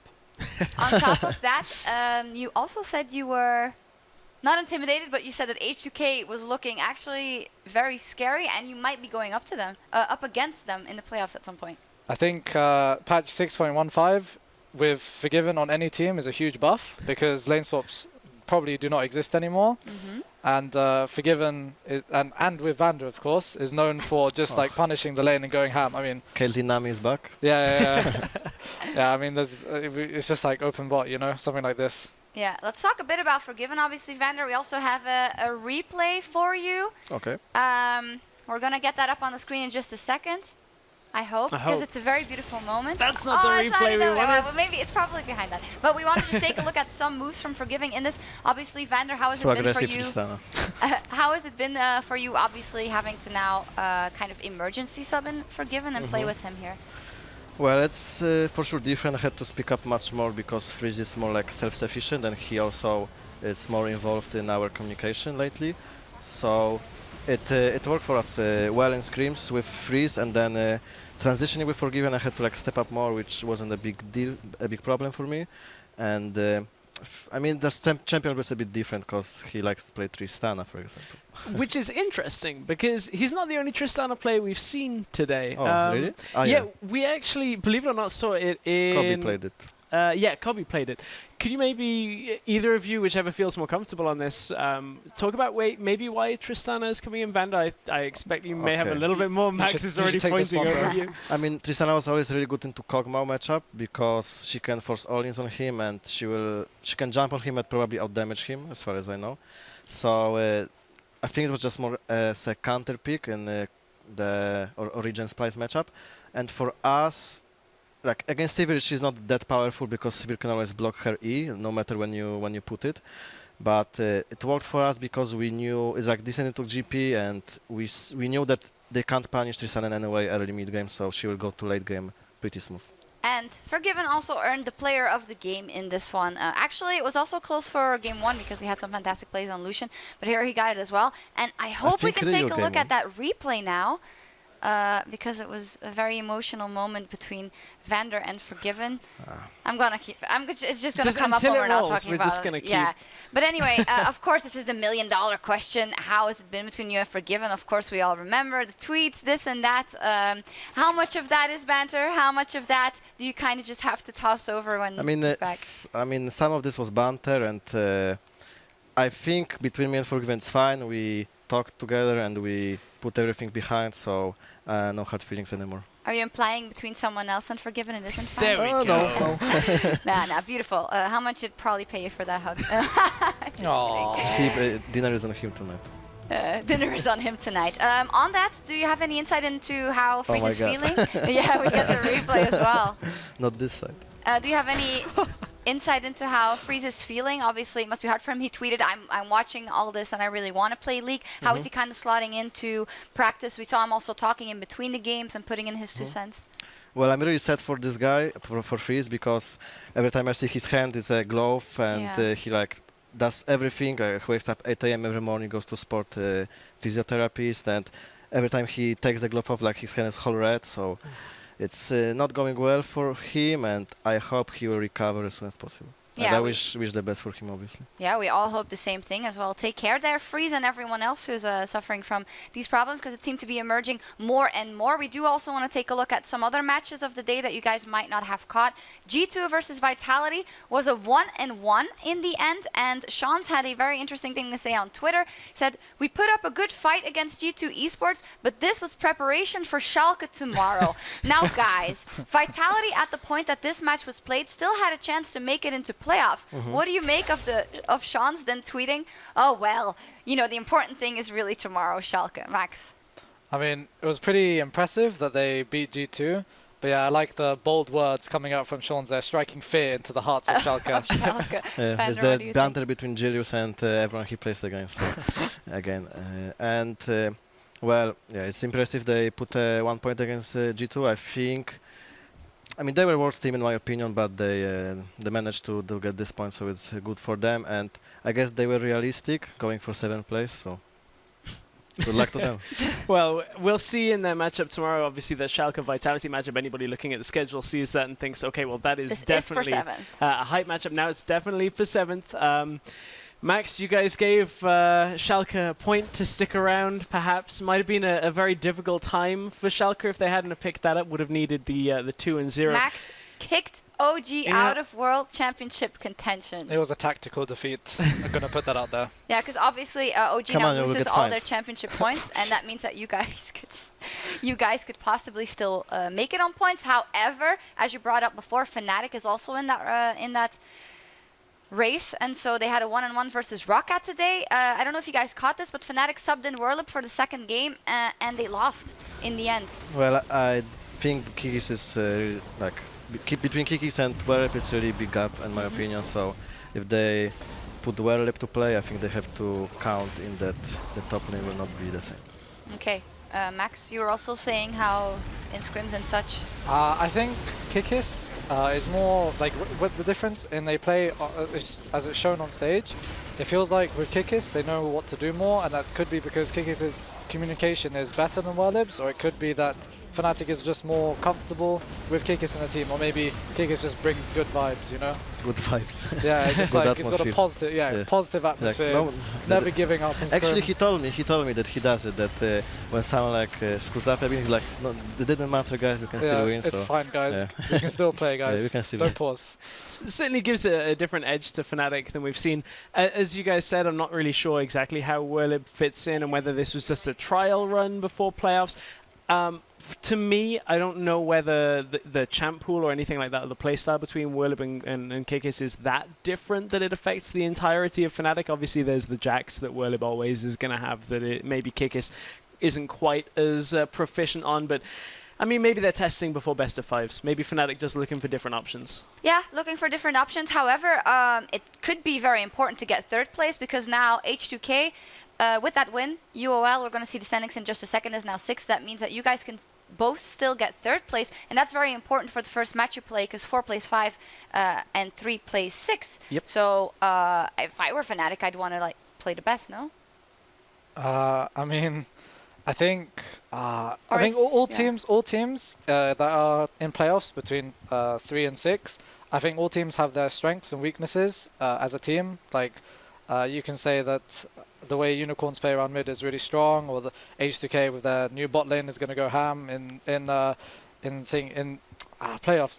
But the thing is, to be honest, I would I do not want to play against H2K just because it's that unknown factor of not knowing how good H2K is. Like Tristana. I know how good Fnatic is and Unicorns is, but I still haven't got a grasp of how good H2K is with Forgiven compared to Freeze. So I would rather avoid them. Interestingly.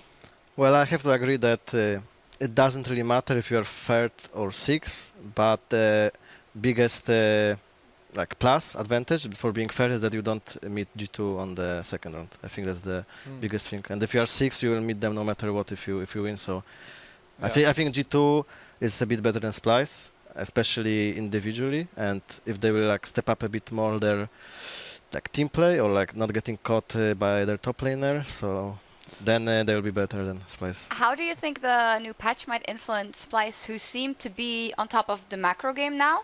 Or that's what we've seen, and not as much the individual players per se? Do you think the patch might hurt them? I think Splyce's bot lane is pretty good, Kobe and Mickey.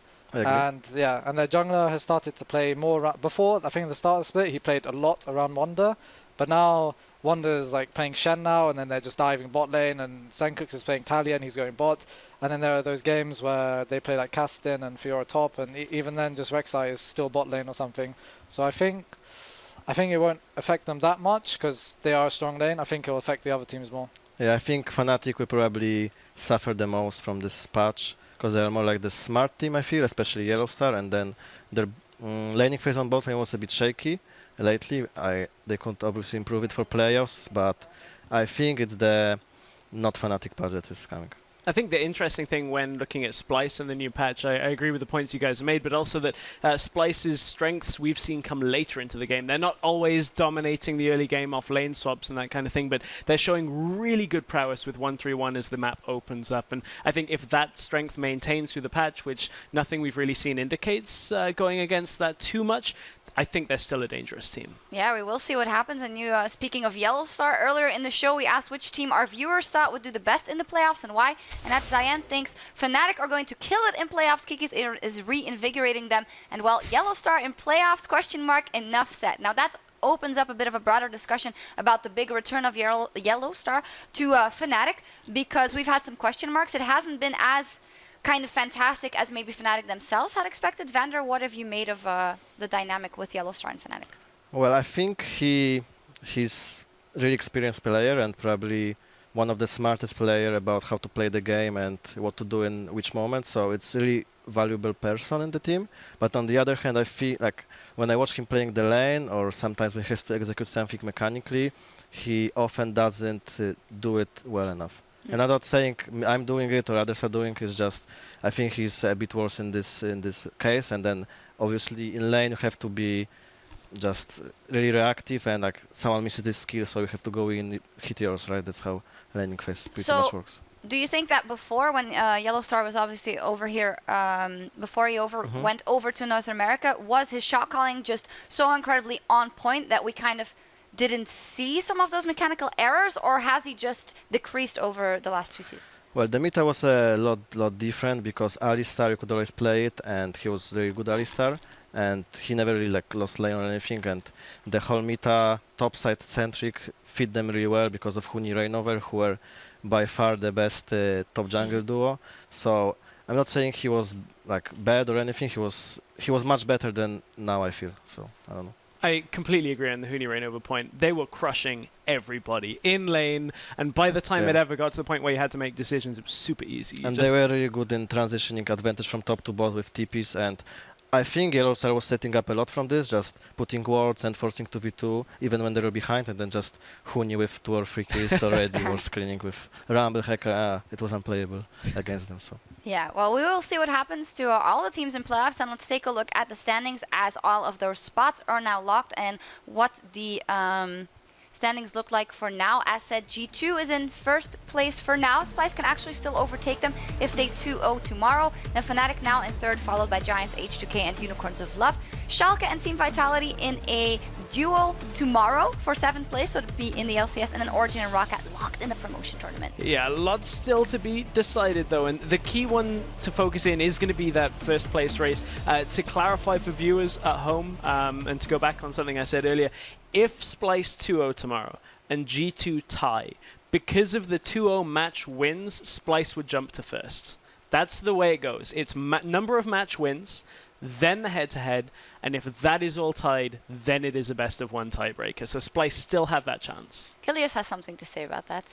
But match wins counts as series win, right? Series win, yeah, series win. Yeah. Series win. So, as an example, Giants was in a really good position because you guys kind of under the radar had a lot more 2-0s than any of the teams, and all of the teams that were tying just a couple of weeks ago, all planned. Yeah, obviously. Giants win or lose. Yeah. Exactly. There you go. Let's take a look at the championship points because that is also very important for the gentlemen here on the table. Obviously, OG completely loses their championship points, doubling that, and can't make it anymore. Can't make it anymore. Rather than we see HUK, you guys still have 30 points left, and now theoretically 10. Then G2 90, Splyce 70, and they had 0. Fnatic, and that's the one you are looking at, Maxor, saying, well, Fnatic, if they even get the semifinals, they kind of get that point to Worlds on points alone, and you thought it was a bit unfair, but obviously it is because of the unexpected way that the split has gone. Not a lot of people had seen Splyce in the top of the tables, and they are now stealing away some of those points. Not stealing, they rightfully own them. Giants, you guys are also doing well. What else do you make of that, and who do you see it make into Worlds? I can see, well, I think Fnatic can. There could be an upset with Fnatic because I think they're a bit of a shaky team right now. But most likely, if things go the way they should, I think it'll be G2 or Splyce auto-qualifying. It will be Fnatic qualifying through points, and then it'll be a gauntlet with everyone else. And? Well, I hope we'll meet Fnatic in the first round of playoffs, and if we beat them, then we'll have at least same points as them. So it will be a good match for us, and I'm confident we can beat Fnatic. So. Okay, so if you look at the goals now, if I told you you can win the split, then of course you go, actually then you go to Worlds anyway, so it's irrelevant. Or you can get to Worlds and kind of play that third place match again. Obviously that's kind of what is on your shoulders for H2K, that third place match. It's been now a couple of splits in a row. How are you trying to kind of aim higher? Well, we are in tough spot right now because of the AD carry position, and I hope we'll just, I don't know really, I don't know what to say, like we'll try our best and we'll see how it goes. I think against Fnatic we have a really good chance, so I would aim to face them as fast as possible and then try to qualify for points. All right, interesting. We'll see if that happens. And with 1 day of the summer split remaining, let's take a look at the player of the game leaderboard. No big surprises in the top, as Trick is still in first place. And Jankos is second though, only 2 points behind him. Knight, Trashy, and Spirit there, a lot of junglers still. And of course, Knight, Maxor was singing his praises all match long. Looks like junglers are favorable here. I was going to say, apart from the Giants win, it's their mid laner that's right up there. What's only going on with junglers that? here. Whatever. I'm just a dog, I just buy sidestone and walk around. Part of the Holy Trinity, Maxor. Okay, supports only get MVP if they play part. Yeah, that's actually true. That's actually, yeah. Well, hadn't really thought about that. I would wonder what the correlation is on that. Well, Mickey is just really, really good on Bard as well, right? So Yeah, he is. He is. So is this guy, no? A bit worse, but sometimes I keep yeah. it. If you would give Rookie to the Split, there was a discussion on Reddit actually. If you Rookie to the Rookie of the Split, Knight or Mickey? Or me. Or you? Right, or you, or all the others obviously, but but we have those to seem choose to be now two or after front-runners. playoffs? If you would give it now. We're I making guess up Mickey. a new one. Mickey, yeah. You as a support, Yeah. what is he doing well? So it's really weird for me, but 2 months ago he was just random guy in solo queue who was playing Poppy support every game, and then everyone was kind of laughing at him, and now he's really good, and props to him. So Interesting. And you would give it to Knight, of course, or Yeah, to of yourself. course. Oh, actually, I'd give it to Knight. Knight's so good. Yeah. Korean mid laners. Yeah, what can you do? Well, we saw Ryu was fantastic today as well, and we'll see if anyone makes any big moves on that leaderboard tomorrow when we kick off our final day of the summer split with Schalke versus Vitality, and that is the duel for 7th place, as well as H2K playing Origen, but you guys are still fighting for obviously seeding, but already locked in playoffs, and then G2 versus Fnatic, which will be a cool kind of test for G2 if they want first, and Fnatic obviously needs to win that one, so quite interesting. Really interesting matchups. That G2 Fnatic, the last game of the regular season, that's going to be a super hype match. If G2 don't get a 2-0, their spot's in danger. Yeah.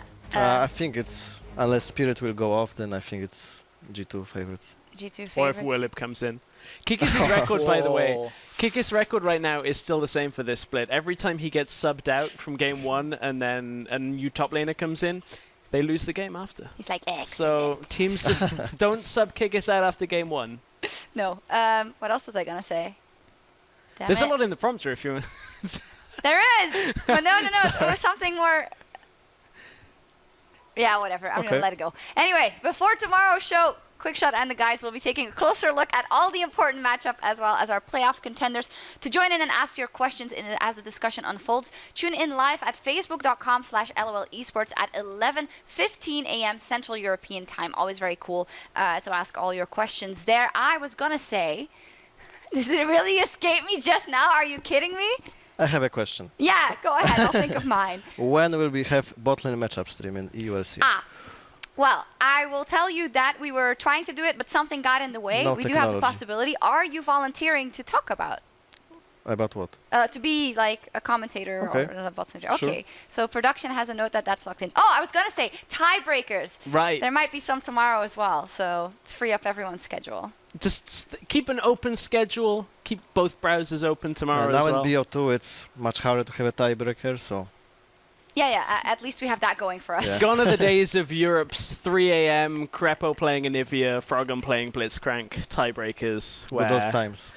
No more Oscars. No, sadly. Anyway, I think it's time to wrap up. We just have some more things to do. League of Legends action is heating up around the world in just a few hours. That is at 9 p.m. Central European Summertime. The NA/LCS continues, kicking off with Counter Logic Gaming taking on Energy. That is in 2 hours and a half, so we'll check that out as well. Will you guys be staying up, or do you guys usually watch some VODs and go to bed? What time do they play?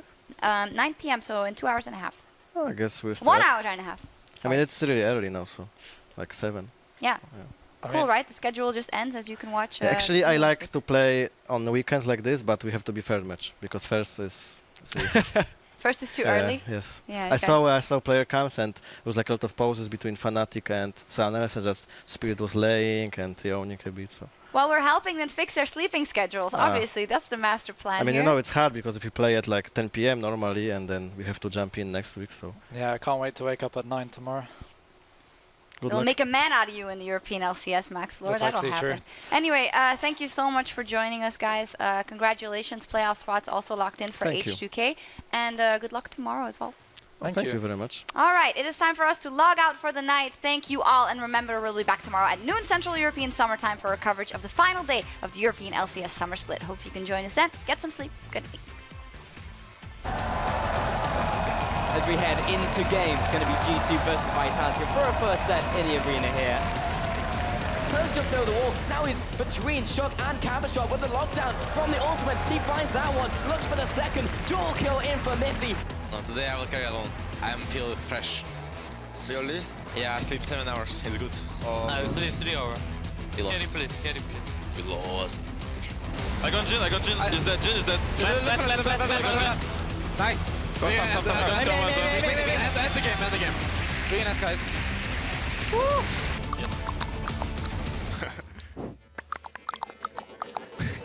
Man, I'm gonna play so good now. Shutdown for Peke. They find another shutdown onto Peke now. Amazing. This is such a scrappy fight. Soaz Flash has a kill. A triple kill for Trashy. Naxus! No, Naxus! It's a Naxus! Naxus! Oh, number two! Splyce take the 2-0 over Origen. Making it look easy. That's so much damage. The Rage Blade triggers and Reckless goes off. Gilly is exhausted. One auto attack too. He doesn't have flash. Oh my God! Oh, Taric first blood, boys. Hustling into the wall. Fox, Zonya's up to stay safe. Knight dishing out what damage he can. Sunstar alive and well. Gilly is down. I will go rise. Yeah? Nice, guys. Nice. We win. Welcome, esports fans, to our final match of the night between the Unicorns of Love and H2K. They're really low. Sivir. Tarik. Sivir is dead. First target. Tarik. We can fight. Trundle. They turn it around, or they keep going, I should say. Veritas does get Vander, but the rest of Unicorns are gonna be gone. That's it. That's the ace. H2-1.